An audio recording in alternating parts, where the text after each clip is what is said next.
What's up everyone, how are you all? Today we are back with another blazing Naruto story. What if Naruto became Demon King in high school DxD and made Rias, Akeno and Koneko his queens? Part 2. If you enjoy then please like, share and do comments. And also check the description box to original creator of this beautiful creation. For a shinobi, to show emotions meant exposing his weaknesses. He'd heard those words since he was a child, when he should have been playing with toys and not a kunai.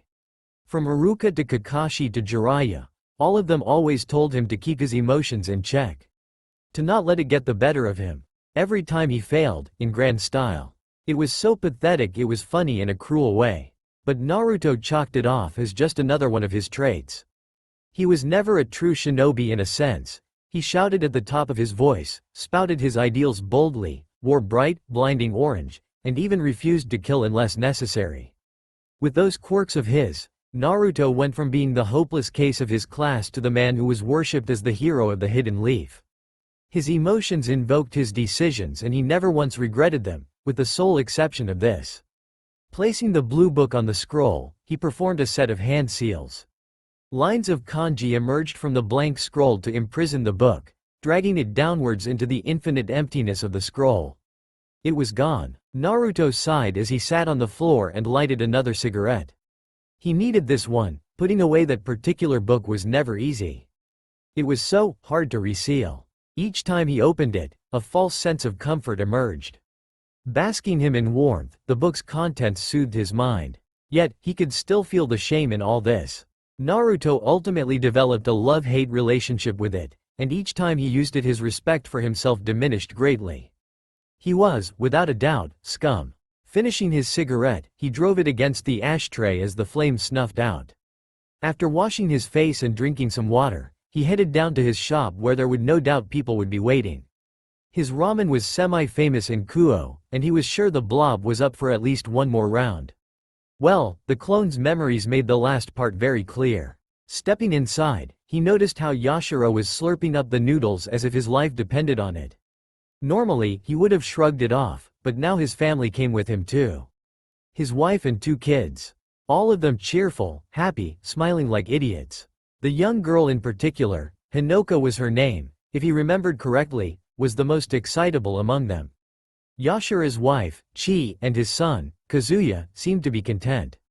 The family of 4 were ecstatic at Yashiro's promotion. All that sentimental candy floss, right there in his shop. Naruto-san, Yashiro spoke, with food in his mouth. Today's batch seems extra special. Maybe you're just finding it tastier than usual. Naruto was putting on his apron and hat. God, it felt so weird putting that hat on. He wondered how professional chefs wore this heavy crown on their heads. Food tastes better with friends and family, Chi, the plump, brown-haired woman said. Must be what's making Yashiro hungrier than usual. Naruto stopped and stared at the family for a few seconds. He eats 20 bowls here. Every single day. Well, Kazuya, the young teenager spoke. Naruto could tell the boy was slightly nervous and embarrassed. Dad does love your ramen. We all do, it's really good. It's nothing special, Naruto said.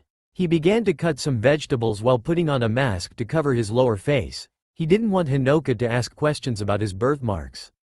Anyo, Naruto rolled his eyes as the young girl spoke up. She even raised her hand cutely. So ramen isn't special to you, Naruto-san?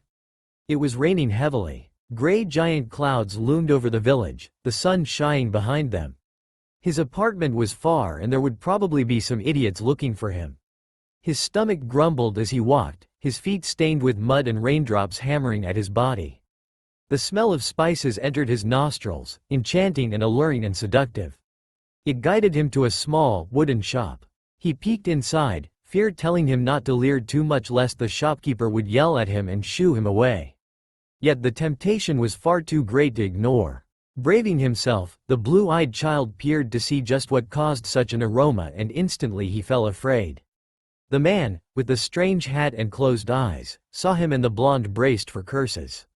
Instead, he was called in and told to sit down. A girl, older than him, brought him a towel. She told him to dry himself, gave him a smile too. They were strange people. Kind people. Why were they this kind to him? Nobody except the old man was. Then the aroma increased, as the man returned. A large bowl in his hand, steam come off it as he placed in front of him and the child stared at it. Noodles, bathed in a broth with eggs and strangely shaped pastes of meat or fish, he didn't know.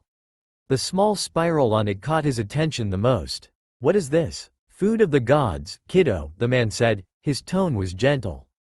But you can call it ramen. It's just food, Naruto said, his tight grip around the knife slackened a bit as he went back to chopping them off. He tried not to scowl, he didn't want his customers running away and taking away that extra bit of cash.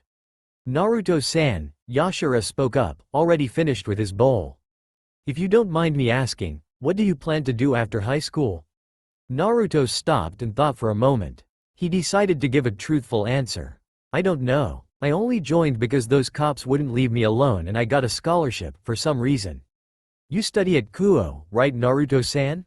Kazuya asked him. Judging by his colored cheeks, the blonde already knew what he was going to ask. Yes. Naruto then poured them into the bowl. The fragrance was intoxicating. Is it true that you know, I understand you're growing up. Naruto cut him off, his eyes not moving away from the food he cooked. But seriously, kids your age should think about other things than beating your meat. What meat is he talking about, mommy? He heard the innocent Hinoka ask. Naruto sighed. He forgot the kid was there. It's something you shouldn't be hearing about. Naruto saw the mother, frantically, trying to divert her daughter's attention elsewhere. But I want to beat that meat too. And with those words Naruto groaned. Innocence be damned, those were words no one should ever say out loud. That's adult talk, kid. You shouldn't say it. But, if you do, the blonde spoke again as he prepared 4 bowls. One of them was far too large, and near the other end one was too small. I'll make sure you never eat ramen from here again.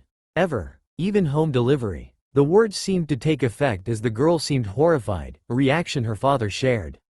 Ignoring their touching moments, Naruto went to the other customers. They were rather enjoying the whole drama and left him larger tips. He was a chef, not a comedian, for their amusement, but he didn't mind the extra money. Even though he had a good amount of it. Maybe he was becoming addicted to it. It didn't take much time for the family of 4 to finish their meal. Yashara once more proved he was worthy of the name, glutton, and they left. Naruto sighed, appreciating the silence. His past few days had been hectic. Akeno talking to him every day, his awkward conversations with Rias, the occasional meetings with her peerage members and, last but not least, Issei bothering him about the next release. He had half a mind to make his tongue go numb. He had Senbon needles to do just the trick. Still, it was almost overbearing for him. Akeno he could handle, he was used to her trying to invade his personal life. A part of him welcomed it. Rias he didn't know how to feel about the Gremory girl. At first she seemed like a devil, rotten to the core with her sins. If their talks were anything to go by, she seemed more human than he thought, with her fair share of flaws. The others were like tight-knit group friends. Maybe he needed to go on a trip again. Relax his mind a bit, he hadn't been to the countryside in a long time. Hearing the door open, he looked at the man who entered. He was wearing a suit and fedora. He had a stoic expression on his face and unique eyes. Eyes he had seen before, it belonged to someone who he'd thoroughly thrashed more than a week ago. Another one. Welcome to Ichiraku's, Naruto said, keeping his voice steady. What will you have, sir? I've never tried ramen. The man's voice was gruff. Is it any good? You can try the miso, the blonde said, and the man nodded. Naruto went back to preparing a bowl for him as he kept his senses up. So far, no one else was around and the fallen seemed calm. More minutes passed and the man was starting to get impatient. Probably from hunger. How long will it take? Just a moment, Naruto said as he was putting the finishing touches on the dish. Maybe he's here by coincidence. I didn't know fallen need to eat. The man took the chopsticks and dove into his bowl. His stern features seemed to soften with every mouthful. Naruto was surprised when he finished quite quickly. Taking out some notes, the man placed it on the countertop. Not bad, the man got up and was heading out of the door. The moment he stopped, Naruto reached for the kunai underneath the table. The fallen turned around. Why are you wearing that thing on your face? I have a cold, the blonde lied. He saw the fallen stare at him for some time before leaving and Naruto began to rub his forehead. In hindsight, it was better he restricted the seals to just his apartment and not the store. Otherwise, the man would have received a nasty jolt, more than enough to peel his skin off. Naruto sighed at the near encounter he had. If his shop did become a battleground, he would have gone to war with the fallen angels. It was important to him and he sat down, shaking his head at the current changes in his life. I miss the boring old days. 4xx Admiral 4xx.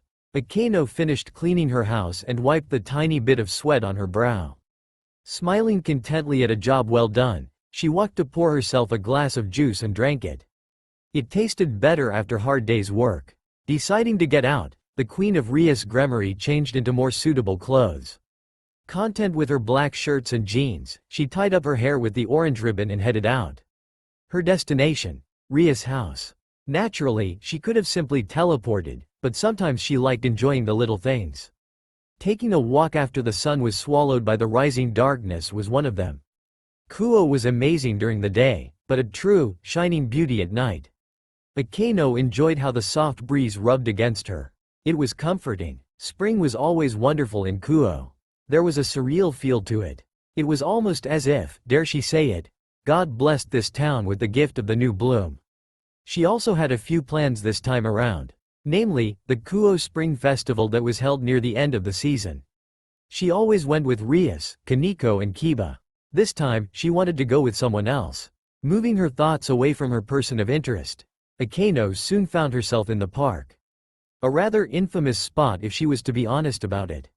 While the general public viewed it as a relaxation spot, the Himejima knew better. Issei wasn't the first to die in this park. That credit belonged to the previous owner of Kuo. Rias and her peerage still don't know the full story of what happened, but it was morbid enough to make even the current Lucifer turn serious.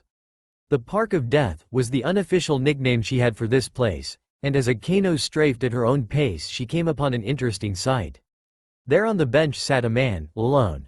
She could see his back clearly as he sat on the top rail, his posture completely relaxed and smoke emerged from near his mouth. That was something she didn't know. Stealthily moving forward, she tried to sneak up on him.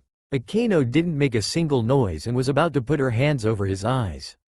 "Don't bother." With 2 words he took away her goal and Akeno pouted. She frowned at the chance lost and walked around the bench to face him. He had that near blank expression again, only she could see hints of boredom in it. "Were you stalking me again? That's the first thing you're asking me, Naruto-kun?" she said with a mock-hurt expression. "Yes," Naruto said as she watched him take another puff. "I didn't know you smoked," Akeno said waving the exhaled smoke away from her. "Sometimes." The blonde then crushed the small remnant of the cindery stick in his bare hands. He then got down and threw it in the bin beside the bench. Akeno noticed his hand and spoke. "Do you want me to heal that?" she asked, leaning a bit forward as he shook his head. "There's no need to," Naruto said, and sat down. He seemed so relaxed, more than she'd ever seen him before. "You're staring at me again." "Sorry," she said and smiled, taking the seat beside him. Akeno moved a bit towards him as the two stared at the starry sky. The moon was full tonight and looked utterly beautiful. "The moon looks amazing tonight, doesn't it?" "Sure." Akeno was a bit surprised at the harsh tone he spoke with. It was almost as bad as that day, when she visited him at his house. Though, his facial features didn't change much considering the way said it. "Is something wrong, Naruto-kun?" She watched him sigh. He was looking at the moon now. Akeno could see it clearly now. The loathing in his eyes. "I hate the moon. Everything about it irks me," he said and looked, almost, wistful. She wanted to ask what made him hate the lunar sphere so much, but stopped herself. Akeno knew he wouldn't answer, not at the moment anyway. He talked more now, albeit she still didn't know too much about him just as he never asked her any personal questions. It was strange, how she spent her time with someone who barely peered into her privacy and yet, she was comfortable with it. Akeno had a weird friend, and she'd ask him everything later. Right now, she needed to thaw that ice he liked to surround himself with. Gently, she placed her hand over his. She felt him slightly twitch but caressed it slowly. Soon enough, he relaxed a bit again and she simply kept it like that. A small idea began to grow in her mind. "Naruto-kun," she said and the blonde looked at her, but didn't meet her eyes. "Are you free right now?" "Why?" "Well, I'm going to Ria's house and I thought if you don't have anything better to do." Akeno stopped and tucked a strand of hair behind her ear. You could maybe come and hang out with us." Naruto didn't reply and merely stared back at her, and it sort of got to her. His undivided attention, solely on her as he ignored the world. It got to her every time he did that. He then closed his eyes and Akeno hoped he would say, yes. Alright, of course he refused and, "What?" she said, almost slipping off the bench. "I said, alright," he said and stood up. "I don't have anything to do right now, and honestly, I'm bored." Getting up with newfound vigor, Akeno stood beside him as he motioned for her to lead the way. "I still can't believe you agreed to go. Don't get used to it." "But I already have. Maybe I'll just disappear," she heard him say, and she stopped for a moment, before she picked up the pace. Akeno didn't like that picture at all. Naruto was, at this point, a constant in her life. For him to not be there. Out of curiosity, Naruto spoke, "What were you going to do at her house tonight anyway?" She said, trying to forget his previous words. "Interested, are we? I'm going to a devil's house," he clarified. "Excuse me for having questions." "Well, normally we'd talk about a lot of things, followed by a marathon of anime." Akeno said, as she looped her arm through his. "What are you doing?" he asked. "What do you mean?" Akeno asked. She liked how he seemed a bit flustered. Well, not flustered, but she enjoyed the look on his face. It's nothing I haven't done before," Akeno said. "Besides, it's been a few days since we started having lunch. You don't complain when I lean my head against you." "That's because no one can see us there," Naruto pointed out. "Did he grumble something?" "Well, I don't care," the Queen of Rias said. Pulling him closer, she had to admire how he didn't react to his arm being essentially squished against her ass. "People can think what they want. I rather enjoy spending time with you." "I'm sorry." Akeno stopped walking and looked at Naruto. Disbelief working in her mind as she looked at the blonde. Perhaps she misheard him. "What? I'm sorry." She couldn't believe it. Naruto was apologizing to her. Keeping her reaction at bay, she gulped a bit. Akeno didn't know what to do. The hybrid never imagined him saying something like that. It was so bizarre. "What for?" she asked. "Everything," Naruto replied, looking at the road ahead of him. "I was kind of a. No, I was a. Still am. Despite everything you did for me, I treated you like crap." "What's wrong, Naruto-kun?" Akeno asked, slightly paranoid at his behavior. "Are you feeling sick? Did somebody cast a spell on you?" Naruto instead only stared at her, and the queen felt a bit uneasy at his forming frown. "Are you saying I'm not capable of apologizing?" "It's just," Akeno tried to find the right word. "You've never, you know. Maybe I should go home," he said. "Clearly you're not in the right mind and—" "Wait," Akeno cut him off and breathed in. She took a moment to compose herself. "What happened? I don't mind you apologizing, which you should have done a year ago, but why now?" "I guess," Naruto paused. "Somebody pointed out that I should treat you better." Akeno's heart skipped a beat as blood rushed to her cheeks. She felt a warmth spreading in her and her breathing became a bit shallow for a moment. "So, that means you finally see me as a friend?" He didn't say anything, but the slight nod he gave meant the world to her. Akeno felt her eyes watering slightly, but pushed them back. She couldn't afford to look weak, not in front of him anyway. "Thank you," was all Akeno said as they resumed their pace. Akeno hadn't felt this satisfied in a long time as she kept glancing at Naruto and noticed how he rolled his eyes. "Would you stop staring? I'll think about it." After a few more moments, Naruto finally spoke up. "What am I supposed to do there?" Akeno laughed. "We'll figure something out. 4xx Admiral 4xx. Ria's cheeks turned as red as her hair out of shame and embarrassment. Her pride had been utterly crushed, pounded into dust, scattered into wind. She stared at the man with rage in her eyes, while he ignored her glare. Akeno was laughing at the side, and that made it all the more worse. "How?" She heard the blonde sigh. "Your movements are predictable. My movements are precise, concise, and—" She failed to think of a fancy word. "They're used by league champions." Rias didn't care if she was being loud. This was embarrassing. When Akeno showed up with Naruto at her doorstep, naturally, Rias was worried. She might not have been as paranoid as before, but there were still things about him she didn't know. Trying to keep her friend happy, Rias went about normally. Well, as normal as she could be while trying to ignore the silence the blonde screamed. It was so weird, to just sit there and talk so less. Not to mention this was her house, at the very least he should be gracious towards the host. But no, Naruto Uzumaki just had to be his usual, annoying self. She tried to ignore how he made her feel like a silly, teenage girl instead of a clan heiress with his occasional sarcastic quips. Then she decided to indulge him in a game. Not just any game, it was something Rias had mastered pat down. Mortal Kombat X was her playground and she, uncharacteristically told him he would get wrecked. While it seemed childish, but it would be subtle payback for that day. Rias grinned, promising him fatality. How she regretted those words now. All her picks, from Ermac to Scorpion to Raiden, were beaten down by Naruto's only choice, Kenshin. She couldn't win a single match even if the first one was about even between them. She followed everything by the books and still lost, to character who was fucking blind. Maybe, Naruto spoke after some time as he drank a bit of juice. Akeno was enjoying this too much and Rias glared at her as well. Your movements are rigid, you also take a lot of time to think them out. This isn't chess. Rias huffed at his words. A well-worked-out plan always worked. It was how Sona had beaten her so many times in both chess and other activities.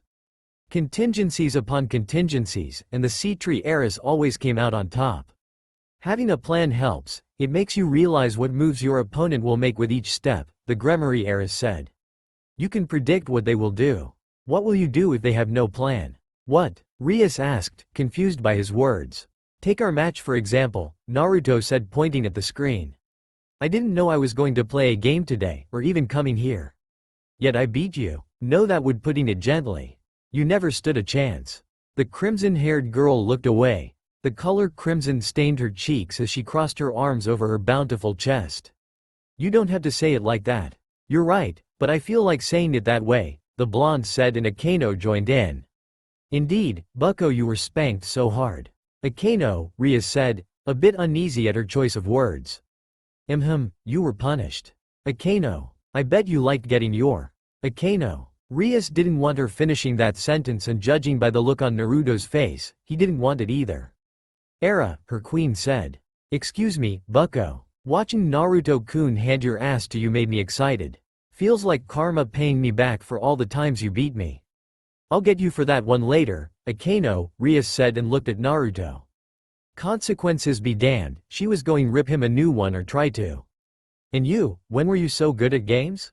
Shouldn't you be with the Yakuza or something? Naruto sighed and rubbed his forehead. I hate that rumor. How did it come up, Naruto-kun? I mean, you're always by yourself most of the time. Maybe it was the police. What? Rias asked, slightly curious at the law enforcement's mention. Did you get arrested or something? I opened up Ichiraku's when I was 12, and the cops came in for an inspection, Naruto said, leaning back into the couch. They said I had to go to school or close down the shop. Why? Akeno asked, and Rias mentally nodded. Her queen's face was more ecstatic than usual. Did something happen between them? Even Naruto didn't seem that depressing. No legal guardians, go figure, he said, casually. Rias winced a bit as Akeno took the news a bit worse. Being an orphan wasn't easy. She may not have been one, but her peerage members were, and she understood their plight. Naruto was an orphan since day one from what she knew, or, rather, guessed. I should leave, Naruto said, getting up. It's getting late, don't want God smiting me for staying too long in the devil's den.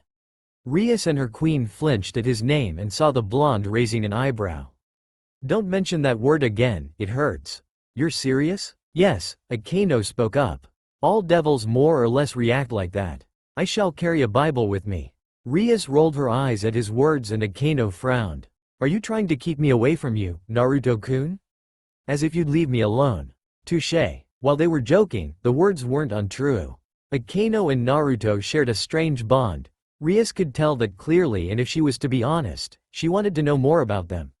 Naruto more so because, as dangerous as he was, the blonde piqued her curiosity. She found herself getting more interested in his personality and the other small side he showed in their conversations. He was like a complex equation, one the heiress wanted to solve. I'll go with you, Akeno said as she got up as well. I thought you'd be staying over, Rias said, and Akeno made a oh expression with her mouth. It's all right, Naruto said. I sort of want to take a walk anyway.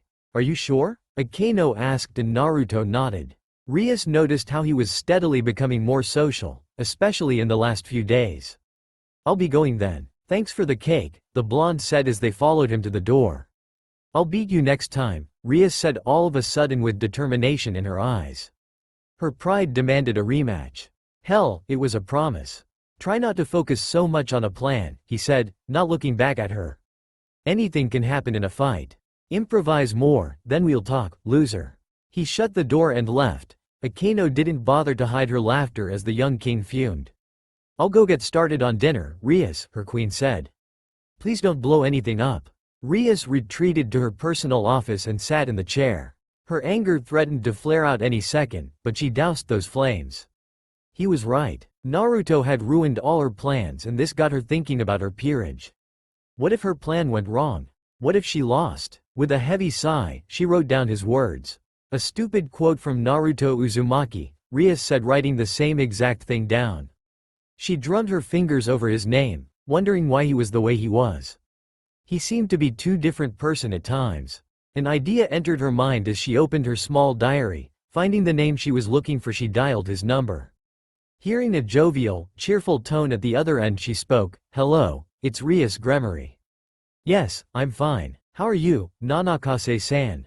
She heard more bright words emerging from the phone. The man's mood was almost infectious. I was wondering if you could do something for me, Rias said. I need you to find something out about a person. He's an orphan and a friend. Rias felt like she could call him that now. He did come over to her house.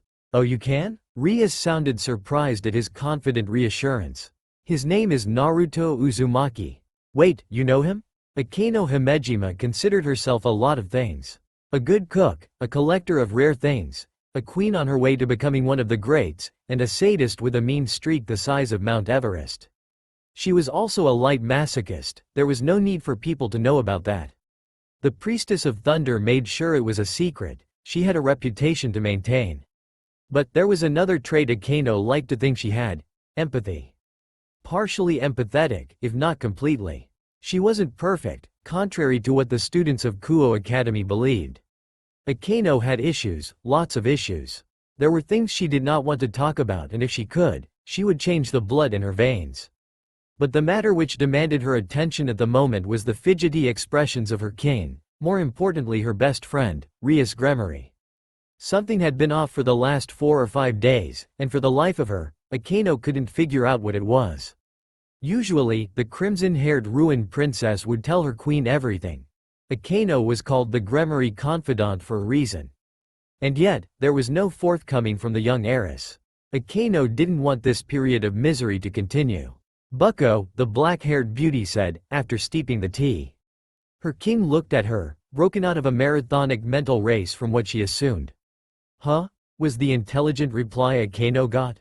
Urging the temptation to frown, the queen went to the desk and sat opposite to the Gremory. What's wrong? Nothing. Another lie. Akeno coughed into her hand before staring at Rias. She was trying to imitate an action a certain blonde in her life did. Era, it's actually working. The queen smirked when her king began to fidget under her gaze. All she needed was a bit more pressure and… Alright, fine, Rias shouted, looking away with a regal manner. Akeno found this satisfying. After a few more moments, the redhead spoke. It's about Issei. What did Hyodo-kun do? She was generally curious. To her knowledge, the month-old reincarnated devil wasn't doing too shabby. It's his sacred gear, her king sighed, a bit distraught. It's still in its dormant form. At this rate, Rias, Akeno was confused at her words. It didn't make sense. What are you talking about? Are you hiding something? The wedding deadline, it decreased. Akeno felt a pang in her chest. She could only imagine what her king was going through. Again? I thought it was 6 months later. There was an incident a few days ago. Rias explained. We don't know what exactly, but the rumor is Loki defected from Norse pantheon. A god was just that. A god. The power they held, it was maddening to say the least, and Loki was no prankster. Well, not a harmless one anyway. I see, Akeno said. And what did Lord Lucifer say? Every pantheon is a bit on guard, the 3 factions especially. To be honest, we're still recovering, and I'm not talking only about our race. Rias explained and closed her diary. Now, that book contained secrets that even Akeno didn't know. And they didn't want to take any chances with how a rogue god can act, especially one like Loki. So they scheduled your wedding ahead of time. Akeno said. Rias' nod seemed cruel to her. Rias, we don't have a choice now. We're going to have to start training Hyodo-kun. I know, but how? Rias asked, her voice louder than usual. Her air of regality gone. In that moment, the red-haired girl was nothing more than a teen whose fate was all but sealed. What do I do? Issei's devil powers are horrible. He hasn't awakened his sacred gear, and half the time I talk he's staring at my chest. We don't have any other choice, Rias, Akeno sighed. Even she was at the end of her wits. We're going to start training seriously. When's the date for the wedding? June 20th. The Gremory heiress clenched her fist and Akeno hid her surprise. A month and a half was not enough. Don't worry, Rias. Akeno placed her hand over her king's. It was smaller than hers and bit smoother. Keeping that bit of jealousy in the back of her mind, she continued. We can pull it off. Though, our routine will have to change. I know, Rias said, and her queen, silently, mourned for the anime collection that was yet to be seen by her king. But what about Issei? The boosted gear hasn't awakened yet. Don't worry, Akeno smiled, one that promised pain and suffering. You leave that to me. A cute kahai he may be, but you're my king and my best friend. If he doesn't shape up, well, she paused. I'll persuade him to do so. She felt Ria's hand jerk a bit under her touch. Don't kill him. Era, Akeno playfully muttered her own tick. When have I ever gone over the top? Akeno. Don't worry, Rias, Akeno said, her tone more stern and comforting. Only a few people knew this side of hers. You're not going to get trapped with that phoenix. I'll make sure of it. Besides, I wouldn't be much of a friend otherwise. Thank you, the crimson-haired heiress smiled. Akeno could tell her king was a bit calmer now. Thanks, I needed that. Don't mention it, Akeno replied. Her smile turned a bit cheeky now. Although I do wish I had a camera right now, watching you squirm and getting all frustrated makes my day. Akeno, she groaned and the queen giggled at her expression. Then Ria's eyes widened as she looked peevish. Oh no, I forgot. Forgot what? Akeno asked, her king looked silly at that moment. Not befitting her position at all. The new missions from the house, Rias sighed. I forgot to send my familiar the last time. Well, that was highly irresponsible of you, bucko, Akeno chided. You're going to ask me to go get it, aren't you? Yes. Fine, Akeno sighed. But I expect some sort of compensation for this. Skipping classes is something I don't generally do. I take my studies very seriously. Yes, of course, Rias said leaning forward. That confident smile didn't please Akeno. Bet it has nothing to do with a blonde, does it? Maybe, Akeno smiled proudly. Maybe not. Why are you so interested? Don't tell me you actually have a crush on him? Please, Rias said. We both know who has a crush on him. I have no idea what you're talking about, she replied. As if Rias could rile her up. Her king wasn't near her level.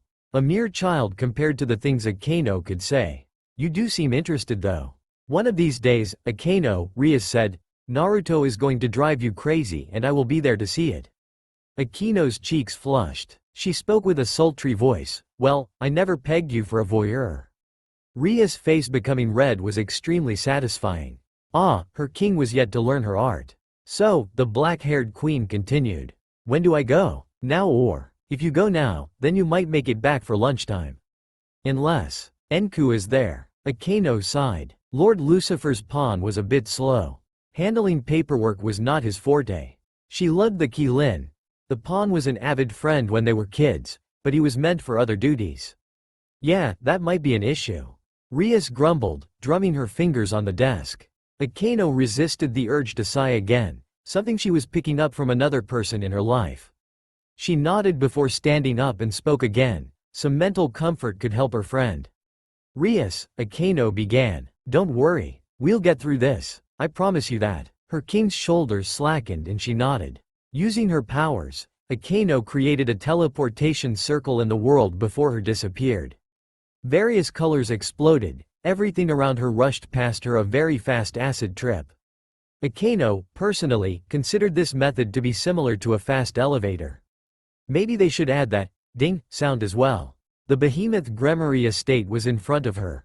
Akeno never did finish exploring the place. Roaming around the entire compound, if she could call it that, with Rias was one of her favorite games as a child. Of course, then Okita had to start talking about the way of the samurai. The queen still blames Lucifer's knight for triggering the weeb inside her cane. Akeno, she heard someone call her. It was low and stern and emotionless.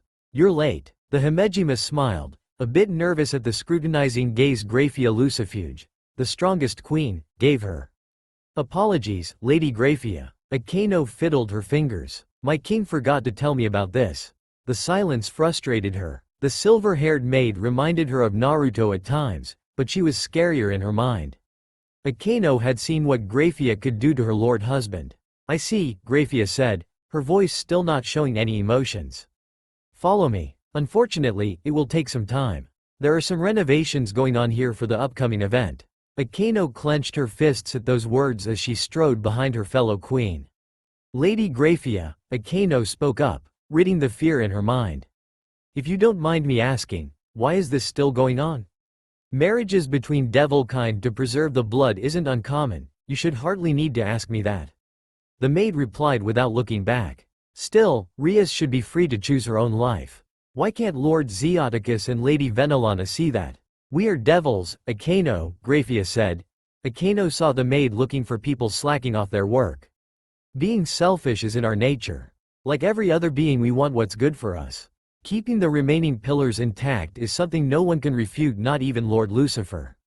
Besides, we're servants, our opinions hardly matter. Akeno didn't reply and kept up with her pace. As true as the words were, her resolve didn't waver. She's not going to get married to the Phoenix heir. We'll see, Graphia replied. Also, there's something else I need to talk to you about, Lady Graphia. Akeno stated, and she could tell Queen of Lucifer was interested. 4XX. Admiral, 4XX. She kept reading through the age-old book. It was older than her by at least 9 centuries. Her turquoise eyes scanned the book, searching for loopholes, plausible reasons to delay the inevitable. As she continued, her dread increased with each word. The old devil laws had stood the test of time for a reason, and the only method of escape she had was something she'd rather avoid. Rias sighed and closed the book. A frown scarred her beautiful features, and felt a small pang in her heart. It had been some time since Akeno had left, and Rias couldn't bring herself to walk out. Her usual stride, graceful and perfect, which all the students would worship, was gone. Rias' walk now resembled that of an old man withered by age and loss. Her mind was at more than 1,000,000 places at a time. She couldn't even tell Akeno about the few things she found out about a certain blonde. Was it a breach of privacy on her part? Not really, she was one of the 2 kings of this area and no anomaly would go unchecked. Still, the Gremory heiress felt a little dirty for digging into his background. The noise of the door opening distracted her and she saw the members of her peerage sans Akeno and one cute cross-dressing devil. Yuto looked bright as ever, Koneko was bland as usual, Issei was depressed? Did something happen? She asked. Her pawn was always a bit more cheerful than this. On top of that, Rias didn't want him to be in a down mood since they would be going out for a hunt today. Well, she hoped there would be a stray devil around here. Bucko, the teen groaned. The third member of the pervert trio seemed disheartened. I can't do this anymore. Was he thinking about quitting her peerage? I can't give out those flyers anymore. You wouldn't believe the freaks I meet sometimes. Issei exclaimed, and Rias was surprised with the dedication towards not handing out contracts with devils. Now, Issei, Rias began, using her smooth voice which enchanted so many. Remember what I told you? Your dream of becoming a harem king won't come true unless you get to become a high-class devil, and for that you need to work hard. Very hard. Hopefully too hard. She knew it was cruel, but desperate times called for desperate measures. Rias was willing to go the extra mile. Originally she planned to, slightly, seduce Issei every now and then, to motivate him. Different people aspired in different ways. In Issei's case, perversion and promises of lust increased his drive. The Gremory heiress was never afraid of showing a bit of skin. The only reason she hadn't woken up naked in her newly acquired pawn's bed was because she had been busy with a lot of research. Try not to focus so much on a plan, he said. She couldn't look away. The condescending tone all but gone. Was he giving her advice in general? Anything can happen in a fight. Improvise more, then we'll talk. Rias cut out the last word he said because it was not necessary. She was not a loser, Issei said, and Rias' turquoise eyes narrowed at him. Her pawn flinched in fear and Crimson Ruined Princess clenched her fists. Care to repeat yourself, Issei? Rias did not know how menacing her smile was at the moment. She wasn't angry, no, she was livid at that one word. Her pawn shook in fear, her knight gulped and Koneko was, in her eyes, a tad bit more serious. Well, B. Bucko, her pawn stammered. Rias still fumed and gestured for him to continue. I said the last guy the first went to give a flyer to was a total loser. Rias calmed down a bit. I'm more on edge than I thought I'd be. Stupid Loki. Stupid Council. Stupid Phoenix. Stupid Naruto. Bucko, is something wrong? Yuto Kiba asked. The king calmed her nerves and took a breath of fresh air. Nothing, Rias said sighing and saw her servants relax. She looked at the brown-haired teen, who was still scared witless, not surprising since a bit of her destructive power had seeped out.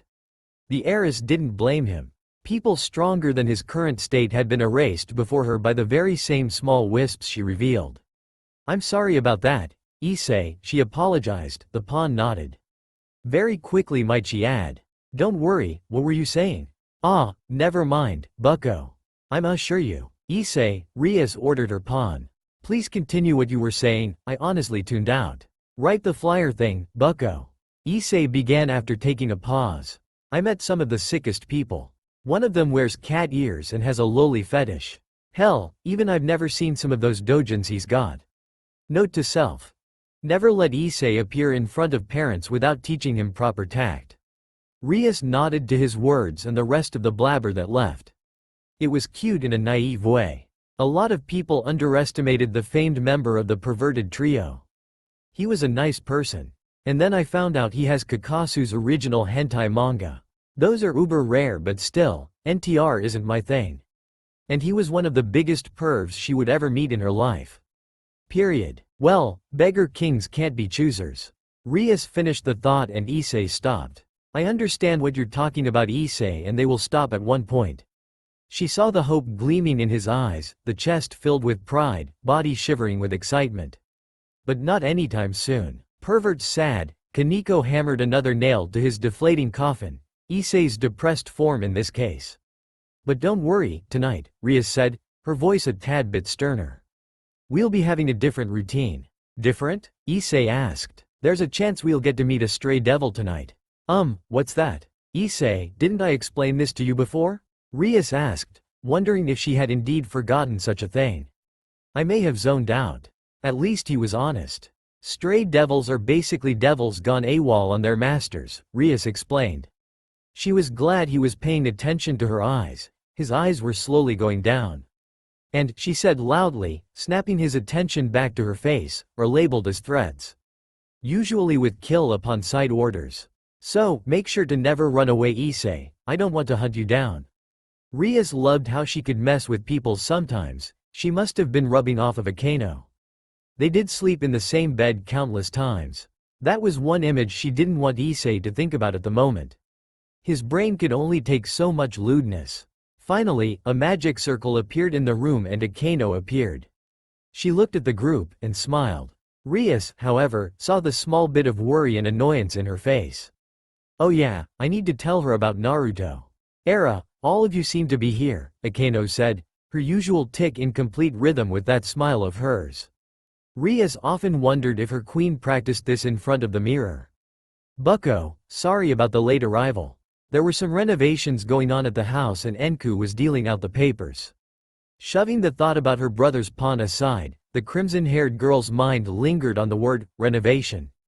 It pissed her off. This whole thing fucked with her temper more than she wanted to admit. Bucko, Akeno broke her out of that train of thought. It looks like there is a stray devil here. Akeno handed her a piece of paper, the Gremory sigil, her sigil clear on the parchment. Her eyes scanned the paper over and over again. I feel like the creator has a gripe against me. Is it because I'm the current Lucifer's sister? Rias resisted the urge to groan. Of all the rogue, traitorous devils to pop up in her hood, so to speak, it had to be one with large S. Her pawn was lucky in a way. Oh right, Yuto spoke up, grabbing everyone's attention. Akeno-senpai. Yes, Yuto. Naruto-senpai left early. Just thought I'd let you know. What? Rias snapped her gaze towards Akeno, more precisely due to the small shock she heard in that one word. He left early today. Yuto explained, her knight and rook, aware of how Akeno's reaction was different than usual. When did he leave exactly? Right after classes ended. I tried to say, hi, but I guess he was in a rush. Rias wasn't the smartest person, yet, but she was sure that Uzumaki never left the school in a hurry. Never. This was unusual, and judging by the look in Akeno's eyes, who was probably the closest person to him, it was something that raised questions. The blonde had a pretty monotonous life. Always being average, blending in with the crowd to become a perfect, faceless everyman. Just Naruto Uzumaki, a ramen shop owner, an orphan, an average student. Except he wasn't. Even Rias knew he was so much more than that. But first she needed to ease Akeno's mind, and friends came first. Right, the king said to her peerage members. Now that school's over, you can all head home. No need to make contracts today, we have a stray to hunt tonight. So eat up and be prepared. You especially, Issei. Today will be your first combat experience. Right, bucko. Rias couldn't help but giggle at his salute, and after they left, the king called Akeno to seat beside her on the couch. She even locked the door. This was something only her queen needed to hear. What is it, Rias? Akeno asked, and the heiress knew her friend picked up on the mood. You're late, much more than I thought you'd be. If you weren't, you might have caught him. I was discussing something with Lady Grafia. Now that was interesting. About what? Something regarding the rating games. It's something I'm working on and I still haven't found a clear answer to. Will it help? I'll let you know when it does. Rias sighed in relief, glad that her friend was looking out for her. Is there anything else, bucko? Rias knew why the black-haired beauty wanted to leave, but she needed to let her know. It did help her solve a piece of the puzzle known as Naruto Uzumaki. You're going to look for him, aren't you? Yes, Akeno replied, smiling. I've gotten used to him, especially since he's been opening up a bit more. But he's still hiding things, isn't he? Sadly, yes. Akeno had a wistful expression now. But, I'm sure he will one of these days. Akeno, do you trust him? Rias needed to know. For some reason she couldn't explain, she needed to know. There was this air about Naruto that Rias couldn't explain. It was strange, alarming yet peaceful too. Strange as it sounds, yes. The Queen of Rias Gremory said proudly, not a hint of deception in her voice. I'd trust him. There's something I found out about him. What? Akeno frowned at her. Rias blamed her inner, insatiable curiosity for this. Did you? Listen, Rias said, grasping Akeno's hands, which were a bit rougher than hers. I think I know a bit about why he is the way he is. Rias, I don't know why I did it. Akeno, hear me out. Akeno still seemed reluctant. Please, her queen sighed. Fine, Rias. Just this once, I'm letting it slide. But please don't do it again. I really don't want him stray away again. Rias could not describe how jealous she felt of Naruto at that moment. Digressing her thoughts and began. Naruto, he wasn't as alone as we thought he was. What? Yes, Rias said, she had same expression as Akeno when she found out. Naruto had a family. 4XX. Admiral, 4XX. Deep within the urban crevices of Kuo was a shady part of the otherwise perfect town. While the crime rate here was all but non-existent, there was always a hoodlum looking to make a quick buck. Some hooker looking to earn a bit more money, pay off that filthy mortgage and not get disfigured. Downtown, or dirty little Kuo as some locals call it, housed them all. Drugs, booze, women, strip clubs, illegal purchases all available here, and the cops that cracked down on them, paid off. It was beautiful to the less than legal social class. Then the rates began to drop and the number of active ruffians began to disappear. All around 11 years ago, downtown became less of a shithole than it was back then. Right there, in the middle of that otherwise black sheep area of Kuo, was a small 3-story building. Gray in color and bland in its outlook, the place was a home to all those who were unwanted. To the ones who were considered mistakes. The Claria Memorial Orphanage. It was the biggest orphanage here, and despite the looks, the building was well maintained, but could use more patrons. After all, how many people gave a shit about orphans living in the bleakest part of town? Not very few. Naruto drove his SUV, remembering the area he grew up in for the first 7 years of his life. It was a place he didn't hate, but there was a certain resentment he had towards some people. When his access to chakra became proficient, He started cleaning house, and even now he sent a disguised clone to scout the place. More so since the encounter with Rainier. Finding his stop at the gray building, Naruto parked the car and unstrapped his seatbelt. He stepped out and grabbed the two, very large white bags from the passenger seat. He volunteered for this and he'd keep his word. Holding the two in his hand, he opened the door and entered. They had a new receptionist. A very pretty blonde with gray eyes, a rare shade. She greeted him with a wide smile. "Welcome to Claria Memorial. How may we help you?" "I'm Naruto Uzumaki," he said. Lifting the bags, he continued, "I believe it's my turn for the monthly kids' feast." "Oh yes." The receptionist, Kara was her name if the tag didn't lie. "Mr. Uzumaki, you can go straight through and join the children in the dinner hall." "I'd rather not." Naruto shrugged. Seeing her confusion, he continued, "I'm not good with kids." "I see." The smile on the receptionist dulled, but she took those bags with enthusiasm. Yeah, there was no way she could lift them. "I'll help. THSESE are pretty heavy," Naruto said, taking up the bags again. Kara walked beside him. She looked bubbly and cheerful. The walk to the hall was short, and as the doors opened, a million different voices rung in his ears. Children chattered, some yelled, most of them laughed. A string of ews could be heard as Naruto saw a kid sneeze, the brat's nose gushing out a waterfall of mucus. This place reminded him of a time long gone. The hallway still looked the same to him. It hadn't changed the slightest. "It's here, Uzumaki-san," Kara said as she led him to a large table. The blonde placed the two bags of food and turned to give her a list. "This is a list of what I brought. Will it be enough, or do I need to get more?"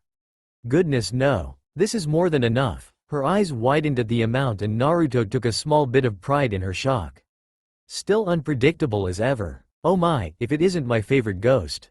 Naruto knew that voice, that kind, gentle voice. He remembered a time when it had more life, and he turned to see a woman dressed in a gray nun outfit. The woman was around 70. The nun's frame, lightly, hunched over, and she had that damned smile on her face. "You've grown your hair too big, Ruto." And she still called him by that name. Sister Arya. In the flesh, the old woman reached for his face. She had gotten old. To think the small skinny boy would grow up to be so handsome. "Maybe if I was born 50 years later, we could have been a what do they call it these days? A thing. You're still as witty as ever," Naruto replied, forcing himself to not smile at her. "I see you've met Kara already," Arya pointed at the young receptionist. "Please be a dear and take her out for dinner sometime." "Sister Arya, I don't date nuns," Naruto said. "They're too uptight. She's not a nun and I'm sure she has a thong somewhere." "Sister Arya, there are children around here," Kara exclaimed, the blonde's face now red. She faced Naruto and spoke, "I am so sorry." "No need to, I know exactly how insane she can get. Children these days. Come on now. I haven't seen you in a while, you're not leaving that quickly." Sister Arya had always been stubborn, but he was ahead in that department. "I can't," Naruto said. "I'm kind of busy, I had to go back to work." "Ruto. Look, Sister Arya." Naruto began, he was getting softer these days. The old woman's eyes didn't help either. "I'll visit some other time. The last time you said that was when you got into that school of yours, 5 years ago no less." Sister Arya pointed out. She was good, he could say that much. "And now you're here again, making another empty promise." Naruto couldn't deny that. Sister Arya, despite her lack of knowledge, was right about him. He did make empty promises and failed to keep them up. It was better that way. Giving your word meant something he would do no matter what. The blonde didn't want to keep any more promises. They shackled him, and he never wanted to fail again. "I'll try to visit, okay?" Naruto tried to convince the woman. "I see you're still reluctant as ever. Out of everyone I raised here, you are by far the most troublesome." Arya sighed. "Hardly." Naruto wanted to snort, but resisted. Rolling his eyes, he spoke, "Whatever suits you." "Goodbye, Sister Arya." "Wait, now," she grabbed his sleeve. "The very least I can do is walk a patron out of this building, and I did walk you out of here the last 2 times as well. You do remember, right?" "Yes," Naruto replied, very quickly. "Just another series of mistakes in my life. Let's go then." Sister Arya, slowly, led the way and Naruto heard the receptionist bid him farewell. He nodded back. After leaving the hallway, the two walked at a slow pace. "How are you, Ruto?" "I'm fine," Naruto replied. I came here a few days ago. Heard you were in the hospital. What happened? Oh, nothing these old bones can't take. The nun replied with a gesture. I think my time is coming. We all have God's calling. God, the omnipotent asshole in his life. There was a time he would have outright ignored the mere concept of God, but fate, yes, fate, had shown him otherwise. The creator of everything had fucked with his life and Naruto was tired of it. That was the reason why he felt slight towards such a being. Sister Arya's constant attempts to baptize him always failed. He didn't have faith in a person who turned his back on people. To top it all off, he had an object which served proof of God's power with him. Even now, always by his side. Its useful features were the reason he hadn't thrown it away. Well, look at that, Arya exclaimed. We've reached the end of the line. Naruto reached for the doorknob and was about to walk out, but Arya's next words stopped him. I'm sorry, Ruto. The blonde turned to look at her. I'm sorry for what happened to you. No child deserves the fate you had. Maybe if they lived, they're dead, and don't apologize. You weren't there that day, Naruto cut her off. And besides, it was my fault. All of it. Take care, Sister Arya. Do come and visit me sometime, she said with a smile. You were an adorable child. We'll see. Promise me, Ruto. Sister Arya was not letting him off the hook that easily. Promise me. I'll try. Naruto stopped for a while looking at the frail old woman. Nostalgia tugged at his heart and he laid a small kiss on her cheek. Take care of yourself. Oh, I will. Care is there with me at all times, the nun said. He nodded. Goodbye. Naruto got out and was speeding towards his car. He went in and ignited the engine. It hummed to life and he was driving out of downtown, the broken place for the forgotten ones. He didn't even know why he was doing this. Oh right, because he was selfish. The blonde wanted that normalcy, but shame, guilt and memories would never let him have that. You're never going to have a normal life. Half of it was your fault, you fucking idiot. Naruto said to himself. Getting home and writing some smut would probably distract him. It was late noon and he arrived sooner than he thought. Opening the garage door in the backside of his house, he parked it and was planning to go through the back door. Unfortunately, he felt someone standing near his apartment door. Naruto knew who it was and stepped out of the garage, locking it. He walked up the staircase and saw Akeno standing there. Strangely enough, her violet eyes seemed a bit down. He could see the worrisome expression on her face. You're here again. I heard you left early. Akeno said. Naruto eyed the lunchbox in her hand. She then brought it up. This is for you. Naruto took the box. Thanks. We're going to be hunting a stray tonight. A stray what? Cat? Naruto asked. It may seem out of place, but he truly wished there wasn't a demon cat here as well. He had enough Torah for one lifetime. Stray devil. Akeno clarified. She smiled a bit. Do you want to come over? A woman was offering him to hunt some demons. He sighed, as tempting as it sounds, I'll pass. I have a shop to maintain. It would have been a good experience. The black-haired girl said. Sorry I couldn't make it to lunch today, I was busy with something else. I figured, Naruto said. He was honestly surprised she wasn't present at class today. She did have a life outside of just meeting up with him. Though, it was kind of weird not having her around today, especially since he started talking with her more. I have an idea, she chirped. That smile on her face was so beautiful. How about I help you out tomorrow at the shop? What? Naruto asked. I can help you at the store tomorrow. I don't need help. Well, you don't have a choice. He sighed, a bit mentally tired today. Fine, 11 feet o'clock. Don't be late, and I'm not paying. No problem Tilda, she sang. Naruto knew she was doing this to get on her nerves. It was a game between them. Sadly, she won more than him. He was about as talkative as a brick wall and some of the things she said surprised him. Then without warning she stepped forward and looked straight at his face, very closely. The intensity in her eyes was something to behold. What are you looking at? Oh nothing, Akeno said, warmth present in her voice. You, Naruto-kun, just you. She said goodbye and left quicker than he thought. He shook his head and planned to prepare a clone to follow her. This stray devil business sounded interesting and he needed more info on the peerage. Naruto didn't even realize, he was smiling a bit as he entered his house. Crazy woman, patience was never her forte. Had it been, she would have been soaring in the skies above with wings as white and rich as snow. With eyes so green that even the finest emeralds scowled at her with envy, with light hair fluttering like a drape of gold. She sighed, recalling each and every glorious detail about those days. An unfathomable number and considerably more laments heaped up on them. Whenever she saw her ugly reflection in a mirror, the fallen would be reminded of who she used to be and all she lost. Lady Gabriel spoiling her, and she cherished the seraph for it. To Rainier, the female seraph was more like a mother than a sister as everyone else viewed her. When she was a child, Gabriel would take her to her most loved spot and tell tales of the old age. Of an era when Yahweh appeared more as opposed to staying cooped up in the seventh layer. She, nonetheless, was more than content with her life on the third. Skies studded with stars, the perpetual blue surface beneath, and fluffy clouds languidly gliding around. She would laugh and fly with her brothers and sisters.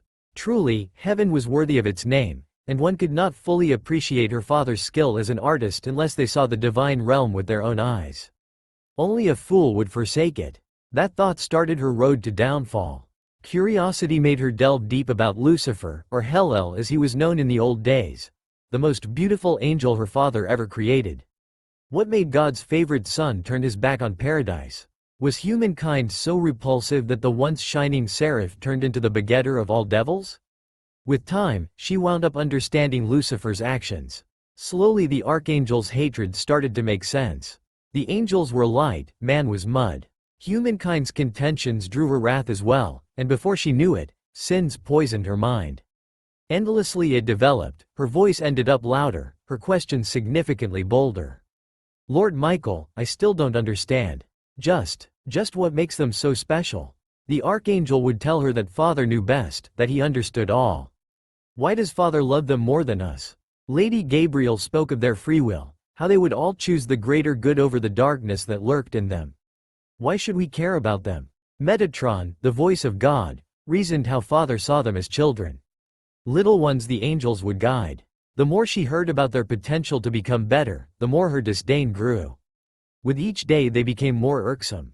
An abortion, a completely good monkey wasted with the gift of freedom.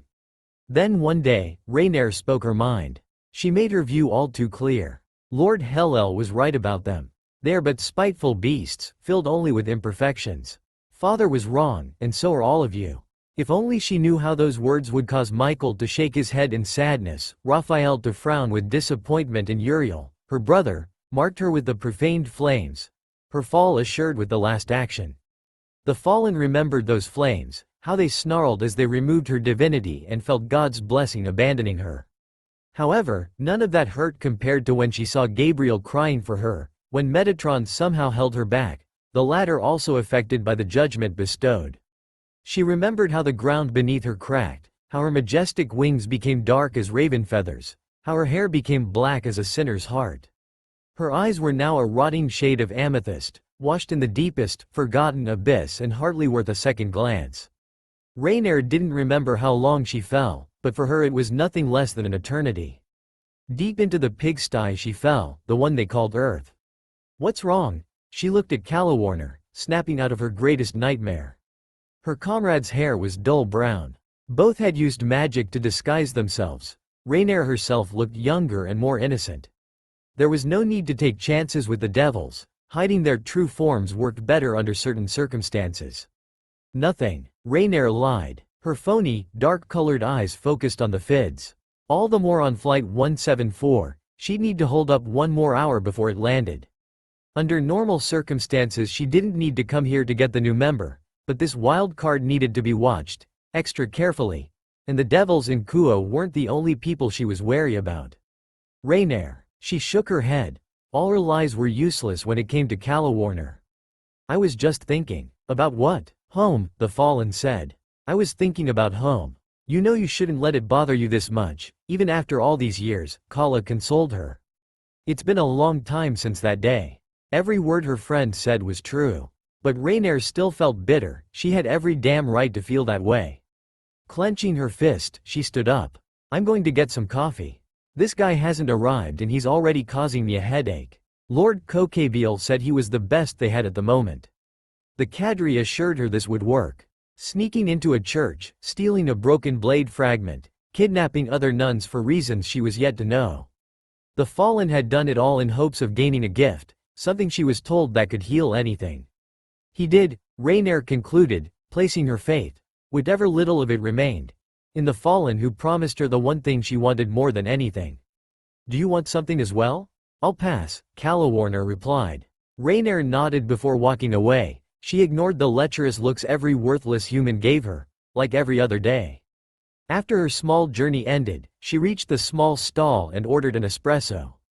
At least humans did something right. Much to her relief, the barista came back quickly with a filled cup. She cast a small spell on him, nothing too major. Paying humans was something she would not do. As she prepared to go back, a man stood beside her and ordered mocha. The runner of the shop smiled and went back to fetch just that as she found herself unable to move. Rainier knew that voice all too well. It wasn't as heartless as she remembered, there was a hint of mercy in it. The fallen calmed herself down, she was under a disguise and to the world she was a different person right now. Regardless, she needed to leave and had no intention of standing this close to him. Wait, she froze in fear as she found him staring at her. What did he want with her? Did he follow her? Was he planning to kill her and Kala? Rainier needed to get away, to warn Kala and stop him before he. You didn't pay, he pointed out, the voice calm compared to her inner terror, for the coffee. She focused on his words and played along, for now. Right, she smiled, faking a warm smile. The blonde didn't say anything further, and Rainier begrudgingly paid for her drink. A part of her died as she handed over the money to the baboon. I forgot, she continued, trying to act normal. He shook his head disapprovingly. Rainier, now a bit calmer, started to walk away and grasped for straws, thinking of ways how get out of this mess. She could follow him, and, don't cross my path again. The words rung in her ears, the harsh, wintry tone of his voice made her tremble. I will end your existence, Rainier. She stood still for a moment, hearing how his footsteps were moving away from her and sneaked a glance at the blonde. He walked lazily, without a care into the crowd. Walking back in a daze, 1,000 thoughts thrashed about in her head. Rainier had bumped into someone along, ignoring whatever gibberish the fool said. Taking the empty seat beside Kala, who hadn't noticed her inner turmoil, the fallen realized her hands had been shaking. His touch still tainted her, the only human to do so. Yet she had pictured him when she was. Rainier, Kala shook her shoulder as she nearly dropped her cup. What the heck is wrong with you? You're sweating. Wiping off the small sheen on her forehead, the fallen sighed a bit. Her eyes looked around, just to be sure. He wasn't here. Nothing. What do you mean, nothing? Her friend persisted. You look like you saw a ghost. He is a ghost, Rainier concluded in her mind. He had truly disappeared. It was almost as if a specter had returned and warned her of paths better not taken. I thought I saw that guy. The one who. Where? It wasn't him, Rainier lied. She didn't want Kala fighting him under any circumstances, her friend would die. Of that there was no doubt. It was someone else. Are you sure? Yes, the fallen said before drinking. It was warm and soothing and relaxing. Let's just focus on waiting for this guy. Calawarner didn't pry further and she was glad. Rainier simply focused on the screen, occasionally glancing. He'd invaded her thoughts once more. She'd seen him more recently in a dream, bloody and scary with a bloodier smile on his face. It didn't fit for some reason. The blonde was cruel, not ruthless from what she surmised. He appeared in her other dreams too. She blamed the wine and that one-time thing she did in the church for that notion. Focus, Rainier, she chastised herself. Soon, it'll arrive. And, you'll get what you want. 4XX Admiral 4XX. Ichiraku's of Kuo Town was, in his eyes, a poor imitation of the original. While his store was without a doubt the premier ramen shop in this place, it was far from the most popular place in town. He couldn't account for people's bad tastes in culinary, so Naruto simply accepted that perhaps ramen was not the greatest food. An opinion most agreed with. He had no problems with that. That said, he was mentally exhausted. Sundays were supposed to be his off days, when the customers were lesser in numbers and the entire day would smoothly pass by. It was the status quo. However, he'd been overworking today, tired of making excess money and running out of supplies save his personal stash, one that was brought in from the airport specifically. The reason behind such an increase in paying customers was clear too. There you go. Enjoy. Her voice grew sweeter with every word. The men, More accurately, high school teens with hungry stomach and hungrier eyes, blushed. They leered back and forth from the bowl of ramen to Akeno, who wore an apron over a black, full-sleeved shirt and beige pants. She was wearing that accursed hat too. She looked better in it than he did. Then again, Akeno looked good in anything. He sighed as the customers he gave 3 bowls to muttered a non-cordial thanks to him. They must have forgotten he owned the place. So far, the day had been going less murky than he thought it would. As he turned around, several gasps resounded within the room. Akeno was standing close to him, a bit too close. Her face inches away from her, violet eyes refusing to look away from his blue ones. "What?" Naruto said. He was used to it at this point. She'd do this often and he would try his best not to react. It was a game. Unfortunately, Akeno won more times than he gave her credit for. She was getting bolder and more attractive every day. Try as he might, it was impossible to deny that. "We're running out of supplies. I don't think the stuff we have will last for the day." Akeno finished, crossing her arms and smiling contentedly. "Looks like I was right. We did sell out before 4 o'clock." Naruto Uzumaki actually forgot about that small bit. He didn't think she was popular to the point there would be lines outside his small shop. "I know. You don't have to point it out." She giggled in victory. "You really should have thought this through, Naruto-kun." She wagged her finger a bit. He rolled his eyes, his go-to reaction when it came to her. The customers were still staring at him with flabbergasted expressions. "Your food's getting cold," Naruto said, bringing them back to the world as he got out of the shop and stood outside his store. There were still lots of boys standing outside his shop. "We're closing down for lunch," he paused, "and the rest of the day." Immediately, at least 25 people started crying. 20 growled in anger, 10 cursed him, and 5 stood in front of him with their arms crossed while glaring at him. He blinked twice to make sure he wasn't hallucinating. He wasn't. Naruto figured they were from a different school, and looked more like roughnecks and less like students. "Hey," one of them said. The kid had bleached blonde hair. "Aren't you that blonde devil of Kuo we keep hearing about?" Naruto chuckled hearing that. He was a devil. The irony was not lost on him. This was just precious. Is that another famous nickname I'm not aware of? He thinks he's funny. A short one came up this time. "Why Ata?" was all he could say before Naruto narrowed his eyes at him and his group. He slowly exerted pressure on them, one of light bloodlust. Other businessmen had appeared trying to offer him protection. They didn't come back after a small dose of his murderous intent. Much to his surprise, everyone outside the shop felt his hostility. He could smell the fear on them, and Naruto grasped the shoulder of the first person who talked, the ringleader. "What's your name?" It doesn't matter what your name is," Naruto cut in. "Now, I'm trying to run a shop here and clearly you guys aren't ramen lovers. Had you been, I'd have seen you before. I know why exactly you're here. Unfortunately, my store is low on supply. Do you understand what I'm saying?" His grip tightened, the boy buckled under the pressure and the blonde was taken aback. "This was all it took?" "Why yeah," the bleached one said. "We get it, boss. I'm not your boss." The ones who called him that weren't people, and he would never, ever, be the boss of some delinquent high school wannabes. "Now leave, before I kick you." Soon enough the line was cleared and he turned to go back to his shop. Only Akeno was outside and giving him that look again. Her cheeks were red, eyes lidded, and a smile all too seductive to ignore. The way she walked forward, her arms hugged around her upper frame, and Naruto noticed how her big things were squished together, added to the sway of her naturally wide hips, making him uncomfortable. "Well, down there at least. One day, my fellow apprentice." A white-haired man with a lecherous smile and a more lecherous mind counseled him. "One day you will see the light. Why the hell can't you teach me something important? Ass and titties are important, you fool." "Oh my," he felt her poke his chest, bringing him back to reality. "I didn't know you would hurt a person like that for little old me." I didn't hurt him. It was true. His definition of hurt was very different. Naruto was sure Akeno was saying this just to keep her sultry tone up. He wasn't complaining. "I felt it." Akeno rubbed small circles on his chest, softly and methodically. "The way you made them fear for their lives, how you tear them apart, break their limbs, and—" "Okay, you need to calm down," Naruto cut her off. Sadists had a one-directional mind. His clone spying on Rias group last night had given him enough evidence. Akeno was a super sadist. "Why are you outside anyway?"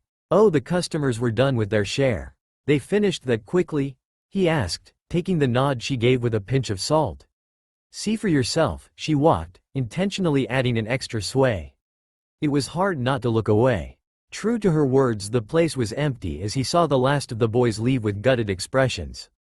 As if they had lost all purpose in life. You weren't kidding. He put up the closed sign outside the door and closed it. So, Akeno started, taking a seat for herself. What do we do now?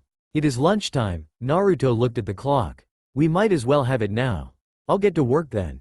No, Naruto said. She was surprised at his sudden denial. I sort of made lunch, since you'd be helping her, I thought. How it soothes my heart to see you warming up to me, Naruto-kun. Akeno sighed contentedly, cupping her cheek. Sadly, she was right. Don't push your luck. Naruto then proceeded to head out of the store. Wait here. What did you cook? It's not ramen. That's fine with me, but... Akeno got up. We are not having lunch here. Excuse you? You heard me. Woman, Naruto sighed a bit. If you're not going to have lunch in a small restaurant, what other place do you have in mind? Well, 4XX Admiral 4XX. Akeno sighed contentedly as she finished her lunch. Naruto was more talented than she initially gave him credit for, however he wasn't in the same class as her. Not many were. They were both in his apartment, after she demanded that they eat upstairs. He didn't budge at first. However, Akeno made it clear that she would not eat at the shop. When asked why, the Himejima answered she had her reasons. That said, she was making the most of her glass of squeezed orange. The citrusy taste made her tongue shiver. Where did you buy this from? She asked and, unsurprisingly, got no answer. Naruto had his earphones on as he was caught up with writing something into his scrapbook. Akeno pondered what made him focus so intensely and, stealthily, strolled around to see what it was. He wasn't writing anything. The dark deco sketch made it horrifically clear. A landscape filled with gray, darker blotches scattered around as the broken remnant of a waterfall ceased to exist. There was a sun, or maybe it was the moon, in the sky that appeared to be seeping into the earth, bleeding into it. Amidst this horrible portrait, she could vaguely make out two people in it.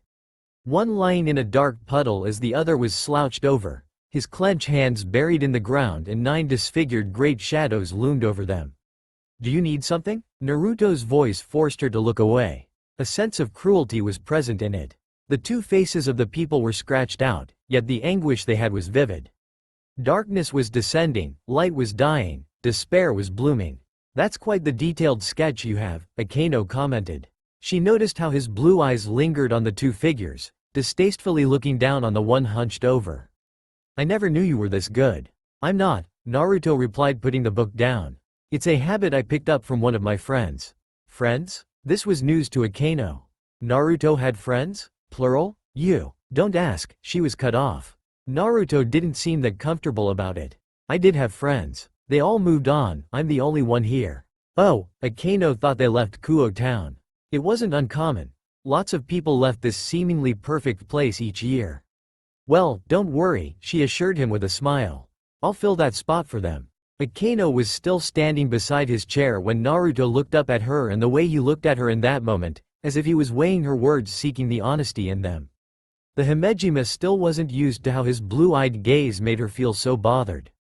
She was becoming lost. Something inside her stirred and she drew closer to his face. Her breathing became heavier, heart raced and nerves jolted. Before Akeno could close the small gap, he suddenly looked away and leaned on the desk, drumming his fingers awkwardly, and she took a moment to recompose herself. What was that? She thought, putting a hand on her chest to calm herself down. Her cheeks were still flaring hot. Akeno realized how close she was to actually kissing him. Over the last week, she confirmed something to herself. She, Akeno Himejima, had a major crush on Naruto Uzumaki. There was a time when she considered such a thing silly and childish. But the more she thought about it, she realized how true it was. It was strange too. She crushed on a person who was about as loquacious as a wall. He was also introverted, mysterious, and of course, hid pain in his eyes. Akeno was no stranger to pain, knew it all too well. That small bit he drew was enough proof, and she wanted to help him. Alas, Naruto was stubborn almost as much as her. That's enough about me, Naruto spoke, running a hand through his hair. You hardly told me anything. You learned that I had friends. Did you know that beforehand? Touché, Akeno admitted. She knew other things about him, things that she didn't want to know, but couldn't resist. Can I ask you a question? I thought we were past that point. Naruto-kun, Akeno took up a seat close to him. How did you end up owning this place? For a moment the blonde seemed lost. Only a moment, then Naruto sighed. I was an orphan. I know, you told me that before. I've been at Claria Memorial for as long as I could remember, Naruto continued, pausing for a bit. Akeno could tell it was hard for him, what happened later on in life.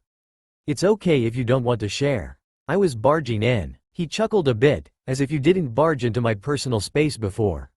She smiled. At least he wasn't using that blank tone of his.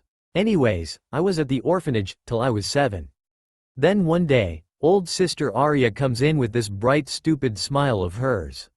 Akeno nodded at his words, noting how he talked about the nun at the orphanage. Almost as if he was fond of her. You've been adopted, Ruto, she told me. Naruto looked nostalgic. My parents then brought me here. Ichiraku's wasn't around back then and there used to be small bookshop downstairs. Uzumaki's it was called. Where are they now? She asked, knowing full well what the answer was. It explained his behavior perfectly. His eyes narrowed in guilt and shame and sadness. They died. Car crash. I'm sorry. A thick air of silence settled down. It was unsettling and awkward. Akeno felt a twinge in her heart when Naruto's frown deepened. He looked like an older man in that moment. As if he was a man who had lost his entire world. And losing loved ones, they hurt so much more than people realized. It's okay, he finally spoke after some time passed. It's not your fault. You didn't even know me back then. But, I know one thing for certain. I'm responsible for their deaths. Naruto-kun, I really wanted to go see a stupid movie that day, he shook his head. I should have known back then that all those happy days, those flawless moments would be gone. It was my fault, all of it. Sometimes, I really do wish I wasn't born at all. Akeno placed her hand over his. She nearly gasped when she saw how hollow his eyes were, twin dark pools of blue staring back at her. It was duller than it had been before. Sorry about that, Naruto looked away. It's been a long time and even now it gets to me. It's okay. I shouldn't have pressured you into talking about it. Akeno reached for his hand again. Naruto didn't resist. She softly caressed his hand, it was more relaxed now. I'm really sorry. Then to her surprise and inner joy, she felt him clasping her hand. She didn't know what to do. Like I said before, Naruto gazing at her. It's not your fault. Also, I should be saying thank you. For what? Akeno had the decency to blush. She never stuttered. This was just embarrassing. The queen would have to make Naruto suffer later. You know already. The blonde said and both stayed like that. This was a new side to him. Then he slowly let go of her hand, and Akeno frowned a bit. His hands were exceptionally warm. That's enough woe is me for the day. So, what's your story? Mine? Akeno, again, was shocked at his forwardness. Well, she couldn't exactly call it that, considering it took 2 years to get to this stage. How did you meet Rias? Naruto asked. The blonde had been talking more with the orc members. Issei was, surprisingly, the most eager of them. Probably had something to do with Naruto's published works. The blonde of course liked dressing him down. He found the sacred gear wielder amusing. Rias' sudden approach to talking with him was the most surprising. All over a simple Mortal Kombat match. How I met Rias, Akeno's mind wandered back to that night. How could she ever forget? Are you alright? Naruto asked. She was a bit glad at his small concern. Naruto-kun, she began. There are a few things about me I hate. If I could go back and change them, I would. However, I will tell you this. Akeno paused to take a sigh, remembering it all. I wouldn't be here if it wasn't for Rias. 4XX Admiral 4XX. Japan was beautiful. Everything about it was fantastic, just as Soji had told her. She'd even seen those pretty cherry blossoms. To top it all off, her father's bishop, Agrippa, bought her a puppy. Right now it was nighttime and she was wandering the streets of Morio. The town, while not too big, had its fair share of memorable places.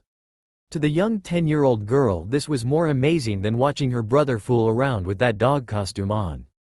Her sister-in-law didn't like it that much, but Rias was sure that deep down Grafia liked it. She had to, she was his wife. As Rias kept enjoying her chocolate mint ice cream, her puppy, Sir B started getting crazy all of a sudden. She grew a bit scared as it jumped out of her hold and started barking. Sir B, come back here. The crimson-haired girl chased after her little cute puppy. She heard Agrippa following her, telling her to slow down. Rias didn't want to lose that puppy. It was her only one. Soon enough she found herself running to a very dark place. The walls were closing in, the lights here were dimmer, and there was a bad smell in the air.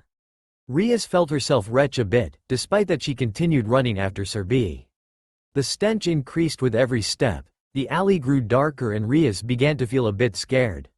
Had it not been for Agrippa following closely behind her, she would have been frozen in fear.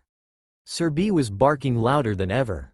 She turned the corner and she felt a bile building up in her throat. Sir B was standing near a young girl, around her age. The girl had black hair and was lying on the ground. There was blood everywhere and she heard several more footsteps. There were a bunch of people walking around, all of them wearing that cloth they called kimono or something. One of them was shouting something at Sir B. There was a knife in that person's hand. It was coated with a red liquid and Rias, without thinking, ran forward.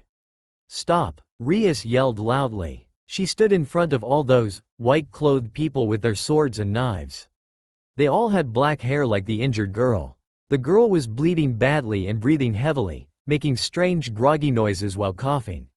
Little girl, move. Only one needs to die tonight, one of them said, stepping closer. However, Agrippa now stood with her and Rias felt braver. Sir B was there too, growling at them. Threatening Lord Lucifer's sister, are we, priests? Agrippa said, showing his wings to them.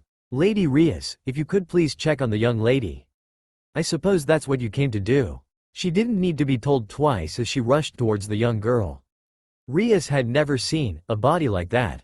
Small holes dug deep into her body, blood lazily gushed out, and the girl's eyes were getting dimmer. The young Gremory heard shouting behind her, something about tainted blood and rotten seeds, all the more making her angry. This small girl was dying and they were arguing. Something inside Rias snapped. Her fists clenched tightly, her young wings unfurled and black wisps of small energy cracked in her hands. All became quiet when the noise emanating from her hands grew louder. Tears welled in her eyes from rage, anger at what they had done to the girl. A bark from Sir B made the demonic power in her hands flicker before disappearing. The girl was looking at her. What's your name? The girl coughed, blood leaked out of her mouth and her hand twitched. Rias held it with her own. It was cold, too cold. Don't worry, you'll be all right, Rias assured her, tightly grasping her hold.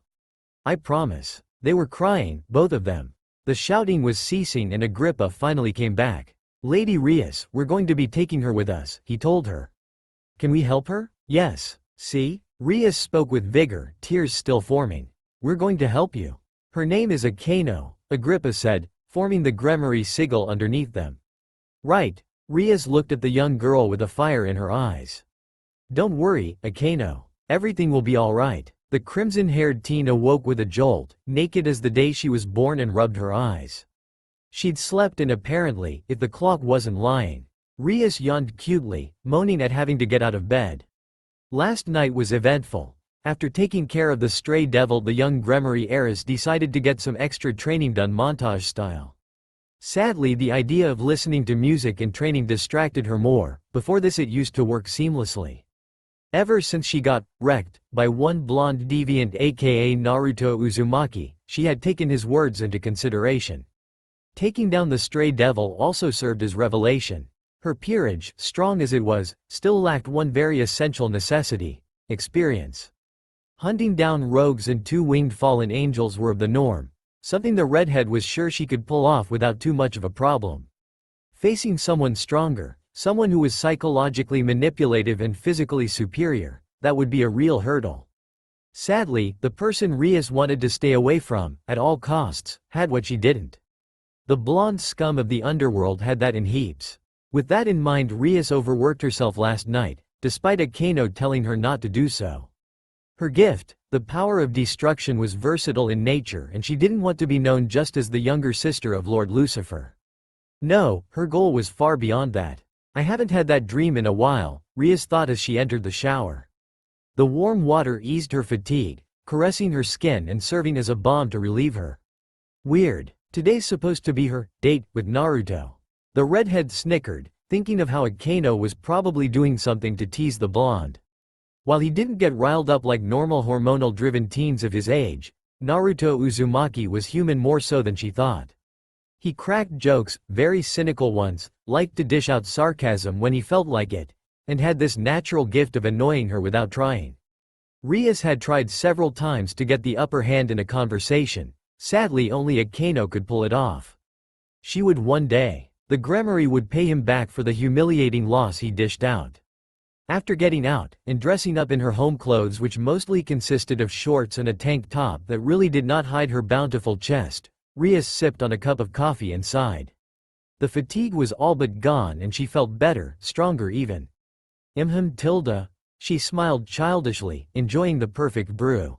The sun was shining brightly, the skies were majestically blue, and the leaves flying about lazily indicated a fine breeze. It was perfect this day. Much to her chagrin, her phone rang up and Rias grumbled a bit, pouting. One would have gushed at how cute the great lady of Kuo looked in that moment. It was Akeno and she picked it up. Hello, Rias grumbled. Slightly put off, her little moment was ruined. Rias, why haven't you picked up? I was sleeping, trained too much last night, Rias said before taking another sip. The beverage was far too good to ignore. I told you not to overdo it. I should have been there. No, Rias countered. You're supposed to be at Naruto's place. I for one am not letting the opportunity of knowing that blonde might get annoyed pass by. You two are like children sometimes. Hey, he starts it every single time. It was true. Naruto would always say something that triggered her, and when she would argue, he would calmly tear down her case. Then he'd smirk for a moment, just to add salt to the wound. You're there, right? Yes, I'm still at his place, she heard Akeno reply. There was strange tone in her voice. Maybe her queen was hiding something. Rias, we have a problem. Did Naruto do something stupid? Rias asked, worried about her friend. No, it's not him. Then what's the problem? Was this a prank call? It's a Catholic problem. Start again. Naruto held a knife. And if you say, "Oh pie," one more time, no one alive will be able to fix what I do to you. You see, senpai, the boy gulped. This was the only place I could think of bringing her to. Akeno giggled. This was more entertaining despite the storm that was coming. She observed the nun awkwardly shifting in her seat next to Issei, having finished her own bowl of ramen. This girl had all the things a guy wanted in their significant other. Blonde, chaste, and pretty. And you come to my ramen shop? The blonde sighed as the nun waved at him, offering a smile too. It was cute and warm. Even the misanthropist was affected. His face was a bit more relaxed. Why did you bring her here? Didn't Akeno or Tomato King tell you not to bother me? Oh, that is precious. Akeno snickered at the nickname. Her king would not be amused. But senpai, she's new around here and starving. Wouldn't you help out a person like that? Only if I get paid. My, oh my, the queen said, taking her hat off.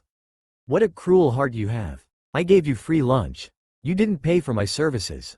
I gave you free lunch. I've done the same for the past few weeks. Didn't you volunteer for this? True, but this way you'll never expand. You two are a wonderful couple, the nun spoke, with a joyous smile on her face. The rich Italian accent was prominent in her voice. Perhaps she was from the northern side. What did she say? Naruto asked. Issei looked a bit depressed at what the nun said. Only 2 of the 4 people understood what Asia Argento said. Akeno was slightly glad that her blonde friend didn't realize what her words entailed. She liked the sound of it. Senpai, Issei began, tears in his eyes.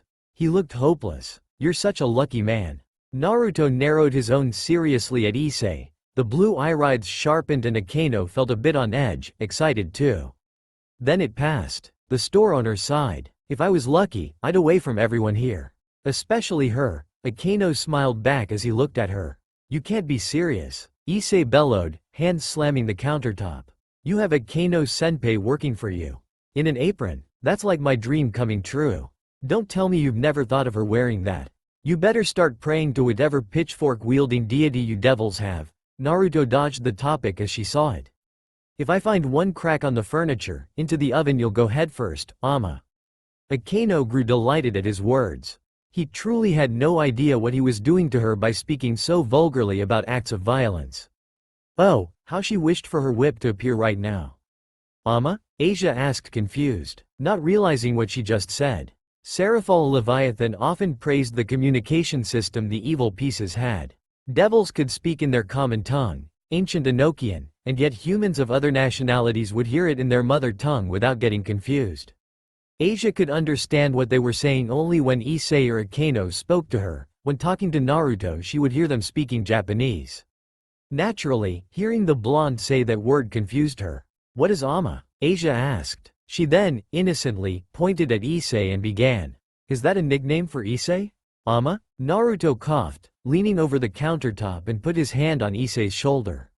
He then pointed at the pawn of Rias Gremory.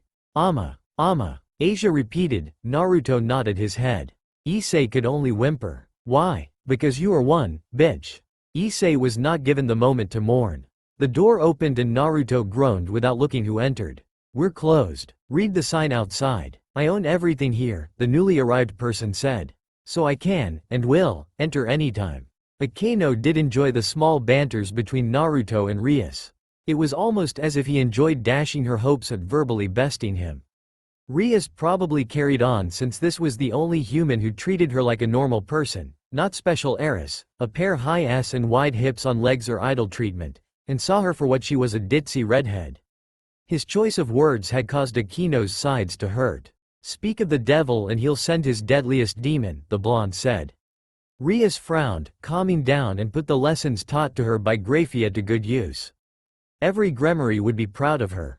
Huffing lightly, Rias crossed her arms, taking the seat beside Issei, who grew excited and introduced herself to Asia. The pawn started blabbering, words fired out like bullets from a machine gun. Some of it made sense, some of it was cute, and some of it included clear references to particularly about the three women in the room. Naruto was about to put on his headphones, not particularly interested, but Akeno stopped him. Poking him was fun. "What?" Akeno merely pointed at Issei, who bowed his head before Naruto. The girl did the same. "Thank you for helping us, senpai." "I didn't do anything. Stop bowing, please." Naruto waved his hand to the blonde. The nun looked at him with a warm smile on her face. It was almost divine to look at. "Thank you for the meal, Mr. Uzumaki," Asia Argento started. Her voice was soothing, reminded Akeno of better times. When the world was smaller, and all that mattered was a small traditional house where 3 people lived. "I'm new here, and you had no reason to help me. Yet you did, offering me food without asking for anything. I truly am grateful. May God bless you with mercy and joy, all of you." Akeno and her peers felt the shearing headache. The sudden rise of it was unexpected and unbearable. She just had to praise him. Akeno, being the most eager, interpreted her words and saw Naruto's eyes widen a bit, slightly. "You get a free meal, he doesn't. Senpai, that's unfair. I had to listen to you talk about football-sized s, and how you'd revolutionize voyeurism at least twice." Naruto finished with a straight face. "You're a good kid," Issei, the sacred gear wielder, beamed. "But every time you open your mouth, it takes a monumental effort to not stab you in the face. I believe that's enough harassing my pawn." Issei's tears disappeared at Rias' voice. "Issei, go on, make sure to meet all of us at the clubroom later. There's something we need to discuss." "Am I in trouble?" Rias masked her intentions well. Akeno sympathized with Issei, understood how the boy would feel once he learned of how he could never meet this girl again. Maybe they could have been something. "No," the redhead replied. "Nothing too major yet, but I need you to be there." After a few more pleasant words, they all gave their farewells sans Naruto, who simply waved. As soon as the door closed, her king spoke. "I can't believe this." Naruto smiled all of a sudden. Wide blue eyes illuminated for a moment. He looked at Rias, his lips now straighter. "Believe it? Will you mock me all the time?" "Not all the time." He paused before opening up a small magazine. Soul Striker 425. Now, calm down." Akeno tried to douse the flames flaring up Rias' cheeks. Her king was angry and embarrassed, not the best time to catch her this way either. She could blow up this entire place should she want it. Perhaps teasing Rias with her gamer name wasn't the best option at the moment. "Stop taking his side, you're my queen," Rias said. "Mine." Her king was an amazing person, one of the kindest she knew, more sister and less friend. She could also be dull sometimes. Somewhere Issei's head just exploded, the blonde sagely added. Rias Akeno joined in this time. I didn't know you thought of me that way. This does explain why you were never interested in a boy. Imagine the controversy. Grammary heiress found naked in bed with a woman while their legs were. You're not helping. Rias all but shouted. This is a serious situation and you two are throwing around jokes. Honestly, being calm helps, Naruto spoke. Makes you think 100 times before doing something. Okay, you're not involved in this. Didn't you say you wanted no part in the conflict?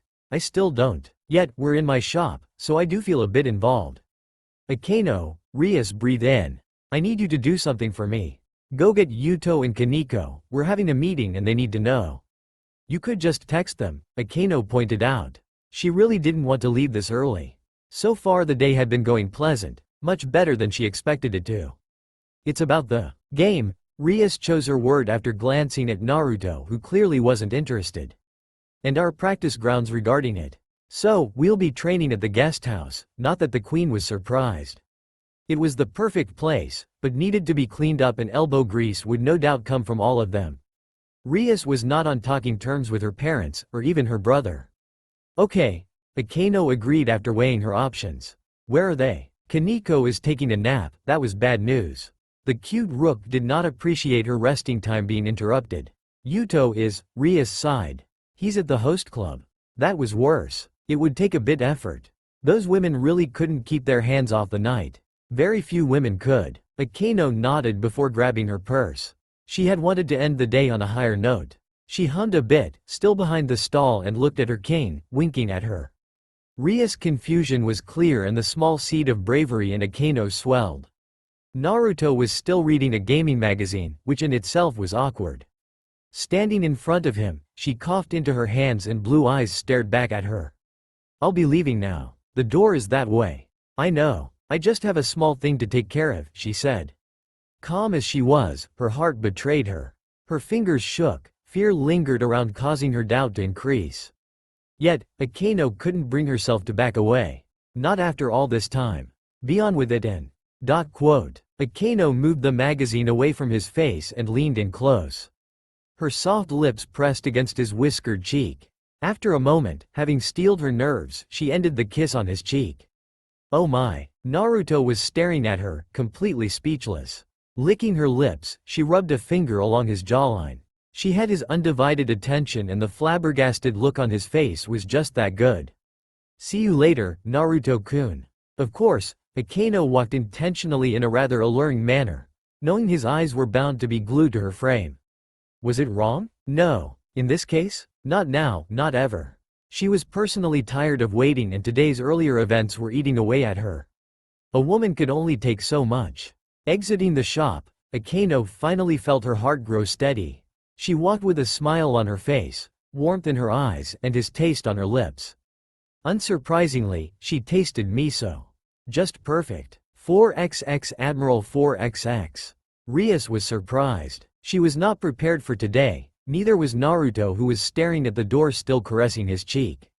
What the heck just happened? Seeing his reaction, Rias felt satisfied. Finally, someone had caught him off guard. She rubbed her hands menacingly, relishing the moment. The Gremory took great pleasure into how normal those dark blue eyes looked. Uzumaki was clearly surprised and for a moment, Rias couldn't recognize him. The usual blank bored face was gone. Instead he resembled a teen, just like any other, only something sparked about him. Regardless, someone needed to answer him. As the owner of this area, she could indulge his ignorance. She kissed you on the cheek, Uzumaki-san, the young heiress spoke with a knowing tone. She'd seen and read enough anime and light novels to understand it all. It's when you show affection to someone and. Rias stopped the moment he looked down. His features stiffened and she swore that Naruto had shaken for a second. Why did she do that? She sighed. This was none of her business. Well, it was, but at the same time it wasn't. Akeno was her sister, by bond if not blood. So her kissing a boy, on the lips or not, was definitely her damned business. However, Rias had not business in telling who her queen could or couldn't see. Not unless there was a major threat to her life. That was the problem. Naruto Uzumaki was still virtually unknown. Whatever details she knew about his life, most were simple. A bit sad, yes, but nothing paranormal. He was a normal person who was simply handed the short stick. Yet, he was gifted, wielded a power that was both strange and completely unknown. Rias wasn't sure whether he had any ties to either of the three factions, or the Shinto one. I think it's fairly obvious why she did what she did. She continued. Why do you think she kept coming back? You never were that kind. I treated her like crap, Naruto admitted, now finally looking up, albeit his mind somewhere else. Were all men the same? The fact that she's still around me, even after everything I said. Now, she was interested. His voice was definitely different now. It wasn't the deepest, yet there was something curious about it. Peaceful, calm, serene, a bit of shock was present too. You said something about a game, the blonde said. Rias assumed he wanted to change the topic. Ah, is he shy? Sadly, he wasn't. It's a thing in the underworld. Rias didn't want to let out any more than she needed to. She had to be wary until she knew everything about him. He nodded and went to the back. There was no reason to stay here any longer. Akeno would be back with her knight and rook. All that was left was the pawn and clear instructions on why he should never associate with the church. Well, I'll be going then. Wait, Naruto said. He went to the door and stepped outside. Just sit down for a while. So she waited, half anxious, half intrigued at why he stopped her. Was he going to reveal his strength? Or was it simply because he wanted to go to his apartment? The sound of the door opening after mere moments answered that. Naruto came back, just not empty-handed. He had a piece of paper in his hand on which was an engraved symbol, one she knew. This was bad. Where did you find this? Does it really matter that much? Yes, it does. Rias observed it from up close. The paper itself was very old, stale to the point where she could tell it aged for years, and the Enochian sigil marks had faded. Instead of the brilliant white sheet with an intricate symbol of mysticism, it resembled a dirty beige wall, painted with dust and dirt, and pathetic attempts at graffiti were sketched on the surface. Where did you find this? Naruto sighed, going over to the fridge. He took seat opposite to her as he poured 2 glasses of apple juice. Rias, while surprised, nodded and took a sip. Naruto had been changing, ridiculously slow as it was, and felt more human now, if only to a select few. She wasn't complaining. The less he was frigid the better. I found this in a scrapbook, Naruto explained, drumming his fingers. I was cleaning up and found this in my old stuff, carefully folded no less. I didn't know I had this until yesterday. This doesn't make sense. Rias eyed the parchment. She then looked at Naruto closely. There was no aura around him, nothing special at all. Just an average human. As if. How are you doing that? Doing what? We both know you have a strange power, making yourself go poof and air conditioning the weather to chilly levels. Naruto's eye twitched a bit. And you can hide your presence too well. So well, in fact, that I can't sense a single damn thing about you. What exactly are you looking for? This thing you're trying to sense. Magic, duh. Naruto scoffed a bit. I don't know any magic. You disappeared in smoke, something magicians are known for along with their other parlor tricks. Next thing you know, you're going to make a building disappear. We're getting off topic here. Naruto tapped the leaflet. He probably felt slighted about his skills being labeled as tricks. She was getting better at this.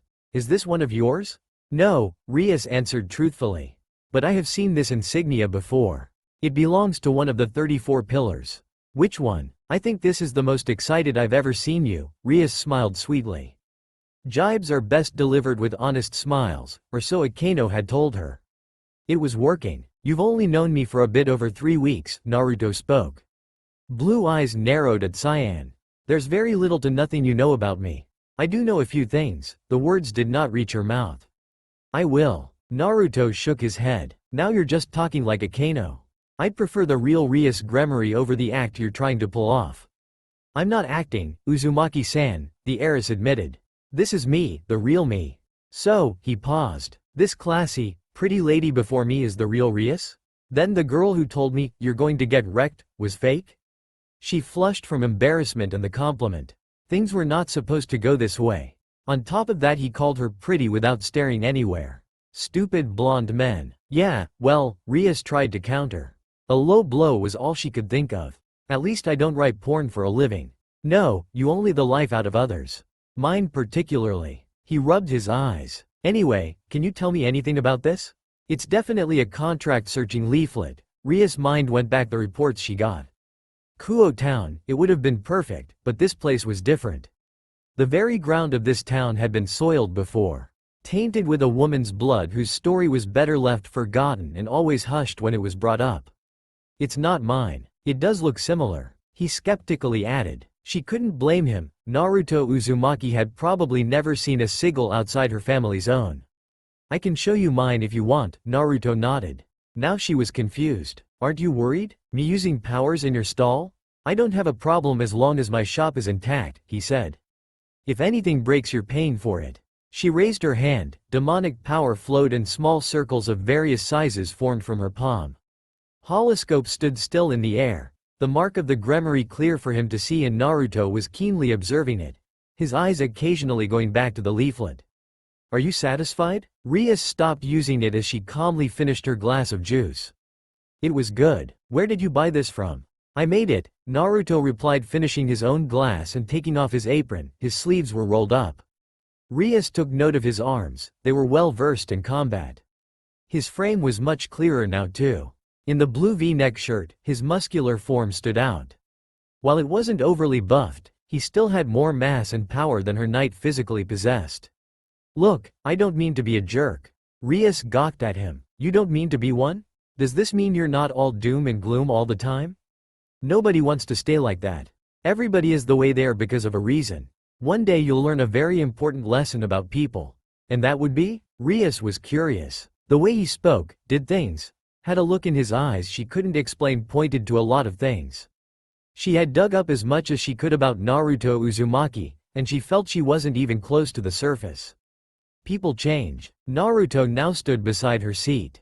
For their dreams, for money and a lot of other reasons they try to justify. Not a single person, human, devil or otherwise, can avoid it. Rias was lost for words. She didn't expect him to get serious all of a sudden. Then again she couldn't tell what went through that mind of his. Naruto Uzumaki was unpredictable. That's deep. He walked to the door and stood there. Will you be leaving now? Yes, she said and saw him opening the door. If you will, I have to clean this place up. What about this? Rias asked, holding the paper. I could probably find out more things if I took it with me. I'll give it to you later. Naruto left no room for argument. She got up to the door and waited there. Rias felt like getting the last word in. One last thing, the Gremory heiress said. Do remember that this area is mine, Uzumaki-san. If I find out that you're treating Akeno like crap again, I'll make you regret it. Believe that. Some kind landlady you are. Do well to remember it. Of course, Naruto mockingly bowed. She didn't like it. Be on your way then, devil's favorite tomato. With those words, Rias, again, felt embarrassed, but scared too. Memories of her brother came flashing back. He too once called her that. Lucifer's favorite tomato, her brother called her before taking at least 100 pictures of her, in a tomato outfit. She remembered it all. The crooked smile, the gleaming eyes, the red tights. The endless snaps of the camera. Each sound was a reminder of her shame. However, it paled to what he said. Dark words that scarred her, even to this day she could hear them. Smile, Rias. Smile. Big brother is watching. Oi! Naruto's breath hit the side of her face as he leaned in, snapping his fingers. It was hot and too close for comfort. She squirmed away a bit. This was probably the closest a boy had gotten to her without losing it. Nothing, her voice was louder than she wanted it to be. Damn it. Goodbye and thank you for the drink, Uzumaki-san. Drop it. Come again? The san, he clarified. It gets a bit too formal for me. I just call you Tomato, or Gremory or Rias. Tell the same to your friends as well. I see, Rias smiled, glad they were talking about something else. Still, does the same go for Akeno? She does call you, Kun. Do you want her to stop calling you that? Leave, before I kick you. Rias laughed as she stepped out of the store. So far the day was going well, the jest helped a bit. Her mind was still on a lot of things. A nun, a pig, a contract. If she was lucky enough, Issei would forget about the girl too. She felt bad, but it was necessary to avoid conflict. Heavy as the crown, Graphia once told her. Angels and devils were never meant to be together. 4xx Admiral 4xx. I will kill him after this. I can only take so much, Rainier muttered. Her words were cold and dripping with poison. Calwarner sighed and placed a hand on her shoulder, consoling her. You know how he is. Doesn't mean that I care. The Fallen looked around at the dozen guards which had arrived. All of them had arrived in the dead of the night, when she'd been to the airport. Humans, each time she had to work with one she kept her expectations low, doing her best not to spite them as they were useful. This was different. The particular headache, a former exorcist, one of the very best the Catholic Church had ever gotten, was pushing her limits. Rainier had spent hours at the airport, hours, waiting for that man to arrive. She had even run into him, the ghost, and narrowly avoided conflict all so she could send the nun back with the exorcist. Now, Fried Selzen was here. Foul-mouthed, insane, and undoubtedly one of the sickest forms given flesh and blood, the priest did not leave a good impression. Not to mention, the nun had to pick daytime for her arrival. Now it was late noon with her nowhere in sight. The first thing he'd done was ask Rainier if she wanted some of his holy water. Rainier nearly skewered him then. The man was now raving about the devils he killed, the women he defiled, and the heathens he cleansed. She'd seen of his ilk before. You should have seen it, brothers, Fried preached, like a bishop to idiotic masses. The kitten cried so sweetly. Please spare me, I'll do anything. And believe me, she did a lot of things. His cackles resembled shrieks. Rainier looked around him, flocked by men garbed in blue. Selzen was enjoying himself too much with his brothers. Most of the banished exorcists here were ruthless and bloodthirsty, gaining notoriety and fostering hatred for all things not human. The fallen were not their friends, simple partners were far as they could go. No one here was more twisted than the mad priest though. She'd heard a rumor regarding him. Fried Selzen had developed a taste for flesh. Of the ones he killed. You speak too loudly, Donasek spoke. The man had been resting his wrath. Ever since Rainier had put her foot down, her friend wanted to hunt the blonde. Best rest your mouth, exorcist. Or I'll do it for you. Oh ho, Fried grinned like a child given candy. His teeth seemed sharper. White-haired, red-eyed, the young man seemed poised to strike as he brandished his gun. You should watch that runny mouth of yours, shit-winged angel. If not, you could always take my gun in your mouth. Enough, Rainier said, stopping Donasek. The man was ready to strike, but infighting would only hamper her plans. She couldn't afford this. Not now, not when she was this close. Fried, you've been talking a bit too loudly. Maybe you should tone it down before I make you. Is that an invitation for me? Fried laughed a bit, slicking back his hair. I don't think your little clit is ready for me. Rainier was about to discipline him. She couldn't, however. The door of the forgotten church opened and footfalls echoed as everyone, save Fried, remained silent. Wearing the traditional clothes any sworn sister adorns, Asia Argento, the holy priestess, nervously walked in. The veil over her head made her look more like a child, which she was in Rainier's eyes. However, that wasn't the only thing the former angel noticed. The petite girl headed towards her, bowing her head. Hello. Are you Lady Rainier? There was hope in those green eyes. Innocence was rich in her timid voice. Faith was a full-blown, unfading fire in this young one's heart. Yes, it reminded Rainier of someone all too familiar.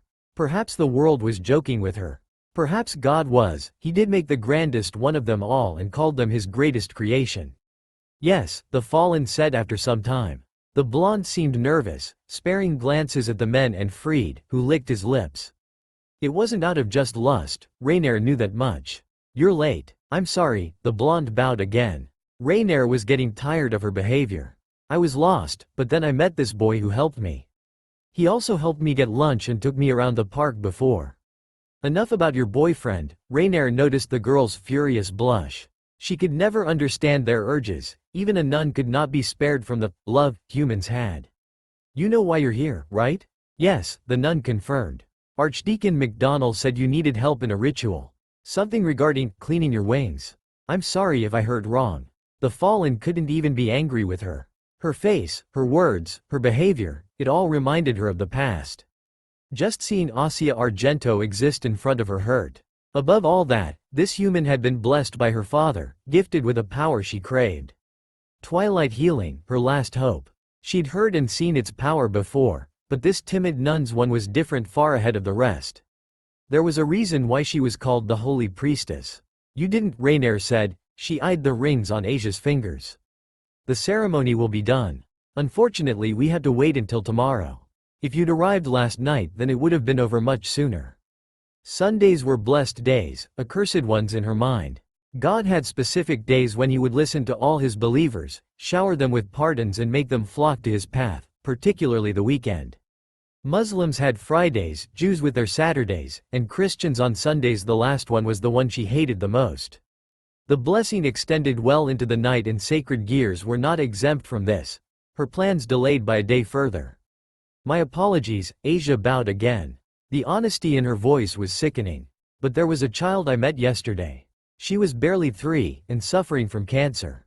I just couldn't leave her like that. You missed your flight for a girl you barely knew? Rainier was stupefied, wrath swirled. Do you know how much you screwed up my plans? I truly am sorry, Lady Rainier, but there was no way I could leave her like that. God gave me this gift for a reason, and if I can't save one person, then I might as well not have it. The fallen was a bit surprised. The girl had more spine than she expected and firm in her beliefs. It didn't matter though, it would all end soon. Sacred gears were tricky little things. Only in the witching hour they were at their weakest, and that too was non-existent in the case of ones forged for combat. Twilight healing, thankfully, did not fall in that group. Just one more day. Careful, little one. Middlet flew close, pinching Asia's cheek in a teasing manner. Rainier doesn't like it when humans talk back to her. At least she has manners and knows her place, Donasek commented. He glanced at Fried, who was raving like the madman he was. Unlike some scum we know.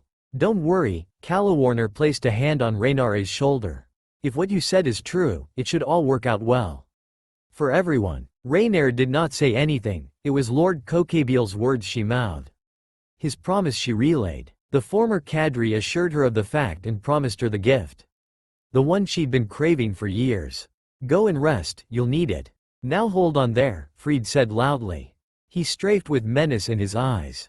I need the girl. You don't. Rainier shot his words down. I have enough problems in my hands. If you touch the girl, I will end your existence. Fried smiled, giggled and moaned. Oh babe, now you're just fucking turning me on. He then turned on his foot and headed towards the door. Where the heck are you going? Calawarner asked. They were all surprised by his sudden decision to leave. Well, it's clear none of you bimbos are going to help good old Fried with his problem. He smiled at them, baring all his sharp teeth. It was disgusting to look at. So, being the wise man I am, I will go and clean up a few things. Ones that should have been taken care of a long time ago. Don't be stupid, priest, Middlet warned. This area is still owned by devils. I know that, you stupid bitch. Rainier had to be held back by Kala, Donasek and Middlet glared. Her patience only went so far. Besides, the thing I'm taking care of is barely worth anything by the devils. Just a few old skeletons I'll be taking out of the closet and burying deep in the ground, where they belong. He left. Rainier looked at the band of priests all huddled together. She eyed the one who looked the least confident among them. You, she pointed. What's your name? Alejandro Ricardo Mar. Right. Rainier didn't have time for this. Follow him, and make sure he doesn't do anything stupid. Father Fried is not a. The sharp crack of the ground near his feet silenced him. A spear, light and pink, dug through the earth. Follow him, now. He didn't need to be told twice. Rainier could only hope that Fried didn't fuck up all her plans. She had enough problems on her hands. Excuse me, Asia spoke up. Can any of you help me read this? Where did you get that? Rainier eyed the orange book in her hand. Despite her anger, she felt amused. Middlet was giggling while Donasek groaned. Kala merely sighed. Oh, Asia smiled. The friend I made gave me this. He said that this would change my life. Rainier fought back a smirk. Reading smut out loud to a nun, in a church no less? She had other plans. Mentally shearing the girl down was one of them. For now it would rest. I'll do it, dear. 4XX Admiral 4XX. So, you found it. Sister Arya's words were calm as he remembered them. I never thought you'd find that old thing. It'd be better if you come over, Ruto. There are a lot of things I need to tell you. The phone call was one of the strangest ones he'd ever had. Soon after Rias left and cleaning was done, he tried pouring his chakra into the paper. Nothing happened. Tried to burn it, yet it did not. The parchment refused to burn and become cinder. A bizarre conspiracy germinated his thoughts. Maybe someone at the orphanage would know. An insane notion, yes, but history lessons, the ones Aruka had bantered on about, had taught him a few things. Enemies would align, sometimes for a greater purpose. The Fourth Great War, his greatest nightmare, was proof of that. Hidden villages banding together against Madara to stop him, even though they barely trusted each other, something he didn't understand back then. So he called. Sister Arya was the one who picked up. After getting pleasantries out of the way, Naruto wasted no time. Arya was quiet before he replied, completely cool at the finding of the paper. Ever since the call ended, he'd been anxious, on guard and angry. The pleasant kind old woman he knew, the one who showered him with affection and kindness back at the orphanage, was in cahoots with the devil. It frustrated him to no end. Had the devils known about him this whole time? Was Arya a spy? Were some other people using Akeno, Rias, Issei, her peerage to get to him? Questions clogged his mind, giving him a slight headache and craving for nicotine. He smoked without a care, letting his lungs become tainted with soot and ash. It was night now, and Naruto upped the seals surrounding his house, even left 6 shadow clones with enough chakra to maim anyone who came with dark thoughts. The car revved up, and soon Naruto found himself driving past the more urban district of Kuo, the fancy part of town. Bright lights shone, colors dazzled, people chattered. He drove past them all, past the cheerful buildings, the bustling noises, and the perfect spots for couples. It was always darker here in downtown, no shortage of electricity, just darker. Unlike what he saw moments ago, all that laid before him was buildings of brick red and ashen gray. He saw a few women standing near a light post, curvy, skimpily dressed, all dolled up. Even beneath the heavy layers of makeup, he could see the bruises. Naruto was sure he knew one of them, probably grew up at the orphanage with him. Ignoring the calls they made, he drove until he reached a small one-story building. This was a bit different from the two flanking it on either side. Bounded by the gray, the small black and brown painted house looked no richer than the other ones. Yet it stood out. A cross hung on the door and a small garden grew in its small porch. It was ironic, such a lovely little work of earnest effort blooming in a desolate, forgotten, washed-up place such as this. In the midst of all the craggy and ugly gray, filthy and dirty in the eyes of most, flowers of red, yellow and black grew on a clean pasture of green. He would have admired them had his mind not been plagued with other thoughts. He knocked on the door, waiting for an answer. Maybe she didn't hear it. Old people do hear less despite the sharpness the witty old nun had. That, or she was possibly taking a breather on how to talk to him about this. Nihilistic as he was, a part of Naruto refused to believe that Sister Arya wanted to harm him. That woman didn't have a mean bone in her. She was more like to befriend a devil. No, he thought, she's still a nun. They were polar opposites. The blonde knocked again, his patience growing thinner. Yet no answer came. Loudly, he banged his fist against the door. Sister Arya. It's me, Naruto. Silence was the only reply he received. He had half a mind to break the door down, but stopped. Perhaps the old coot was asleep. She wasn't well a few days ago. Naruto turned, ready to leave, but halted. A small smidgen of crimson was on the ground right next to his foot, hardly noticeable. Getting down on one knee, he touched it, and the smell was something he knew too well. Glancing at both sides and seeing no one around, he turned the knob. The door was open and he rushed in. It reeked of blood and sweat and piss in here despite the clean way the place was kept.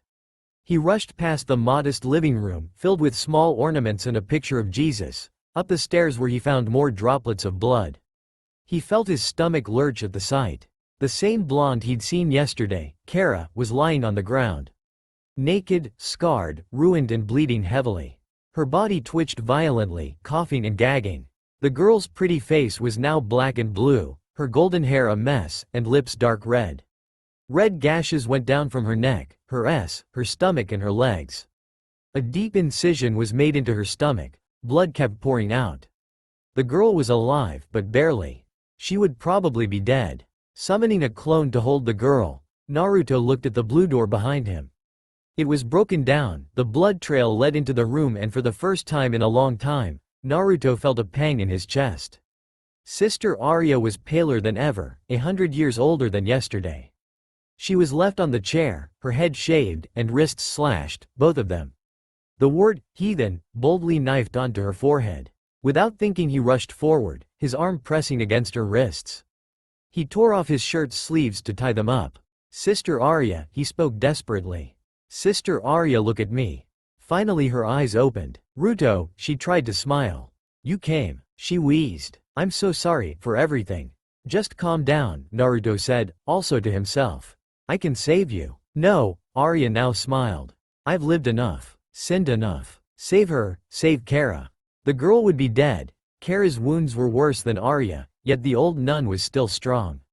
She always was. But Naruto felt his breath sharpening, his mind was nervous. He hadn't felt this way since. "Ruto," Arya spoke. "I'm so sorry." She shook, groaning in pain. Her body grew colder. "Save her. Promise me, Ruto." "I will. Promise me." Her frail fingers grabbed the helm of his shirt, now a crimson mess.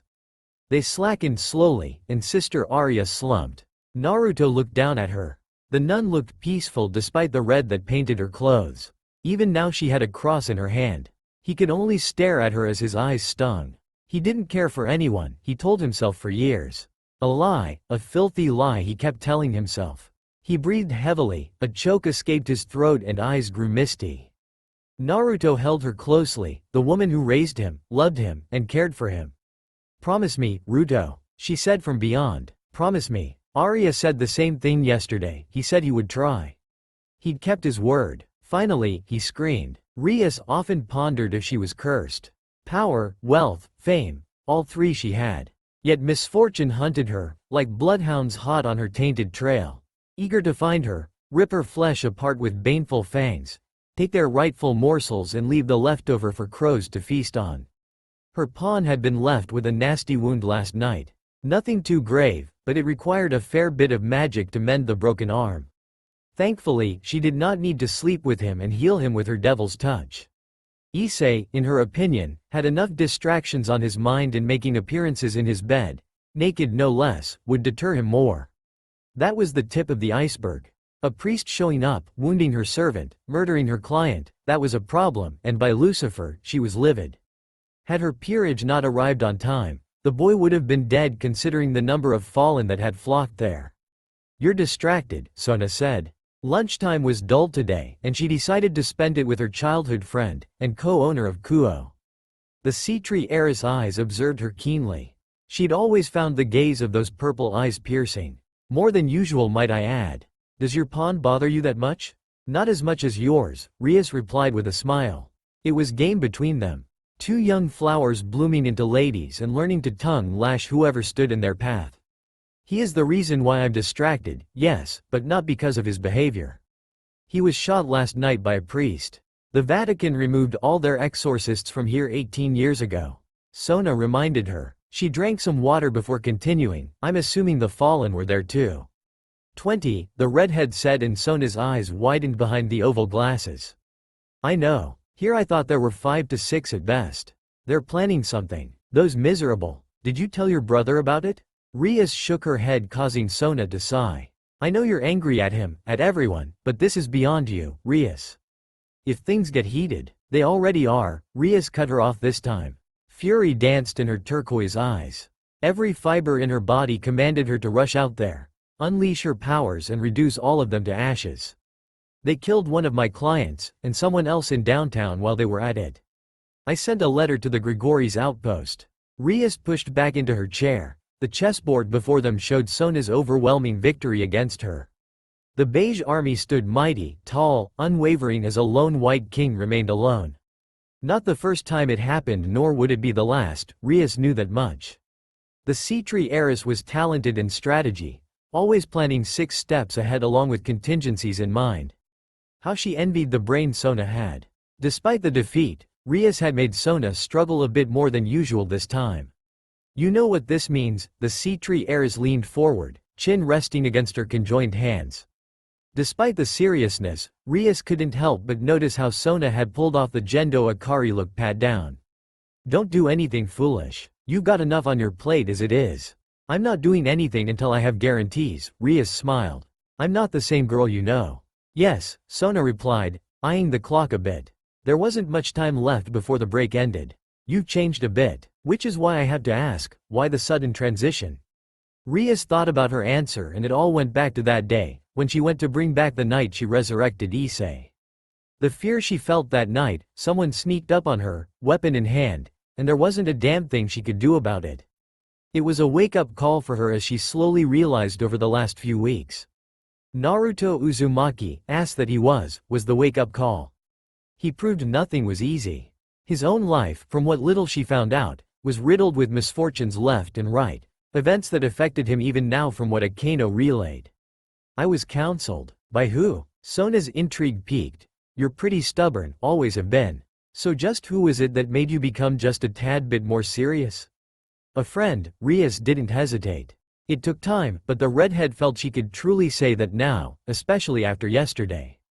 Well, he is a good friend then. Sona's momentary smirk did not go unnoticed. The school council president stood up. I'll be leaving. The chat with you was lovely as usual. We both know there's another reason you're here, Rias told her. What did you want? I was coming over to tell you that I would be going to the familiar forest. Sona didn't sugarcoat her words. Rias frowned. Getting a familiar helped a devil in multitasking with the small problems, and her friend doing this would hamper her new member's progress. The guide, or the Pokephile as Koneko labeled him, was a man with ironclad rules and very rarely did he bend them. However, the sea tree paused. I've decided not to go this month. You can take it. Why? Rias asked, curious as to why she would give up such an opportunity. Sona was more calculative. To others it seemed cold at times, even cemented her position as a kuadere among some circles, but the truth was simple. Sona's sea tree did not like wasting time on things that held no significant results to her own progress. That and her lacking in the chest department, which Seraphal Leviathan pointed out, caused her to embrace the serious path of the flatty.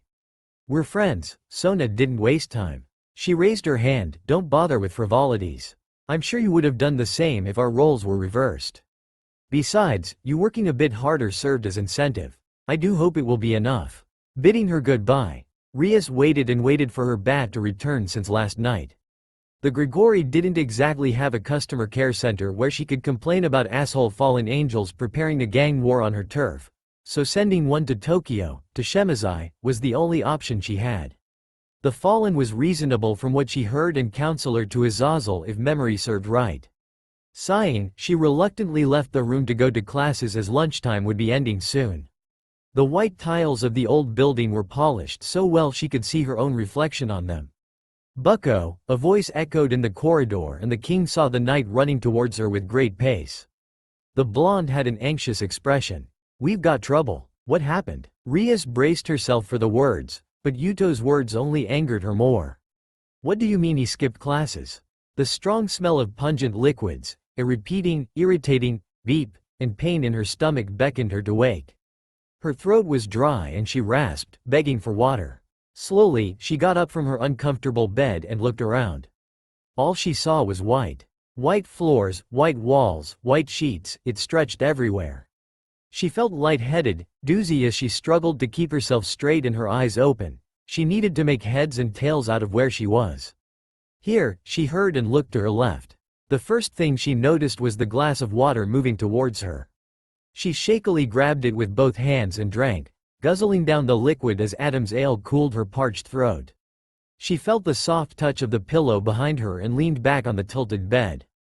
Kara's squall realized she was in the hospital. The bed, the colors and the smell should have been a dead giveaway. Sister Arya always did bring her for the annoying shots and memories rushed back in. Mom, she yelled and tried to jump out, but a firm hand held her back. Her shoulder cushioned against the raised mattress. She looked again, past the strong hand that held her, the arm, the shoulders until finally she saw his face. Solemn-faced, the blond man gave her a blank stare. She quivered at the gaze. Calm down, he told her. She remembered him. Naruto Uzumaki. Ruto as Sister Arya called him. I can't stay here, my mom's. Kara tried to continue, but tears fell, chokes echoed and she wailed. Mea culpa, she stuttered. It was all her fault. She should have never opened the door when accursed knocks came on their door. She should have run when the smiles grew wide, when the slick knives shined, when the yells of her mother arrived. And now, look at me. The words were impassive and stern. It ordered her to cease her sorrow and gaze up. The blonde looked sleepless, bloodshot blue eyes were surrounded by endless streaks of veneer red. Yet there was a dreadful dank air about him. Her mother was always fond of him. Even in her younger days, before she learned the meanings of right and wrong. Ruto was the apple of Arya's eyes at the orphanage, always talking about the sad boy who was too old to be a child.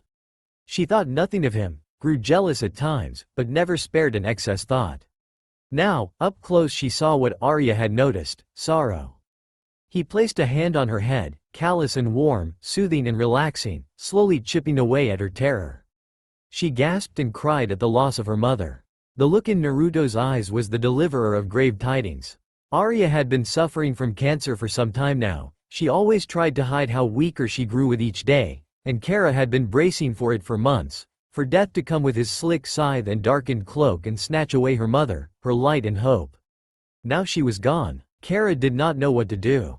Kara, Naruto spoke, ruffling her hair softly. What happened last night? She broke down again, albeit a bit more controlled, strangely. She recounted how the two men entered their house, how the silver-haired priest smiled and quoted the verses of the Bible, claiming to be Jehovah's justice as he stripped her naked, lashed away at her with a whip decorated with thorns, mortified her for her sins and her mother's sins, and then tied her up, bit on every corner of her body, before he carved out a chunk of flesh. He waved it around on the pointy end of his knife, rubbing it across her cheeks and lips, making her taste the wonders of human delicacies. Kara retched, a bile rose in her throat and she pushed herself away to the other side. Vomit shot out of her mouth. Yellow, smelly fluid smeared the clean tiles as the air grew damp and disgusting. A piece of cloth rubbed against her mouth and she grew terrified again. It ceased once she realized it was Naruto. He looked at her for a long time before he broke his peace. Did members of the church come to your house before? She shook her head. Anybody else that looked peculiar? No. Kara drank more. I don't know why they came. Mom never harmed anyone, and yet those men she breathed in. I don't know what's going on. Her hysteric cries echoed against the walls as the doors opened. Nurses rushed in trying to seize her flailing arms. She pushed them back with her strength and would have continued, but felt dizzy and weak and tired. Something was pressed against her forehead. A comforting numbness washed over her nerves and her vision tunneled, focusing only on Naruto. He looked at her sadly before mouthing something. She could read the words clearly. I'm sorry. Why was he apologizing? He'd saved her from dying. Her eyes grew heavy, burdened with sands of slumber she'd never known as they closed. Rainier scoffed at the sniffs. Her scowl grew with each passing moment. Earlier she'd agreed to let the girl roam around a bit. Nobody would bother a nun, and Rainier had her ravens follow her closely, familiars. The Fallen deemed her act as mercy. Uncaring she may be towards humans, but even she felt a bit lenient, especially after enjoying the cherry-red blush on the blonde's face after reciting the entire erotica to her in the middle of the chapel. With the righteous God sent away, Rainier had traveled down to the catacombs. Ever since the days of the Great War, churches had massive chambers built beneath them for weapons, food and other necessities. While it seemed Machiavellian considering the holier-than-thou air Michael seemed to bask in, it was a good decision in hindsight. The Holy See, for all its divine righteousness, was not above treachery. While she found no weapons down there, she did find something else. It made a Cheshire grin spread across her cruel, elegant face. A bed made from black stone, the sinner's cradle, was still around. Rainier tended to the old bed, reinforced the shackles, and cleaned the surface all so the ritual could go smoothly. She had witnessed Asia's ability firsthand last night. Twilight Healing Maxima, the rarest among the healing-type sacred gears. She had reconstructed fragments of a broken holy sword into its former glory. Freed had been instructed to bring it to test Asia's power. It was fruitful. Miraculously, the sword had been shipped away by other fallen to Lord Kokabiel. She enjoyed the scowl on the mad priest's face, especially after she learned how he'd been denied a spare bit of blood whilst he was on his night around the town. A few murders here and there didn't matter, not when her goal was so near in sight. Then that joy was tainted. The ravens returned, dark words on their dark wings. Her ticket to redemption was gallivanting around town with a reincarnated devil, one she knew quite well. Anger on her mind, she flew out to confront them. Issei Hyodo was stupefied upon seeing his murderer before him again. Shockingly, the boy had actually awakened his sacred gear. Rainier was impressed even if he carried a meager twice critical. She was surprised his mind functioned outside of focusing, praising, and dreaming about After dressing down the boy for attempting to attack her all the while as she brushed off his attempts at offense, again impressive, she whisked away the girl who had a soft spot for the pervert. To each their own, Rainier concluded when she was done separating the lovers. That was 3 hours ago, and now Rainier was at the end of her patience. Grabbing a fistful of golden locks, she pulled the nun up close. Her green eyes were misty. "I'm going to need you to shut the fuck up." More wailing ensued and the fallen had half a mind to stitch her lips. The girl was scared yet defiant. A sense of rebellion that the fallen had in spades once when she was a blind sheep. "Why?" Rainier raised her fine brow at that. "What? Why did you kill Issei-san?" The fallen smirked. How could she not? A part of Rainier deeply enjoyed the pained look the former maiden had. "Tell me something, do you know what I am?" Asia nodded. "Then why bother asking me?" "Because," the blonde hesitated a bit before mumbling something. "You're going to have to talk louder, girl. A minute ago you were sobbing as if your favorite pope had choked on his breath."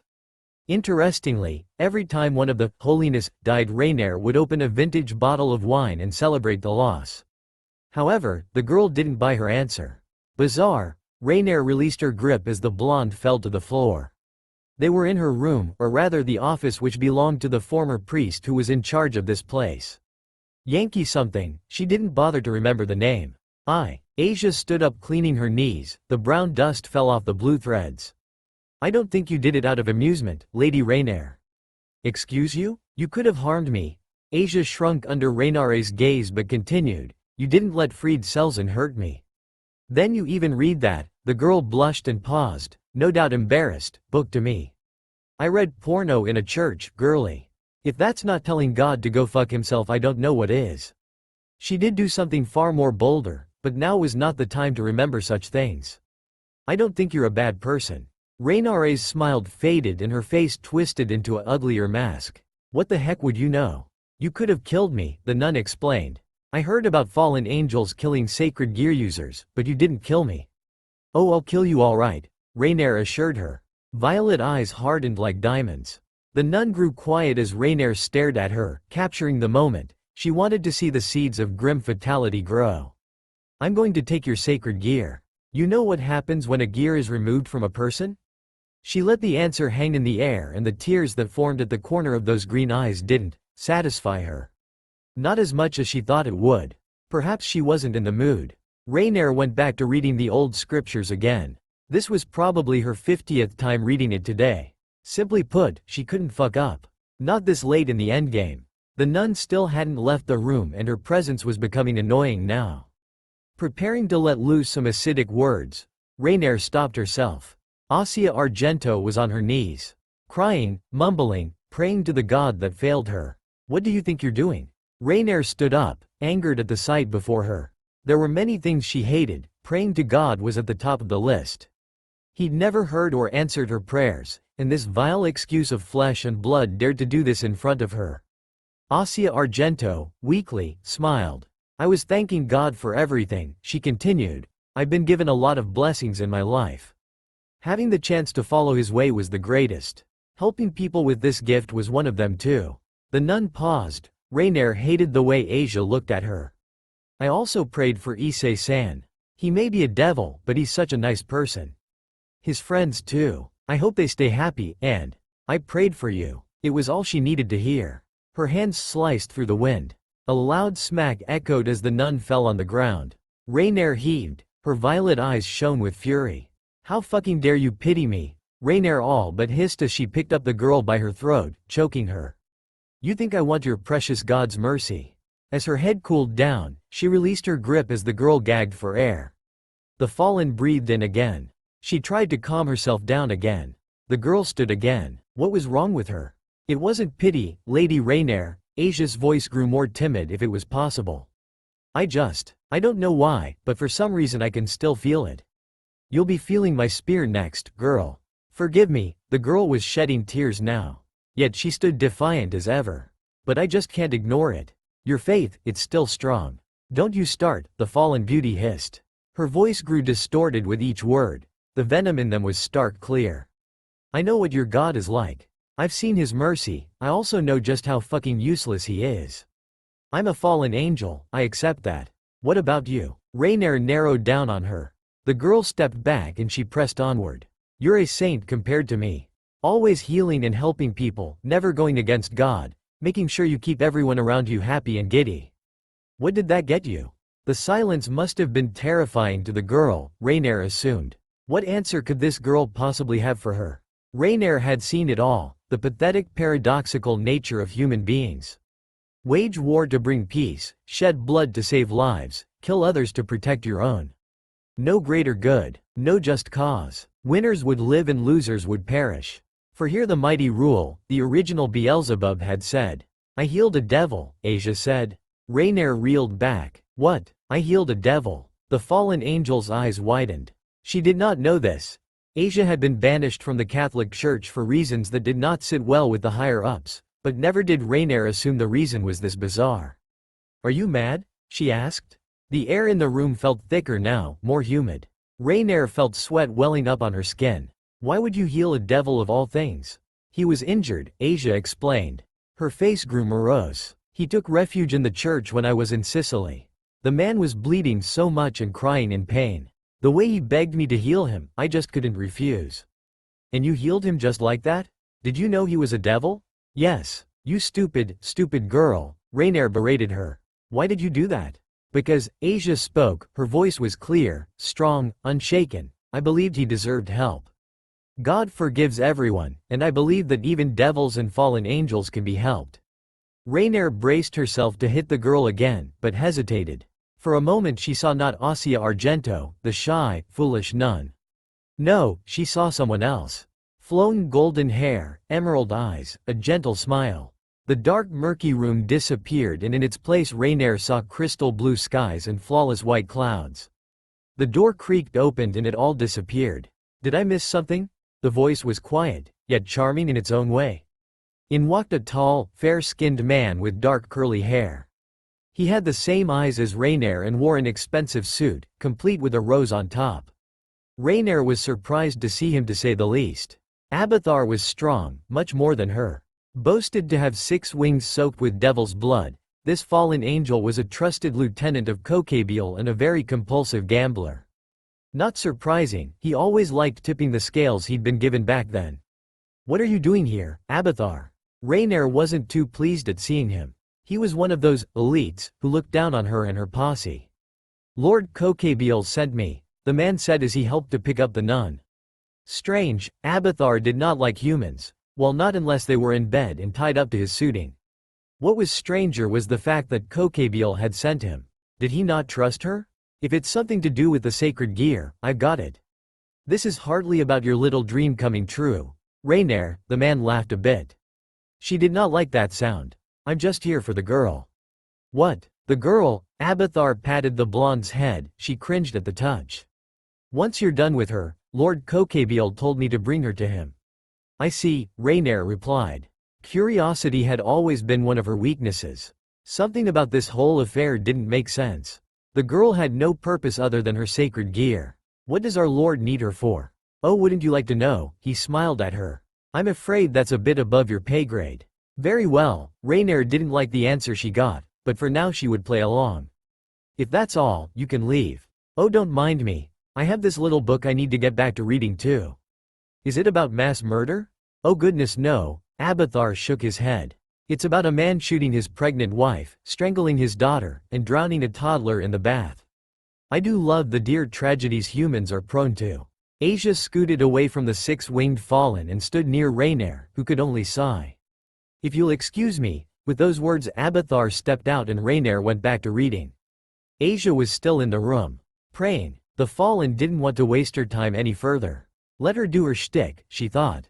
Besides, it wasn't like God was going to listen to her. No, once he passed judgment it was law. Still, she couldn't help but sneak a few glances at the disgraced nun. Perfectly still, praying with an honest posture, and there was a grace around her face. Rainier looked away. Nostalgia was fooling her. This girl reminded her of someone, a person she could never really go against. That's in the past, she thought. It's all in the past. We all need to move on. Despite reassuring herself, memories would not let her be at peace. Do I make myself clear? Akeno held back a sigh at how things had turned out. This argument had been going on for hours now. Yes, but I'm going to say, no, bucko, Issei replied, embers of defiance burning bright in his eyes. The newest member of their peerage was at first assumed to be a coward. Now he stood across Rias, her power of destruction flared every so lightly, like will-o'-the-wisp in cursed woods. Yet, he stood, fearless. Issei, mark my words very carefully, her king stated. All the girly traits, the doe-eyed cuteness disappeared. A mask resembling that of Sirzek's face was what she saw. If you go to that church, you'll be declaring war on their faction. Rogue or not, opening fire on them will result in you likely being killed. She attacked me first. The fallen went after the nun who you're not even supposed to talk to. I thought I explained that part. Bucko, Issei closed his fist. Akeno could sympathize. The boy fancied the girl, and she him if the familiar's words were to be believed. I'm grateful to you. I owe you my life. You brought me back when I thought I was a useless piece of trash. Still am. But, I just can't leave Asia. If what you told me is true, I won't let her die. He'd made his stand and Rias' aura flared. She raised her hand facing her pawn, symbols of old Enoch burned and twisted. Like black flames dancing in the wind, her power of destruction gathered and the sacred gear wielder shook a bit, sweat dripped from his forehead. But he did not budge. Then it disappeared. Rias sighed. She was disappointed through and through. Fine, go do what you want. Bucko, thank you. You're no longer my pawn. Silence settled in the room. Rias bore no warmth in her tone. As of this moment, you're a stray devil. So go, save that girl, run. And hide. Pray that I don't find you and rip that pawn piece out myself. Akeno stared hard at Rias, she knew what was going on. Issei looked distraught, almost heartbroken. Bucko, Kiba began. The knight was fast friends with Issei. Surely you're not serious. Am I your king, Kiba? Yes. Would you betray me? Never. What about you, Koneko? Rias asked the petite girl who shook her head fast, but kept her gaze occasionally looked at the horrified boy. You two can go. I have much work to do. Issei decided to speak up. Bucko, are you serious? The grief in his voice was genuine. Yes, her king replied as Koneko and Kiba exited the room. The king, queen and pawn remained. The tick-tock of the clock was the only sound they heard. Now, leave. Issei had tears welling up in his eyes. Himejima could see the shock, the sadness. He looked to her for support, but she looked away. It almost made her want to console him. But he needed this. I'm sorry. For everything, Bucko. Thank you. Leave. Rias paused, stray. The second year darted out of the room, rushed heavy footfalls of regret ceased in the distance. Her king sighed. The mask was gone. Rias' Gremory looked like as if she'd shot a puppy in the face. I'm surprised you kept it up for that long. Akeno poured her some water. The redhead cordially took it. You do know that Kiba and Koneko are going to help him. Of course they are, the heiress replied. They're friends, although I thought I'd get you too. Oh Rias. Akeno smiled slyly. You can fool everyone in the world, but not me. I know you all too well. Touché, the redhead leaned back in her seat. I still haven't heard anything from Tokyo. You don't think they're behind this, do you? I don't know, Akeno answered. To be honest, the rumors surrounding Azazel and his neutrality doesn't fit into this. Exactly, I can't help but feel someone else is behind this. Rias bit her thumb. Low-level fallen would never stay here this long, or even dare to attack someone in a devil's presence. I don't like this at all. Neither do I, but it is what it is. True, Rias looked at the clock. It had been pretty late for some time, but now it was dawning on them. Anyways, how's your day been? I couldn't get to ask much. You've been busy. Same old, Akeno said. Her eyes lingered over the chessboard. The haphazard way the pieces were placed looked bizarre. As if her king was trying to obtain order from chaos. Oh, Naruto didn't do anything new today? He didn't come. Did he say why? I called him, Akeno recounted. Her favorite blonde in the world sounded off today. Nothing too grave, as if he had something important to do. He did have a life, outside of hanging out with her of course. He said he was busy with something. I think he was talking to someone. A girl? Akeno narrowed her eyes. Haha. Her king was developing a sense of humor. Maybe he does have someone he meets. Someone special, someone precious. Rias giggled like Gollum. Leave it to her king to make a cultural reference every now and then. Well, at least I'm not going to die alone, Akeno chirped. I'm not going to die alone. You don't have a boyfriend.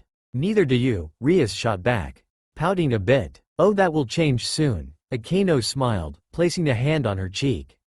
Then you'll be the lonely king. I can get a boyfriend. Yes, but who? And no, you can't talk about your husbandos. Much to her surprise, Rias actually gave it a thought. Akeno stared in wonder. This is interesting, she thought. Rias had never really been interested in a boy with this much thought before. Then like that her king snapped out of the daze as a red circle glowed in the room. Out of it came an adorable little bat that could claw out the eyes of humans and drop them on unwary pedestrians. Its black wings fluttered slowly, a letter tightly clutched in its limbs. Dark wings, dark words, she'd read somewhere. Rias opened the letter, not caring about the envelope littered on the floor. An excitable one, her king. Rias' eyes gleamed with joy, and a wicked smile spread on her face. Oh, Akeno waited for her to answer. It's from Tokyo, her king showed her, they're rogues. We're free to do as we please. Oh Tilda, Akeno shivered a bit. Glee filled her body, rage rose in her mind, and jolts of excitement began to emerge. She wanted to hang out with Naruto, just a small visit like every day, it was so enjoyable. But for tonight she'd have to settle down with smiting. Righteous smiting. His breaths were heavy, his heart was heavier, filled with grief, anger, desperation. Asia, he thought of the lovely girl who he'd known for less than 2 days, yet deep inside it felt different. It felt right. That was the only word that came to mind. Her smile, her voice, her hair, her everything. Opie was there as usual, of course. She was so perfect, she treated him like he was a person, she liked him for being a friend. Issei Hyodo had never felt such endearment towards other people save his parents. All he knew was that he had to save her. By any and all means necessary. You're slowing down, perv. Kaneko's bland voice made him pick up the pace. Despite the looming danger Asia was in, he allowed himself to smile. Kiba and Koneko had shown up outside his house. One was smiling, the other was monotonous, but cute as usual. Kiba's simple words was the last bit of encouragement he needed to roam into the valley of death. Sorry, Issei spoke in between the strides. His twice critical, a commonly occurring sacred gear, much to his disappointment, was ready to go. Yuma's words. No, he reminded himself, Rainier. That was her name, the one who took her away, the one who killed him. The one he feared. Just remembering her face made him wince. The phantom sensation of the light-constructed spear slowly bursting through his chest, clean through his spine, leaving him to rot and die. His fist clenched and he swallowed the fear. This was no time to be afraid. All that mattered was saving Asia. Even if it meant giving up his life to save her, he would gladly do it. For a moment he felt his pulse jump, as if the sacred gear had been responding. It didn't happen again. Must be the nerves. Issei, we're here. Kiba and Koneko immediately stopped. Issei took a few steps before panting.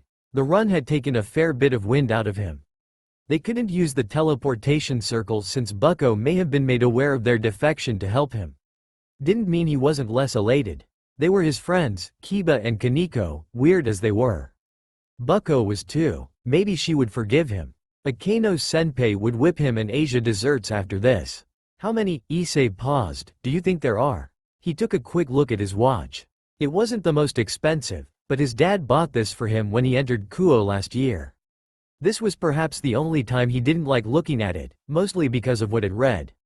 2 minutes to midnight, he thought nervously. Why couldn't time be on his side? At least 20 to 30, Kiba answered, summoning a straight bastard sword for himself. Issei couldn't help but remark how the two looked battle-ready. Koneko particularly looked ready to crush everything in her path. Guys, he faced them, some tears welling up in his eyes. Issei couldn't control himself. He wouldn't mind being called weak, but they were following him into certain death. The boy couldn't ask for better friends. Thank you. Shut up, perv. Koneko spoke, merciless as usual. You can pay me for this later. Will do, Koneko-chan. Careful, Issei. Kiba patted him on the back. Her price is steep and consists of cakes. And everything else sweet. Don't worry. I'll work my ass off. I owe you guys. Kiba smiled and Koneko nodded lightly. They were heading towards the old abandoned church. Issei remembered the last time he went there. Some priest had died. He didn't remember the entire story, But he remembered a lot of people crying that day. It made him cry too. Not tonight, he told himself. He took a step forward. This was his moment of truth. I smell blood. 3 words, simple as they were, halted him. Froze him. Images and thoughts of a bleeding blonde entered his mind. No, no, no, he looked at Koneko who spoke those words. She was looking behind them. Sobs first reached his ears, followed by incoherent loud words, and feet shuffling against the ground. A man was running towards them, limping and bleeding and crying. Issei wanted to look away. The man was missing skin and meat underneath his right eye. Raw flesh gasped. The red fibers contracted, expanded, shot out squirts of red liquid along the path. His remaining teeth and torn gums could be seen clearly from where vestiges of his right cheek was. He felt something rise in his throat as the man jogged past them, muttering one phrase over and over again. It made Issei's head hurt. Ayuto mi, Dio. Did he have to mention his name? Issei rubbed his forehead, trying to work past the throbbing headache. The guy was going towards the church. That meant he was in league with those fallen guys. Kiba, Koneko-chan, that guy he's. Issei tried to speak, but he could not. He was suffocating. He didn't know why. The whole place became quiet. Too quiet, he concluded. It was almost like the night he'd been stabbed. Instead of remembering the bright light that skewered him, he saw something different. He saw something else. Darkness. Deathly dancing darkness. Like smoke from exhaust pipes, it spread around him, polluting and tainting the air, corrupting the very air he breathed. Moonlight was fading, cowering away. Clouds hovered and hung in the night sky. They were trying to hide this from the world. Issei felt something crawl up his spine. A murder of crows cawed and screamed from the trees, fleeting from whatever horror was arriving. Their shrieks were howling winds. He heard footsteps. Each step echoed in the silence. Koneko-chan breathed heavily, Kiba's sword rattled, and Issei fell to his knees. It was getting cold. Too cold. He was going to die. Whatever came was going to kill him. The ghost walked past him. It strolled at a serene, cruel pace. Perhaps it was foolishness that beckoned Issei to see what maimed his will. It wasn't a ghost he saw. Phantoms did not walk. Phantoms did not wear clothes. They most certainly did not have spiky blonde hair. Senpai, Issei gasped out. Some joy seeped out of his heart. Naruto senpai was here. Sure, the guy wasn't that great or cheerful. Didn't help him when he was getting killed, but maybe he came to help this time. Issei wished he hadn't called out. For a moment his heart had stopped. The world stopped. Blue eyes were surrounded by pitch darkness. The white sclera faded to black. His face looked blank, devoid of all humanity. A murky air surrounded the blonde. Darkness twisted around him, clinging to him like they were his demons. Issei fell to his knees. Numbness settled in as he stared into the abyss. Despair filled his vessel. Naruto Uzumaki was death. Then he walked forward. The third year was walking towards the church, nearing the gate with every step until he went inside. Beep, beep, beep. Issei gasped for breath. The blare signaling midnight's arrival broke him out of the daze. What just happened? He tried to make heads and tails. Was that Naruto senpai he saw? Or was it a trick? Issei, Kiba murmured. He finally turned around. Kiba was sweating nervously. Koneko was holding her head, shaking and shivering. We need to get in there. Issei nodded, but he couldn't move. His body refused. Fear had crippled him. Get up, he told himself. You have to save her. He'd never been anything special in life. Always average, never the guy everyone wanted to hang out with, or someone a cute girl had a crush on. Now he had something to fight for. He needed to do this. Letting loose a war cry, he charged forward. It didn't matter what lied beyond. Saving her was all he could do. He rushed into the old building. Koneko yelled at him, telling him to slow down. He wished he'd listened to her. Issei Hyodo entered the church and the first thing that greeted him was a severed head. The smell of iron dampened the air. Blood painted the floor. Screams of pain resounded everywhere. In the midst of it all stood Naruto Uzumaki, surrounded by fallen angels and priests. Where is Fried Selzen? The onyx walls shone brightly despite the dim lights the torches gave, like polished mirrors of darkness, that showed their path to a murkier descent. Each step felt heavier. The moment was surreal. There would be blood tonight, and from that hope would be born. A dream would be kindled, and a price would be paid. An apt cost. A worthy sacrifice. Like cattle to butchers, Asia Argento was being led down further and further into a dwindling path of no return. Despite the fact that she was being led to her own demise, the nun strode forward with seemingly no worries. A bold attempt at bravery if Rainier ever saw one. Oh, there was fear inside those jaded eyes. Yes, she saw it clearly. The desperate realization of the inevitable end, the revelation of death and all that followed afterwards. The regret of not being able to fulfill the desires that dwelled in the deepest corners of one's mind. Rainier knew what it was like. The dread, the fear, the horror. She'd brushed with death before. Before she fell, the first time a pack of devils had cornered her was in Riga, a week before World War II began. A group of strays had been wandering around making false promises to people, and those gullible humans did their biddings for them. Being the young fool she was, Rainier had her group charge in. It had been an ambush, and that day she would have died, had her favorite brother not shown up. Metatron, the voice of God, had been enraged and threatened to destroy the entire city by unleashing his divine aura. Rainier stopped him. Back then her hatred for humans still existed, but hadn't soared to the great dizzy heights that made her fall. The earth was her father's creation. There was no need to destroy a part of it because some fools fell prey to their heart's desire. Perhaps she should have let him. Someone's inside the church, Kala said to her, and the fallen nodded. A magic alarm set off as Rainier's hand showed a purple glowing sign. It was rotating slowly. I'm not surprised, she replied, honestly expected our guests to arrive a bit sooner. Maybe they were being held back by something. Rainier, for reasons she was yet to figure out, assumed that Issei, fool that he was, perhaps gave himself a hype speech. That or jerking off to ease himself into the situation. Dating him was a bit traumatic for her. In fact, it was probably the fourth most horrid moment of her life, and she had them by the spades. The details the boy would go into regarding tits and his hobbies were disturbing to her ears. She could never look at Olive Oil the same way again. You seem calm, Ray, middled. The short stuffed blonde of her troop flew around like a careless child, smiling. Aren't you a bit worried that Issei-kun and his friends will save the girl?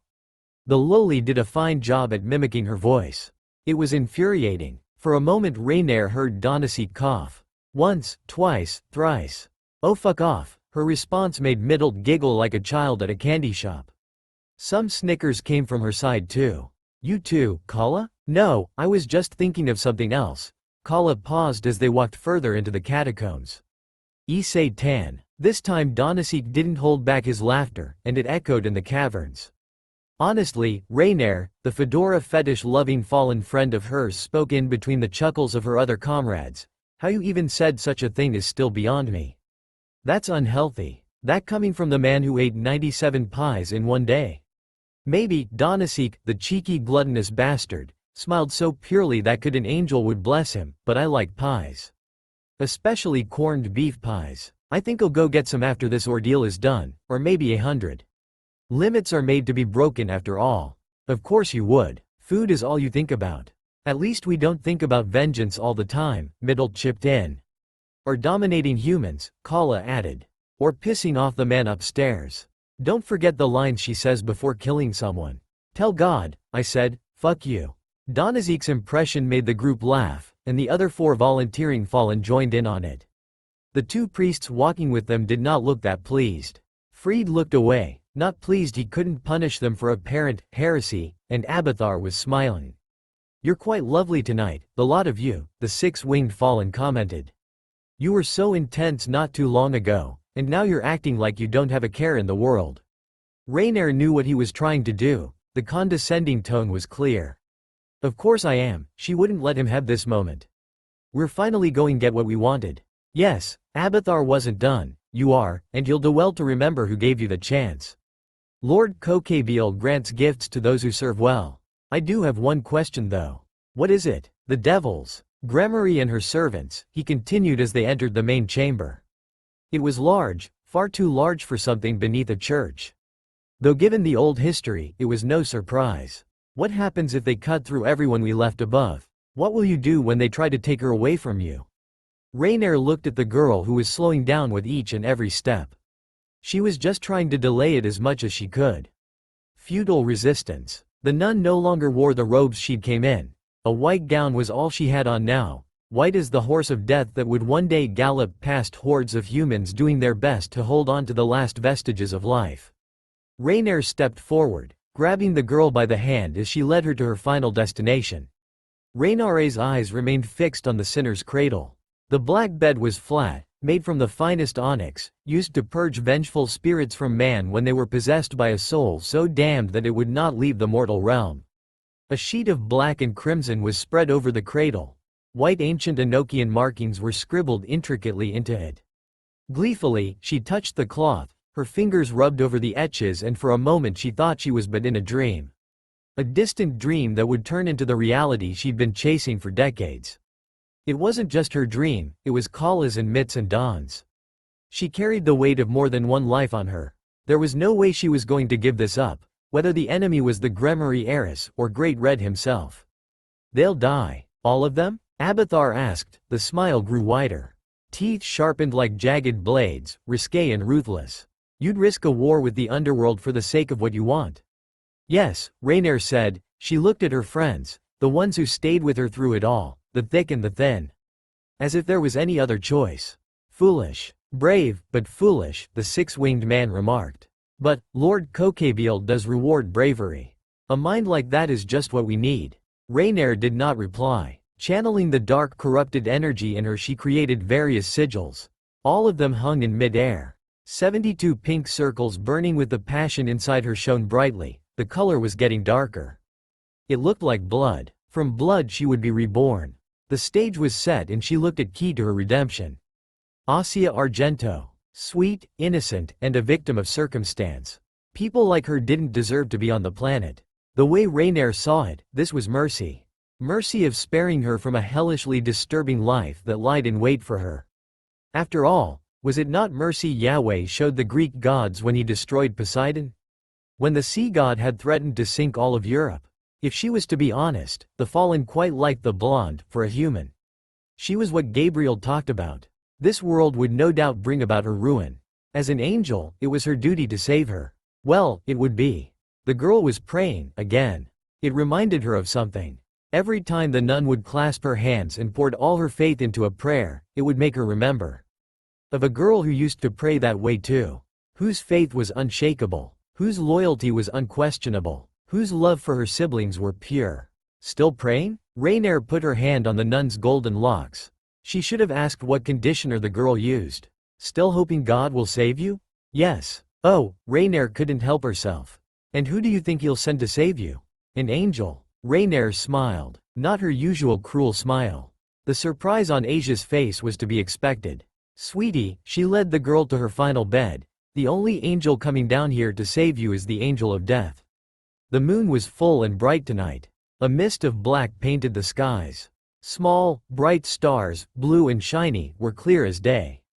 Clouds were drifting away from their destination, and Rias Gremory for the life of her could not get the agitation out of her.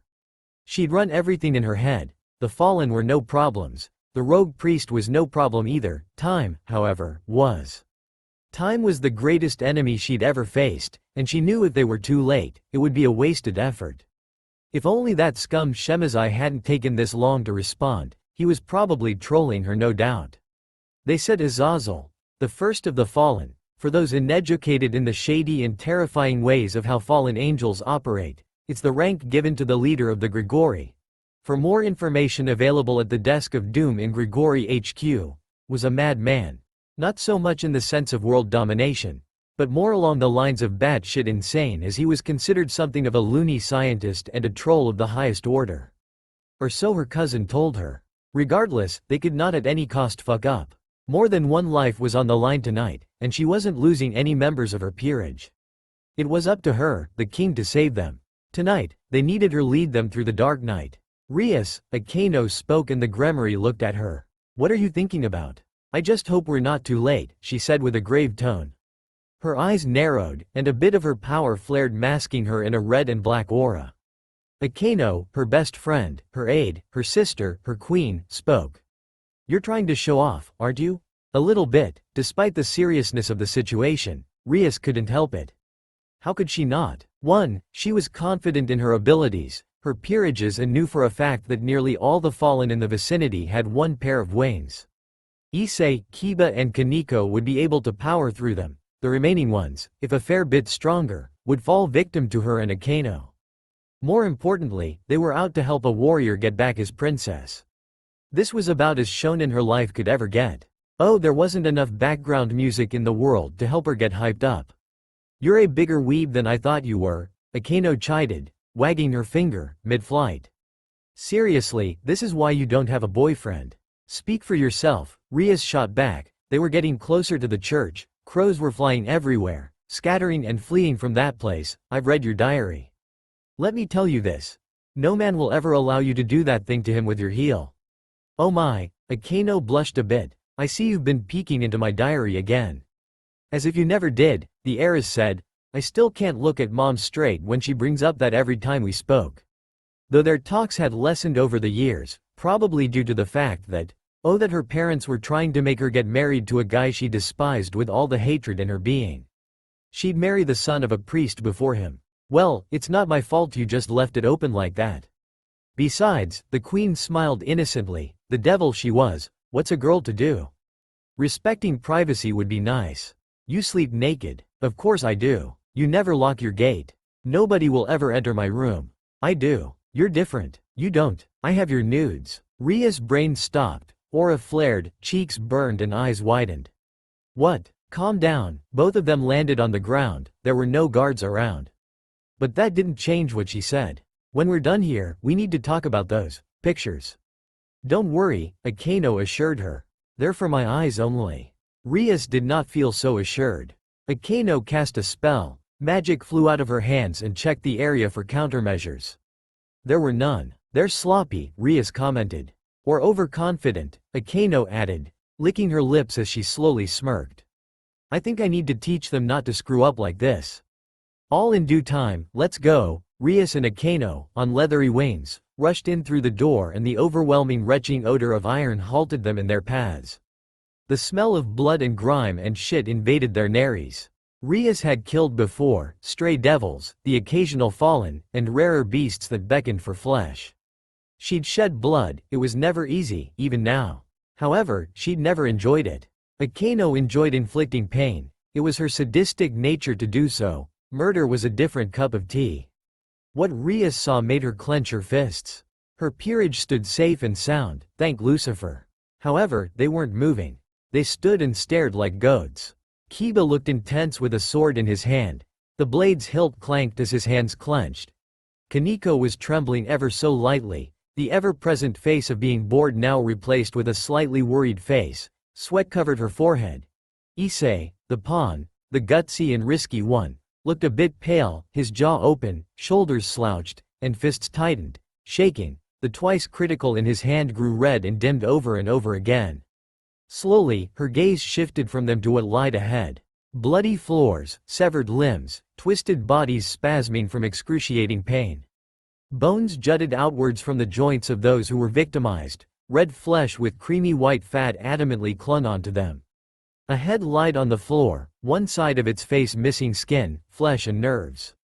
A fallen angel crashed near her, his chest and abdomen whipped, beaten, scarred, a scarlet mess. Amidst all the rushing priests, scores of fallen, she saw him. Blonde hair matted with crimson liquid, his head and body swerving, twisting, dodging around the bullets, swords and light conjured spears that could end him with ease. Something flashed in his hand. Dark, metallic, the kunai in his hand spun slowly before shooting off to hit a man in his shoulders, burying itself deep. He didn't stop there. He kicked two men in the face, making them fly before crashing into the wall. A fallen swept up behind him, spear ready in his arm, the perfect angle to stab someone in the back. The blonde flipped in mid-air, his hand gripped around the head of the fallen. Then the fall came. The winged being's face met the solid floor intimately before ricocheting back. The head suffered another as the axle came down on the back of the skull. Bone crunched under the pressure, the nose bled like a fountain, and he remained there, prone and helpless. Rias Gremory had seen many things. She'd heard stories of humans being so inherently strong, ones without blessings or sacred gears, that they could defeat fallen and devil alike. The young heiress had never believed any of that bullshit. No ordinary human could ever do that, not without a weapon. Yet, he proved her skepticism wrong. Fists, legs, a bloody kunai, that was all he had, and he was decimating everyone in his path. Enemies fell like flies, swatted away with the least effort, not being able to take more than one hit lest they want to lose their lives. Spears of light, bright and sharp, converged on him. Like a prey cornered. All of them missed him, as he kicked, punched, slashed his would-be killers. "Kiba," she spoke, eyes not moving from the sight, "is that?" "Yes, bucko," came her knight's reply. She too knew he was staring straight at this scene. Senpei entered before us and Rias couldn't blame him, or any of them. She knew Naruto Uzumaki was dangerous, she'd known that ever since her first encounter with him. She just didn't know how much. Though this raised questions. Why was he here? He didn't seem the type who'd help them right away. As far as she knew, none of them had called him. The redhead looked to her side. "Akeno, did you call him here?" Her queen's mind was too focused on the fight, if one could call it that. "Akeno." "No," she said. Violet irides fixated on the blonde. Concern and worry filled in them along with something else. Excitement. As a child, she'd loved butterflies. Before her father turned his back, before her mother met her untimely end, before her family decided to murder her because of the vile blood that ran in her veins, Akeno Himejima was a normal child like any other. She loved all things cute and colorful, and the small yet majestic little creatures with colored wings that stole her imagination was her favorite. A part of her always wondered what it was like to fly, to spin and twist in air. A figure skater in air, if you will. A dance of perfection with beating wings. Sadly, she had acquired them later. Not the way she wanted it, but it was all behind her. Sad wings of destiny, however, drove her from becoming a normal person with normal issues and a normal life to turn into a woman flawed and filled with hatred for three specific things. That man, fallen angels, and the Himejima clan. Sadism ran thick in her as much as her blood. A part of her thrived and enjoyed and loved inflicting pain on others. To see the anguish in one's eyes, the fear in their shaking forms, the hoarse grunts of pain from being victimized. Did it make her a freak to society? Yes, it did. Did she care? She never did. People would turn sooner on each other than one could blink. Why take others' opinions when they are going to be shit anyway? Whenever she saw these things, it made her excited. It made her tingle and quiver and shake with fervor. It made her feel alive. So alive. Violence was an art. The scene before her was a masterpiece. Limbs twisted at awkward angles. Knees bent in ways they should not. Sounds of pain, bones snapping, flesh cut open and exposed to air. Blood soaked the ground wet, bodies strewn apart like discarded dolls and hitting the floor and walls with an awesome display of brutality. Her heart was still beating and she let out a gasp. One of unbridled passion as she saw his forearm smash against the mouth of a fallen. How the face rippled from the blow, how the jaw hung after being displaced, white teeth with drops of red liquid flew in the air. She felt herself getting warmer and warmer at the sight. However, the most beautiful thing in this brilliant scene was him. It was always him that took her attention the most. Akeno Himejima wanted to walk forward. She wanted in on the fun, revenge on the scum that made her an orphan. That had been the plan all along. But now, she was in a trance. She stood mesmerized and hypnotized by his clinical display of dispatching all his enemies. Every strike, every stab, every slash aimed at arteries and veins that constricted movement.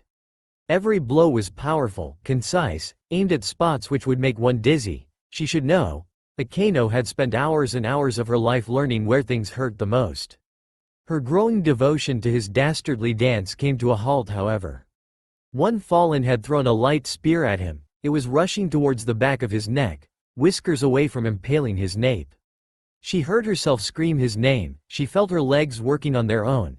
Her black wings blessed by the devils beneath unfurl and flap and glide as she rushed towards him. She had power, she had strength, she had the speed to save him. Never again was a fallen fuck taking away someone important from her.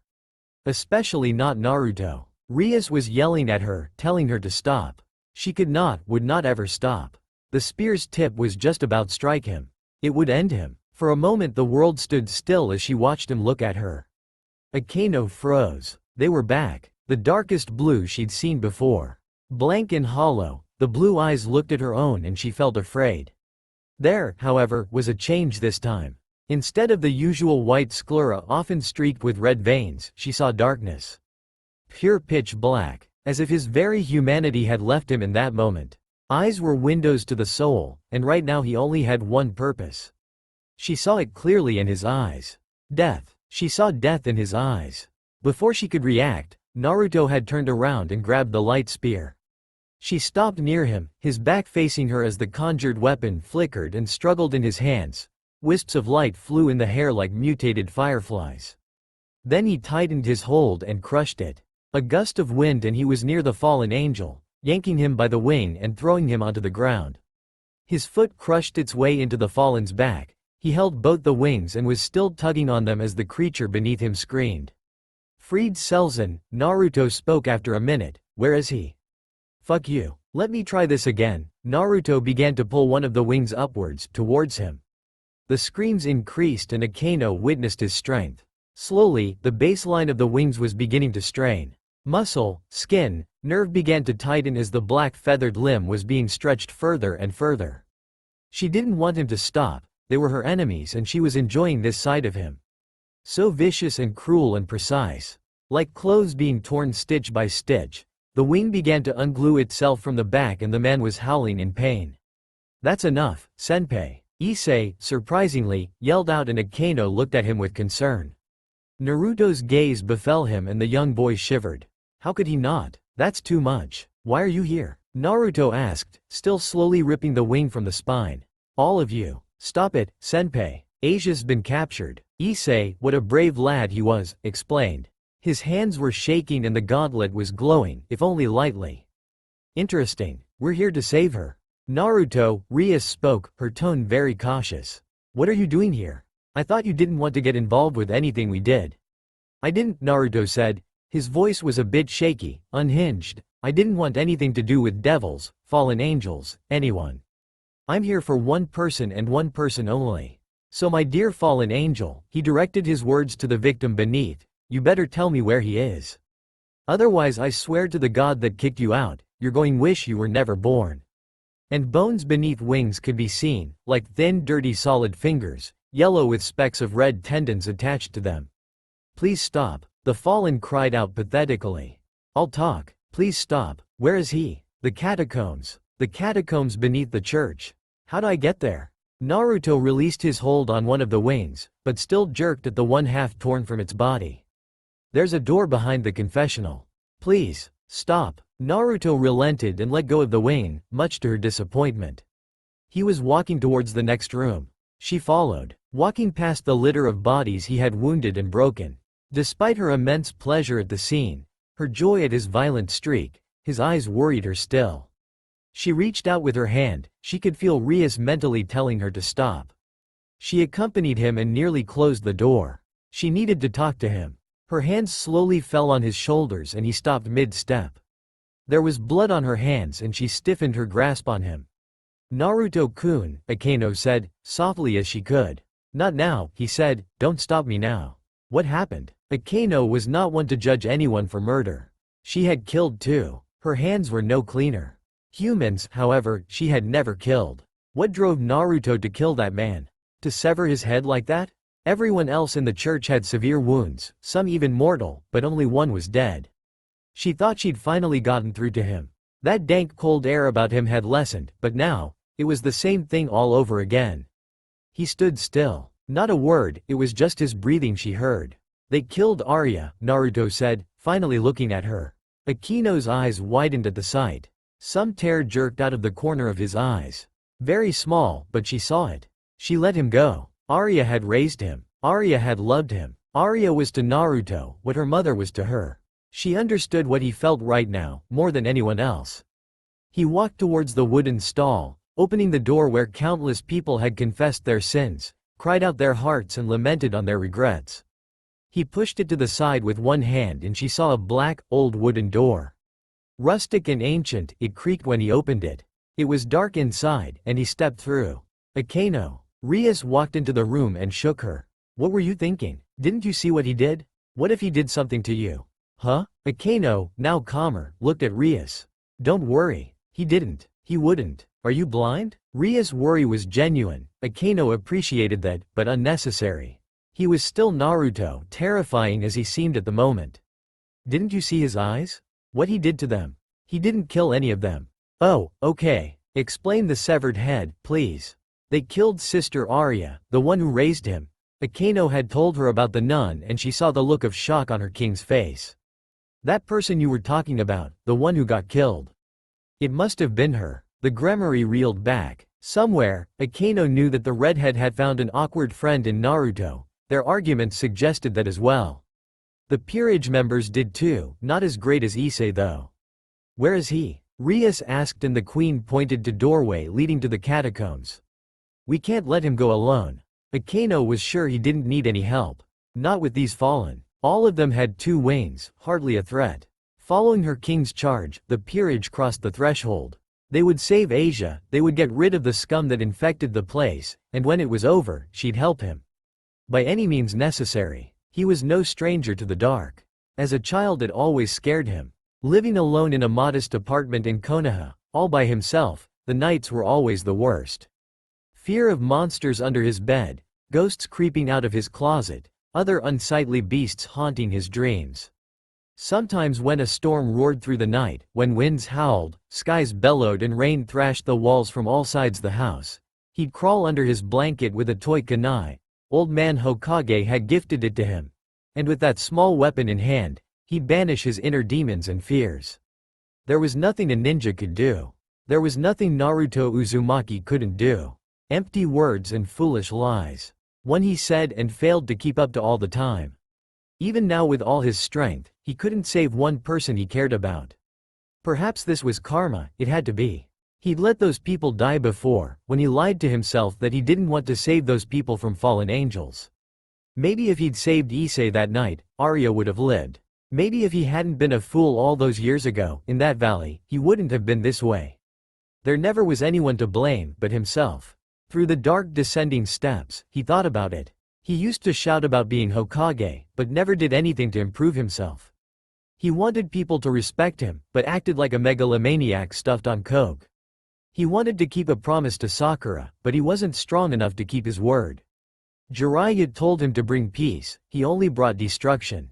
The old prophecy was right. He had failed. Naruto failed every step of the way. Even in this world, his memories reminded him of his greatest failure.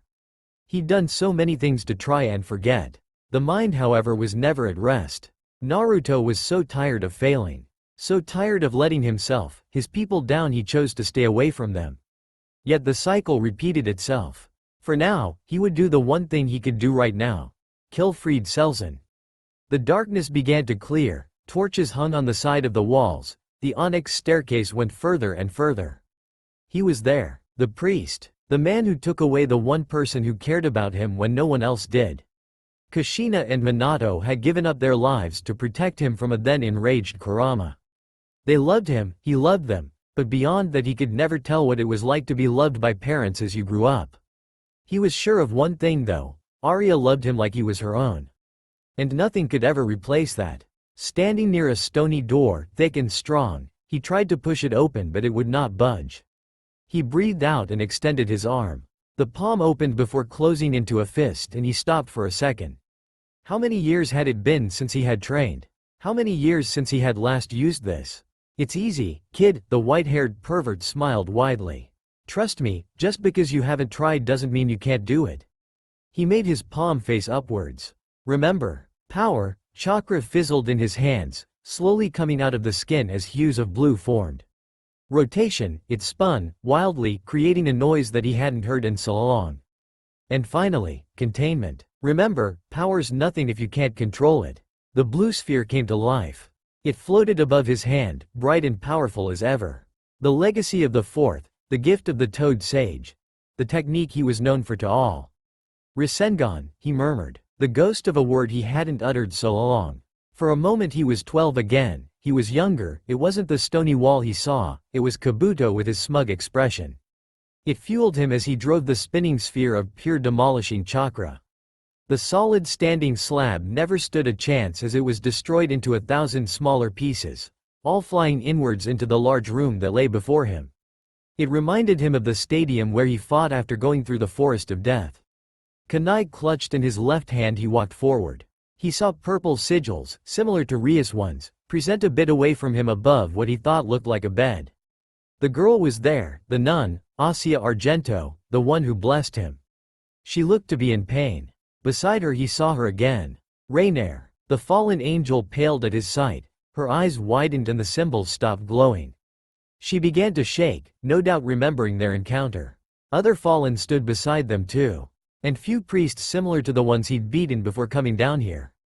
A man in a suit, with long hair, looked at him with faintest of smiles, as if he were glad. But they were nothing compared to the one Naruto had finally seen.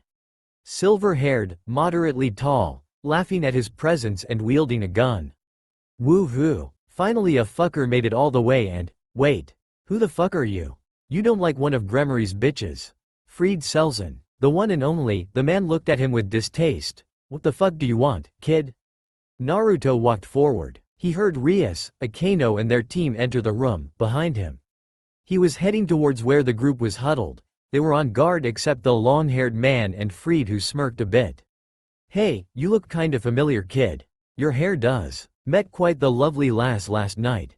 Running at a speed that gave him whiplash, Naruto grabbed Fried by the head as he stood in between them all. His fingers gripped around his head, slowly exerting more and more force. He wanted to crush his head from the inside out. You're going to die for what you did. Hell is other people. Summed up humanity nicely. Beneath all the sacred gears and miracles and good deeds was a dirty beast filled with sin. Instruments of their own destruction. A movie she'd seen long ago had a poster that resonated with her opinion. Some soldier brazenly wrote the truth on his helmet, born to kill. They would never stop killing each other. It was pathetic. One of the many reasons she despised them, loathed them, saw them as filth. That said, Rainier could not move a single muscle in that moment. All that hatred, all that vile ire was gone. All she felt was fear. She saw a wraith clothed in mortal flesh, his frame adorned with crimson stains. He stood there like death himself, judging the priest, peering into his soul, counting his sins. A human making her call to God for help.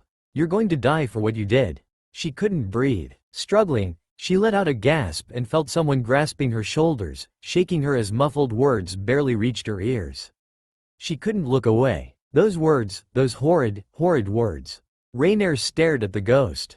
If she looked away, he'd strike her down. He'd promised her. She knew it. He was focusing on Fried. She wanted to run, fly, just get the fuck away from this place. She felt a jolt on her neck. Warner stood in front of her, tensed and worried. Middle looked shocked at the sudden appearance while Donasek didn't take his eyes off of the ghost. Rainier, you. A gust of wind swished past her. Abathar kicked him square in the jaw, making him fly off into the distance. He crashed deep into the wall. Light shone. Black light. Abathar let the dark energy flow in him, conjuring two spears as he hurled them at the human-sized hole in the wall. An explosion shook the catacombs and Rainier stared at the power the fallen displayed. Maybe they had a chance. Abathar was Kokebiel's personal attack dog. He killed and maimed anyone who stood in his way. Far stronger than her, maybe just strong enough to kill him. Fried, the fallen, helped pick up the priest who clutched his head. Blood smoothly kept flowing out of his nose. The sclera of his eyes went from white to red. You might want to get out now. What the fuck are you on about? Fried said hazily. He tumbled around a bit. I'm gonna shoot that motherfucker in his fucking nuts and… Abathar slapped the man. Hard. A tooth fell out with gum attached to it. The priest held his mouth, cursing at the fallen angel.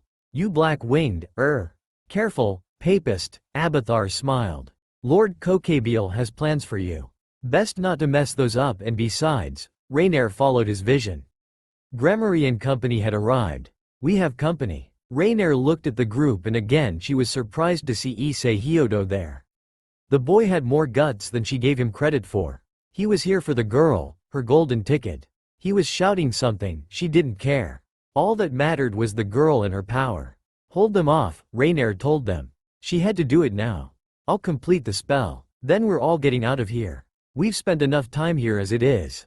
Alright, Warner assured her. All her friends, her fallen aides and the priests prepared themselves. Wings spread, energy flowed, guns, swords alighted. Do it right, Ray. I'll take the little one. Middle rushed off to the white-haired girl as the priests went for Gremory. Calawarner and Donasek went for Issei and the black-haired girl. Freed finally up was making his way out of the chamber.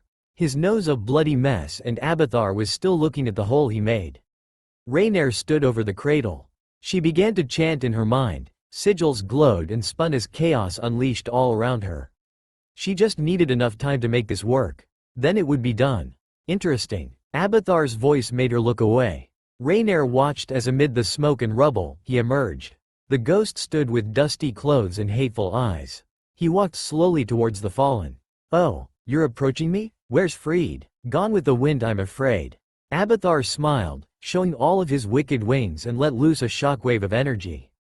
The catacombs shook and all eyes focused on him. Black miasma formed around his wings and limbs as two dark swords formed in his hands. Power emanated off of him. It made her feel unnerved. Before we fight, I had to know something. You're no devil. You're no Yukai, and you're certainly no angel.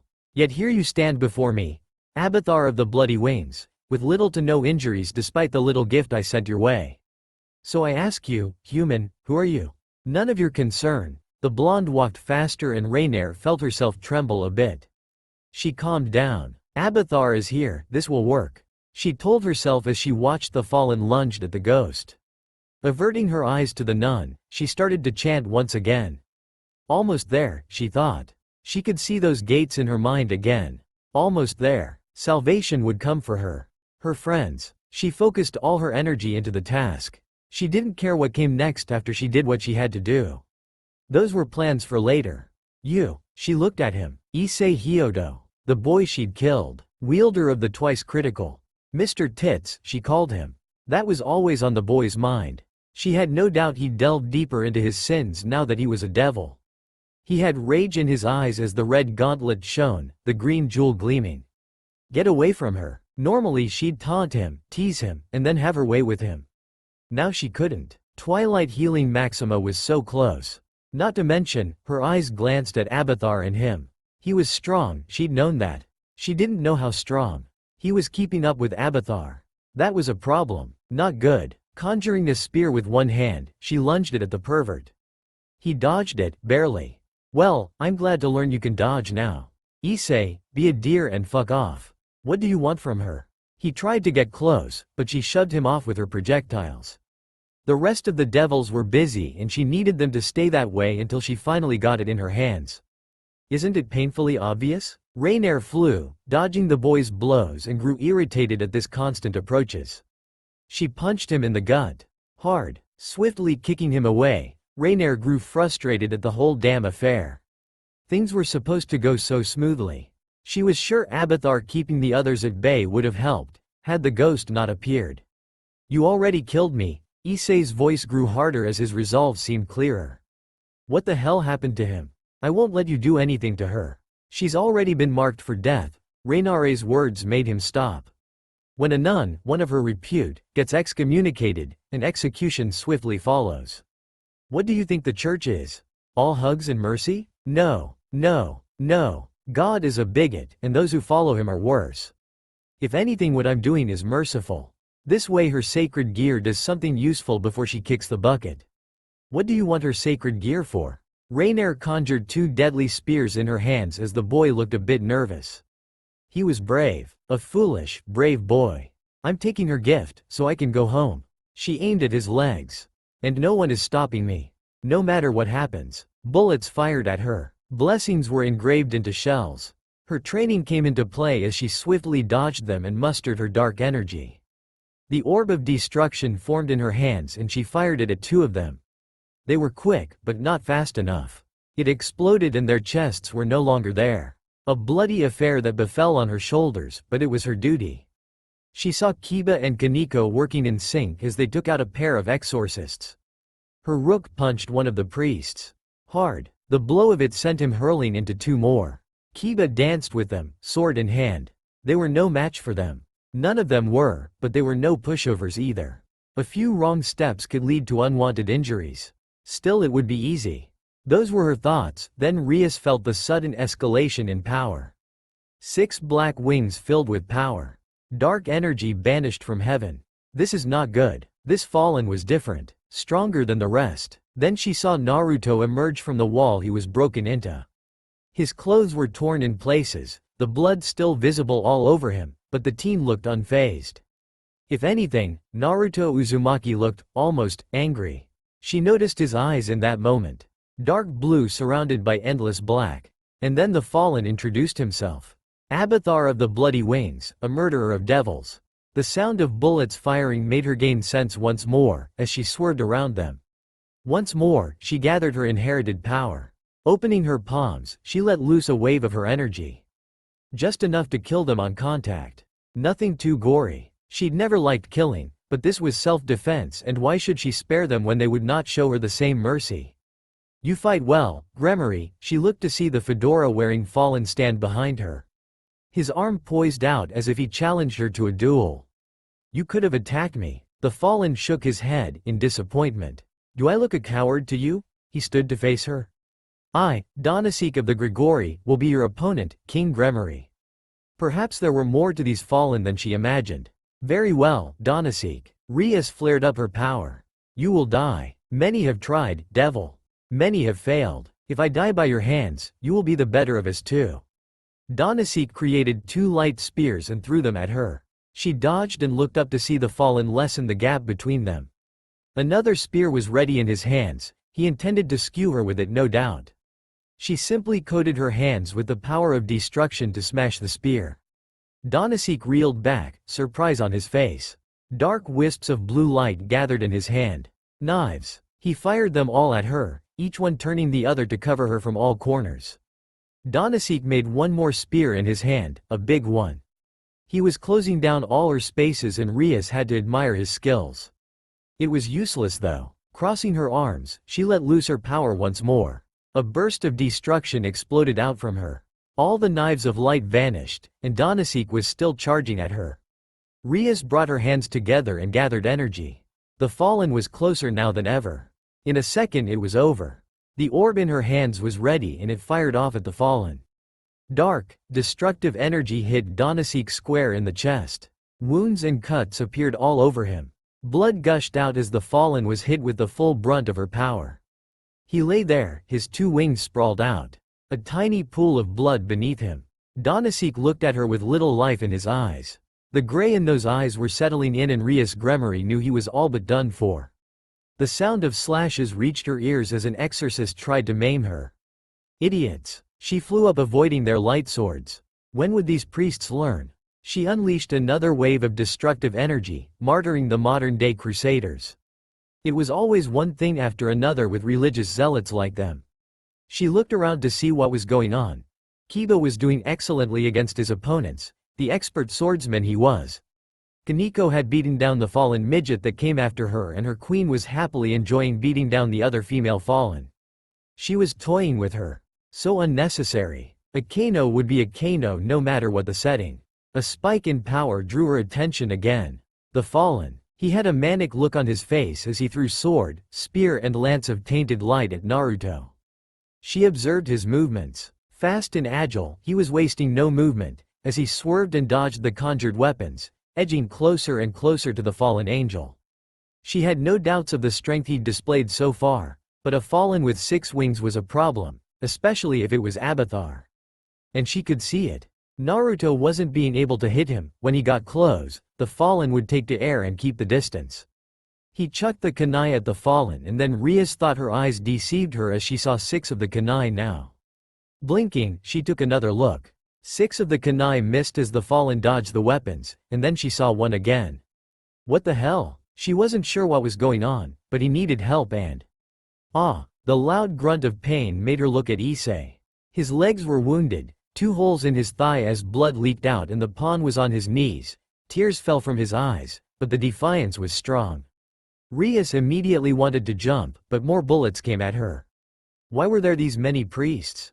Stop interrupting me. Rias heard the wild shout of the fallen who'd killed Issei, her hand floating over Asia as she saw sigils working in tandem. I won't exactly enjoy killing you twice. Even if you're stronger now. Why? Rias heard him yell, his voice seemed broken and angry. Why are doing this to her? Just let her go. You'll kill her. Rias acted as bait, drawing the last of the priests away towards her as the rest of her peerage surrounded them. Why? Her sacred gear is what I need. The fallen spoke. She heard each word clearly as she made an orb filled with destruction. I don't expect you to understand. You who've got nothing but tits on his mind. That's what she is to you. Just another pair of tits you can look at and fondle. The girl did like you, you know. Shame she wasted that much of her breath on you. Don't you say that. Don't you dare harm her. Issei rose on weak legs, the gauntlet's jewel in his hands glowing brighter than before. Akeno unleashed her lightning, Kiba swung his sword, Koneko focused her strength and tore through, and Rias let the orb of destruction fly loose as every single last priest fell. I don't care what you think. I'm not letting her die. Her pawn ran towards the fallen who had a look of shock on her face, and then she saw it. Bright red, flashing, the gauntlet transformed before her very eyes. More draconic, more powerful, and the claws of the Red Dragon Emperor finally showed its face to the world. His fist collided against the fallen's cheek, explosive energy appearing at that tips, and she flew to the other side, away from Asia, towards the rest of her fallen buddies who were, surprisingly, still alive despite being gravely wounded. She didn't think much of the fallen in general. While she didn't despise them like Akeno did, for all the right reasons, she didn't think of them as anything more than enemies. Yet, it was surprising. The way those fallen injured reached for her. They were surrounding her, covering her as they bore their mortal wounds. Protecting their own despite their conditions. How is he so strong? Rias heard the groan of pain. The fallen who had killed Issei had a bloody face, her left cheek all but gone. A twice critical should not be that strong. That's where you're wrong. Rias Gremory, the king, walked forward. She faced the group of fallen, glancing at a crying Issei who held Asia. She wasn't dead from what she could tell, but she wasn't doing too well either. Her leathery wings spread as her voice dressed them down. His weapon, though it may look like a twice critical, is something much stronger. Look at the design. Majestic, isn't it? Maybe you've heard it. One of the 13 Longinus class sacred gears. You'd think fallen angels would recognize a weapon that could kill your creator. I do have to thank you. Rainier, was it? Without you, I wouldn't have gotten him as an ally and Issei wouldn't grow this strong. The Red Dragon Emperor. Donasek was still, surprisingly, very much alive. In fact, he looked less dying than she'd last left him. He coughed and chuckled. We really screwed up here, didn't we? I guess, the blue-haired fallen spoke. Akeno's injuries on her seemed less prominent. Something wasn't right. To have a Longinus wielder as a servant. To think an ace pervert would have such a power. You really cherry-pick the worst kind. Rainier, the smallest of the fallen, looked as if she hadn't been harmed at all. Rias Akeno stood beside her, lightning magic at the ready as she realized what happened. She looked at the former nun whom Issei was trying to wake up, and then back to the fallen. They were healing. Fast. It's funny, you know. Rainier stood. Her face now proper again as her group was surrounded by a green light at their feet. I finally get this close to my goal and you devils come raining down on my parade. On top of that, the fanatic gets the power of the Welsh dragon of all things. You have twilight healing, Akeno spoke and smiled. She had a dark look in her eyes. Goody. Looks like I'll get to enjoy severing all of you over and over again. You naughty bunch are in more trouble than you thought. Electricity crackled at her fingertips. Speak for yourself, Rainier said as the light beneath them grew stronger, rising. This isn't your usual twilight healing, Hellspawn. This is twilight healing Maxima. It just doesn't heal, it can restore the state of anything, back to its original state. Unfortunately, this gear only works when you put your heart and soul into what you want it to do, and get very specific with your intentions. The girl would never make us whole again, not when her god disgraced us. She'd never allow it. Bucko, Issei shouted, tears flowing.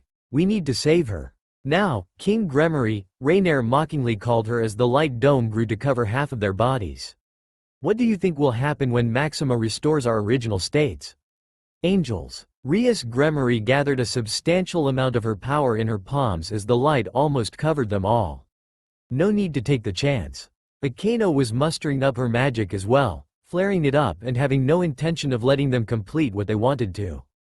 If Maxima did what it did, and it could constantly heal them, it would be a big headache. Before she could act, a horrible yell of pain distracted her. But more so it distracted Akeno as she looked wide-eyed at the other battle she'd momentarily brushed aside, and Rias too found herself staring. As did her peerage. He didn't expect to be kicked in the face. The last time someone did, other than his clone, was the worst day of his life. He walked his way out, through earth and stone, as he saw the spears of light come for him in the dark. He stepped past them as they flew by, hitting the air and dirt. Emerging out and taking in the chaos around him, he looked for Freed. He was escaping. Naruto was not going to let that happen. Stepping forward, he faced the one who kicked him. A fallen angel. 6 beating black wings and the intent to kill. This one was different. Instead of all the usual spears he'd been facing all night, he saw swords of light in his hand. He was making small talk, wasting his time. Naruto Uzumaki had no intention of letting it continue. He rushed as the fallen angel swung. The sword missed him, clanging against the ground, the other hissed in the air. The leg reached out, an arc formed and came towards him. Naruto punched the fallen's knee, making him take a few steps back. He wasn't showing all his cards, but he didn't want to. Akeno was here, as were Rias and the others. He had no doubts about their allegiance, but he didn't want them knowing everything about him. The less everyone knew, the less he'd be bothered. Clutching his kunai, he met the fallen blow for blow as he laced it with wind chakra. Naruto may have been out of proper practice for the last couple of years, but he had the killer instinct.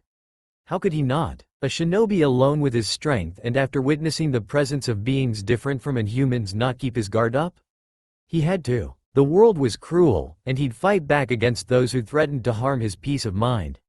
He pulled Abathar close by the wrist, driving his elbow into the man's face as he smiled from the pain. The fallen thrived from it as he unleashed more of his aura. His power flared, and Naruto could not give less of a fuck. It was a game of distance now. Spears fired at him, swords hurled at his head, lances aiming at his limbs. All of them missed. The fallen was clearly enjoying their battle, and he could tell when a person was going all out. By no means was Abathar of the Bloody Wings, as he called himself, weak. His weapons cut through stone like hot knife through butter, and they exploded with enough energy to blow off limbs, flesh and bone off of people. Make them nothing but stains. It wasn't enough though. Human, Abathar fired off more spears, 8 of them circled in around him. "You're truly a rare specimen." Naruto jumped up and threw the kunai at him, making a hand seal. From the shadow of the blade, 5 more emerged, all laced and ready to pluck the feathers off of this one. The fallen looked surprised and dodged, though Naruto could see it. He got a few of his feathers, those leather pants of his had red running down it. "You made me bleed." Abathar's face contorted, twisted into a mask of hatred, despise and rage. He was pissed off. "You think you're better than me, filth? Die!" He shouted with rage in his eyes as more weapons were unleashed at him, and Naruto was finally tired. Tired of this repeating motion. The fallen before him was a one-trick pony. It reminded him of the time he'd charge head-on with the Rasengan and nothing else. The fallen was chucking weapons at him to see what would stick on him. At least the priests made it a bit interesting. He rushed past the incoming sharp projectiles. They were slow as he passed by them one after another before he jumped in the air, appearing before Abathar. His fist shot out squarely, hitting the fallen angel in the nose, smashing it. Blood spurted out along with teeth breaking and cracking. His left hand went in for a hook, smashing against his temple as one of his eyes leaked out blood, and then Naruto kicked out his leg, his foot hammering against the chin of the fallen angel.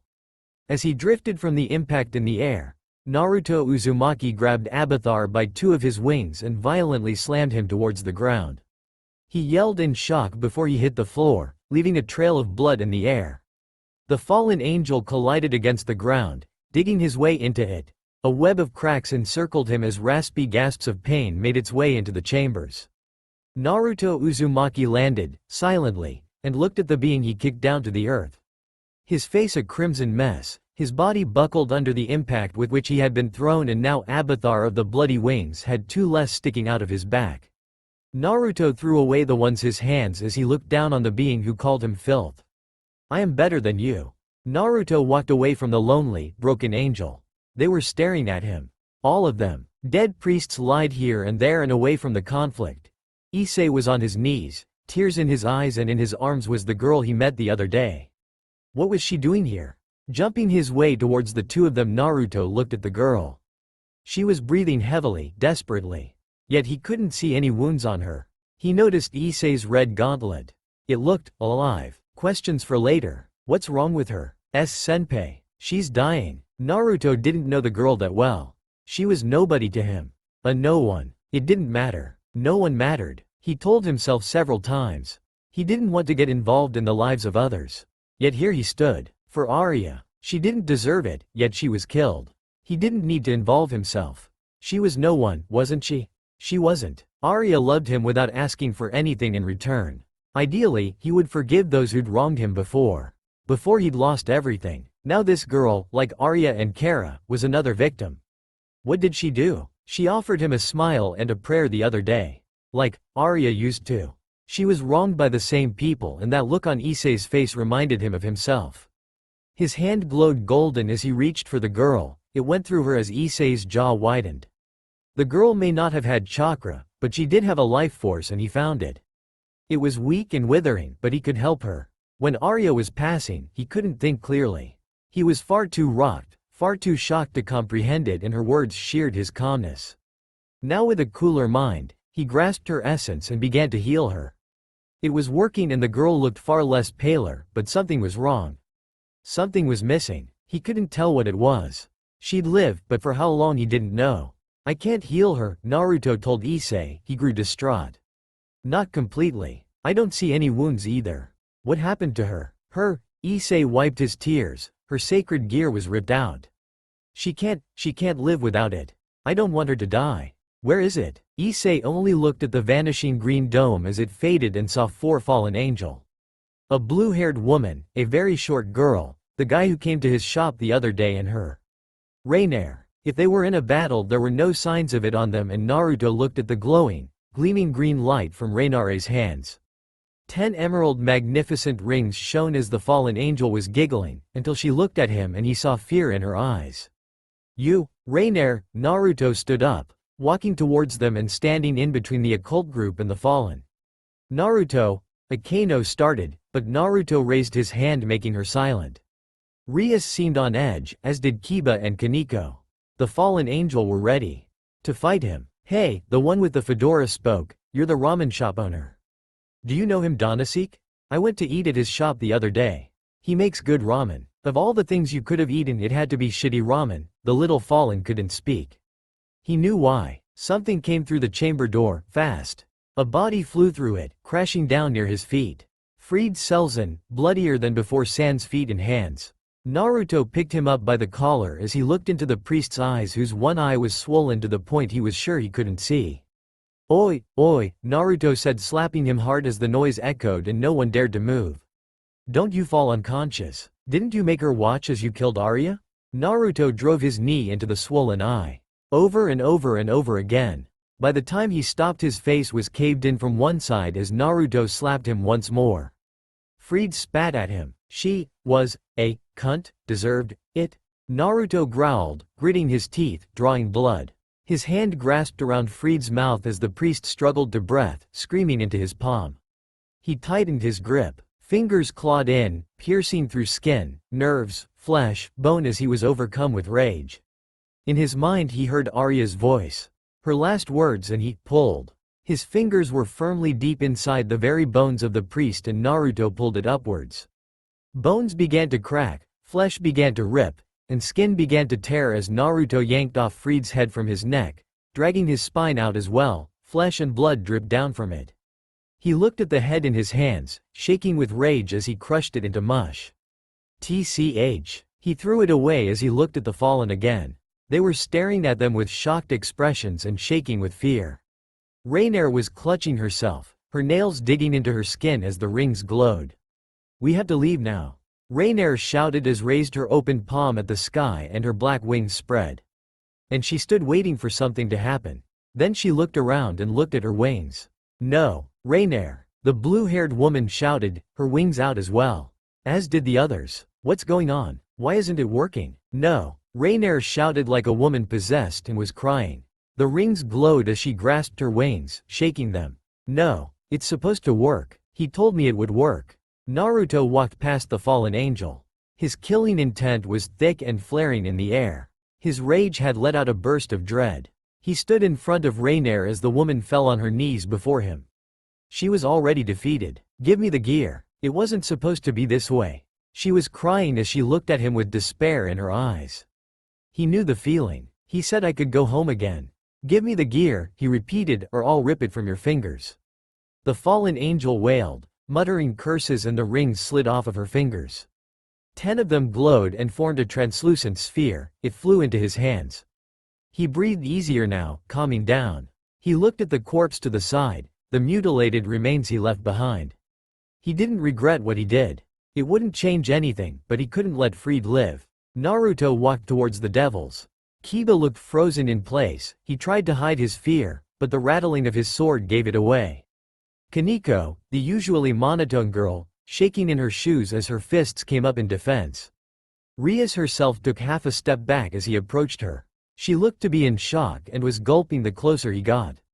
He stood in front of her as offered her the sphere. "Naruto." She didn't know what to say next, and he could understand why. He lost control. "Can you save her? She's a nun." An ex-nun. A new voice revealed itself, and Naruto threw a kunai at the door. The figure dodged his attack. It was a young man.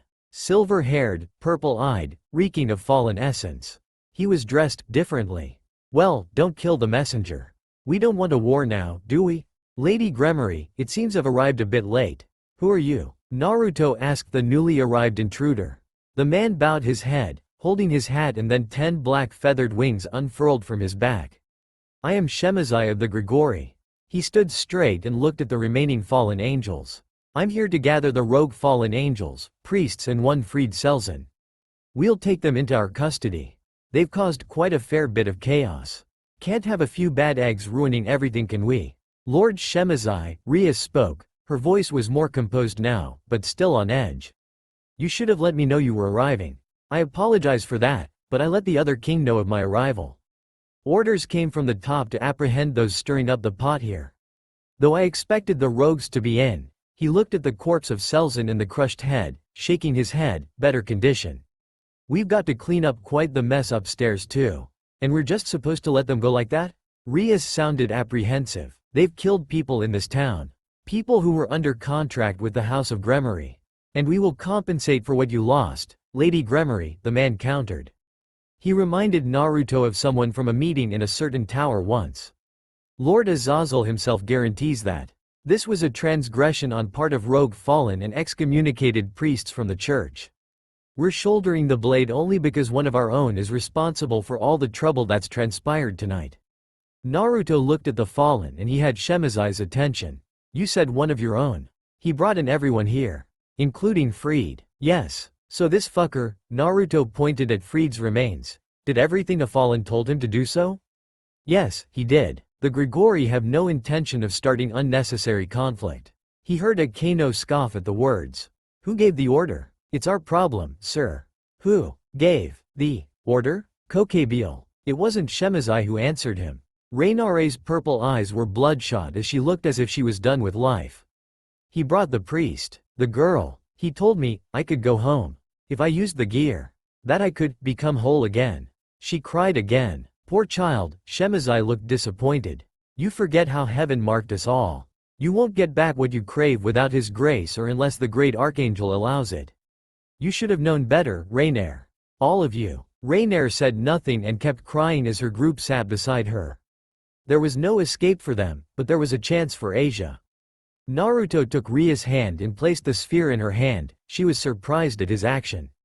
He asked her once more, "Can you save her?" "Yes," Rias said, looking at Asia, "but she'll become a devil." "She's a nun no longer, Lady Gremory," Shemazai chimed in, walking past the fallen group towards where Abathar was laying. "The church would have called for her head regardless of what happened here tonight. You'd be a fool to give up such a sacred gear wielder." "Oh dear. Abathar, the world has not been kind to you. May I ask who did this?" Naruto knew it was time to leave now, but there was one person he didn't entirely look at tonight. Gazing into purple eyes, he expected a bunch of reactions.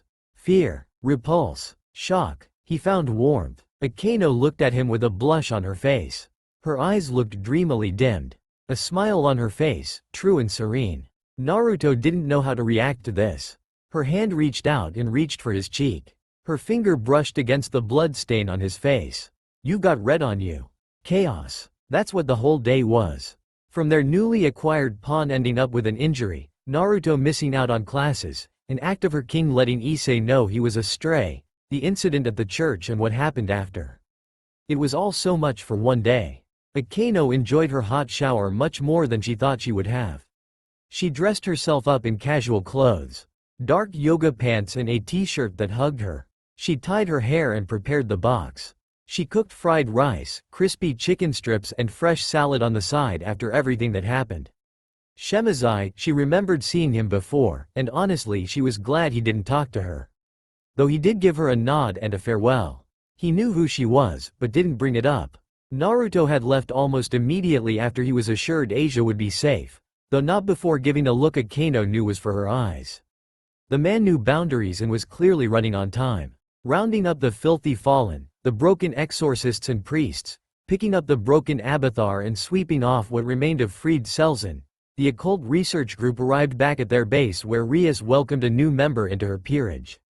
Asia Argento, former nun, now a newly christened bishop of the current Lucifer's sister. There was a joke in there somewhere, Akeno had mused. Afterwards, the members retired for the night save Akeno and Rias.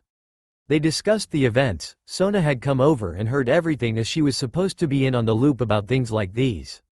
Akeno couldn't wait for all this to be over. She had to go somewhere. Rias knew what she'd planned and tried to stop her, but Akeno made it clear she knew what she wanted. Finished with preparing the meal she made, Akeno set out and walked the streets of Kuo town. The lonesome streets were different without the people and she understood the appeal of it. A few thugs saw her and they came in with those degenerate looks. She hexed them with her lightning in their testicles. They would heal, of course. If they didn't, it was entirely their personal problem. Finally she made it. Walking up the stairs, she knocked on the door. Waiting, she knocked again. And again. She knocked louder. Much louder. Grasping the handle, Akeno twisted it and instead received a jolt of lightning. It shocked her, literally, and Akeno felt her palm stinging. The door opened and the sound of music followed. Naruto stood at the threshold, a cigarette in his mouth. "What are you doing here?" "I brought us dinner." "Us? I didn't eat and I felt like you didn't eat either." "You didn't, did you?" "I wasn't hungry." "This will make you hungry." Akeno, he took a puff in and let it out on the side. "I appreciate it, but I'll be fine." Akeno frowned. She'd had enough of this charade. She walked forward, looking up into his eyes. They were normal now. The dark from his eyes faded after he got Twilight Maxima from the Fallen. "I cooked this. For us. After everything that happened today. Walked all the way across town. I came here for this. You are not saying no to me." "Not anymore." He didn't argue much. They both ate silently with Night Call playing in the background. The apartment smelled like smoke and cheap perfume as the lights were dim. After they were done, Naruto insisted on doing the dishes. It was his house after all. She relented, waiting for him on the couch. After he arrived, she had to almost drag him to make him sit beside her. Why was he so stubborn? Lighting another cigarette, Naruto smoked in a calm manner as Akeno tried to make small talk. He was giving the half-assed responses she'd gotten before she got closer to him. "Naruto," Akeno poked him. He only glanced at her, but she was less invasive now. "Arya? She's dead," Naruto said. He took a long drag out of his cigarette, finishing it as he pushed it against the ashtray. His smoke permeated the air and he looked at it with disappointment. "I could have saved her. I couldn't react. All I could see was her, when I was a kid. When I left the orphanage. By the time I absorbed what it was, fuck. I couldn't save her. I failed." She squeezed his hand. He looked at her. His walls were still up. She reached out and stroked his cheek. He didn't back away. Slowly she got closer. "You did your best." "My best," he paused, looking into her eyes, "is never enough. I lose. Always. You saved one life tonight, Naruto," Akeno told him. "I lost control." He put it bluntly. "I knew no matter what I did she wouldn't be back. And I still went after Freed. I couldn't let him live. Not after what he'd done. I would have done the same. You were scared tonight, weren't you?" She saw him knee-deep in danger tonight, dodging death, dealing death, and she loved it. Her insides grew warm and moist at what he did tonight.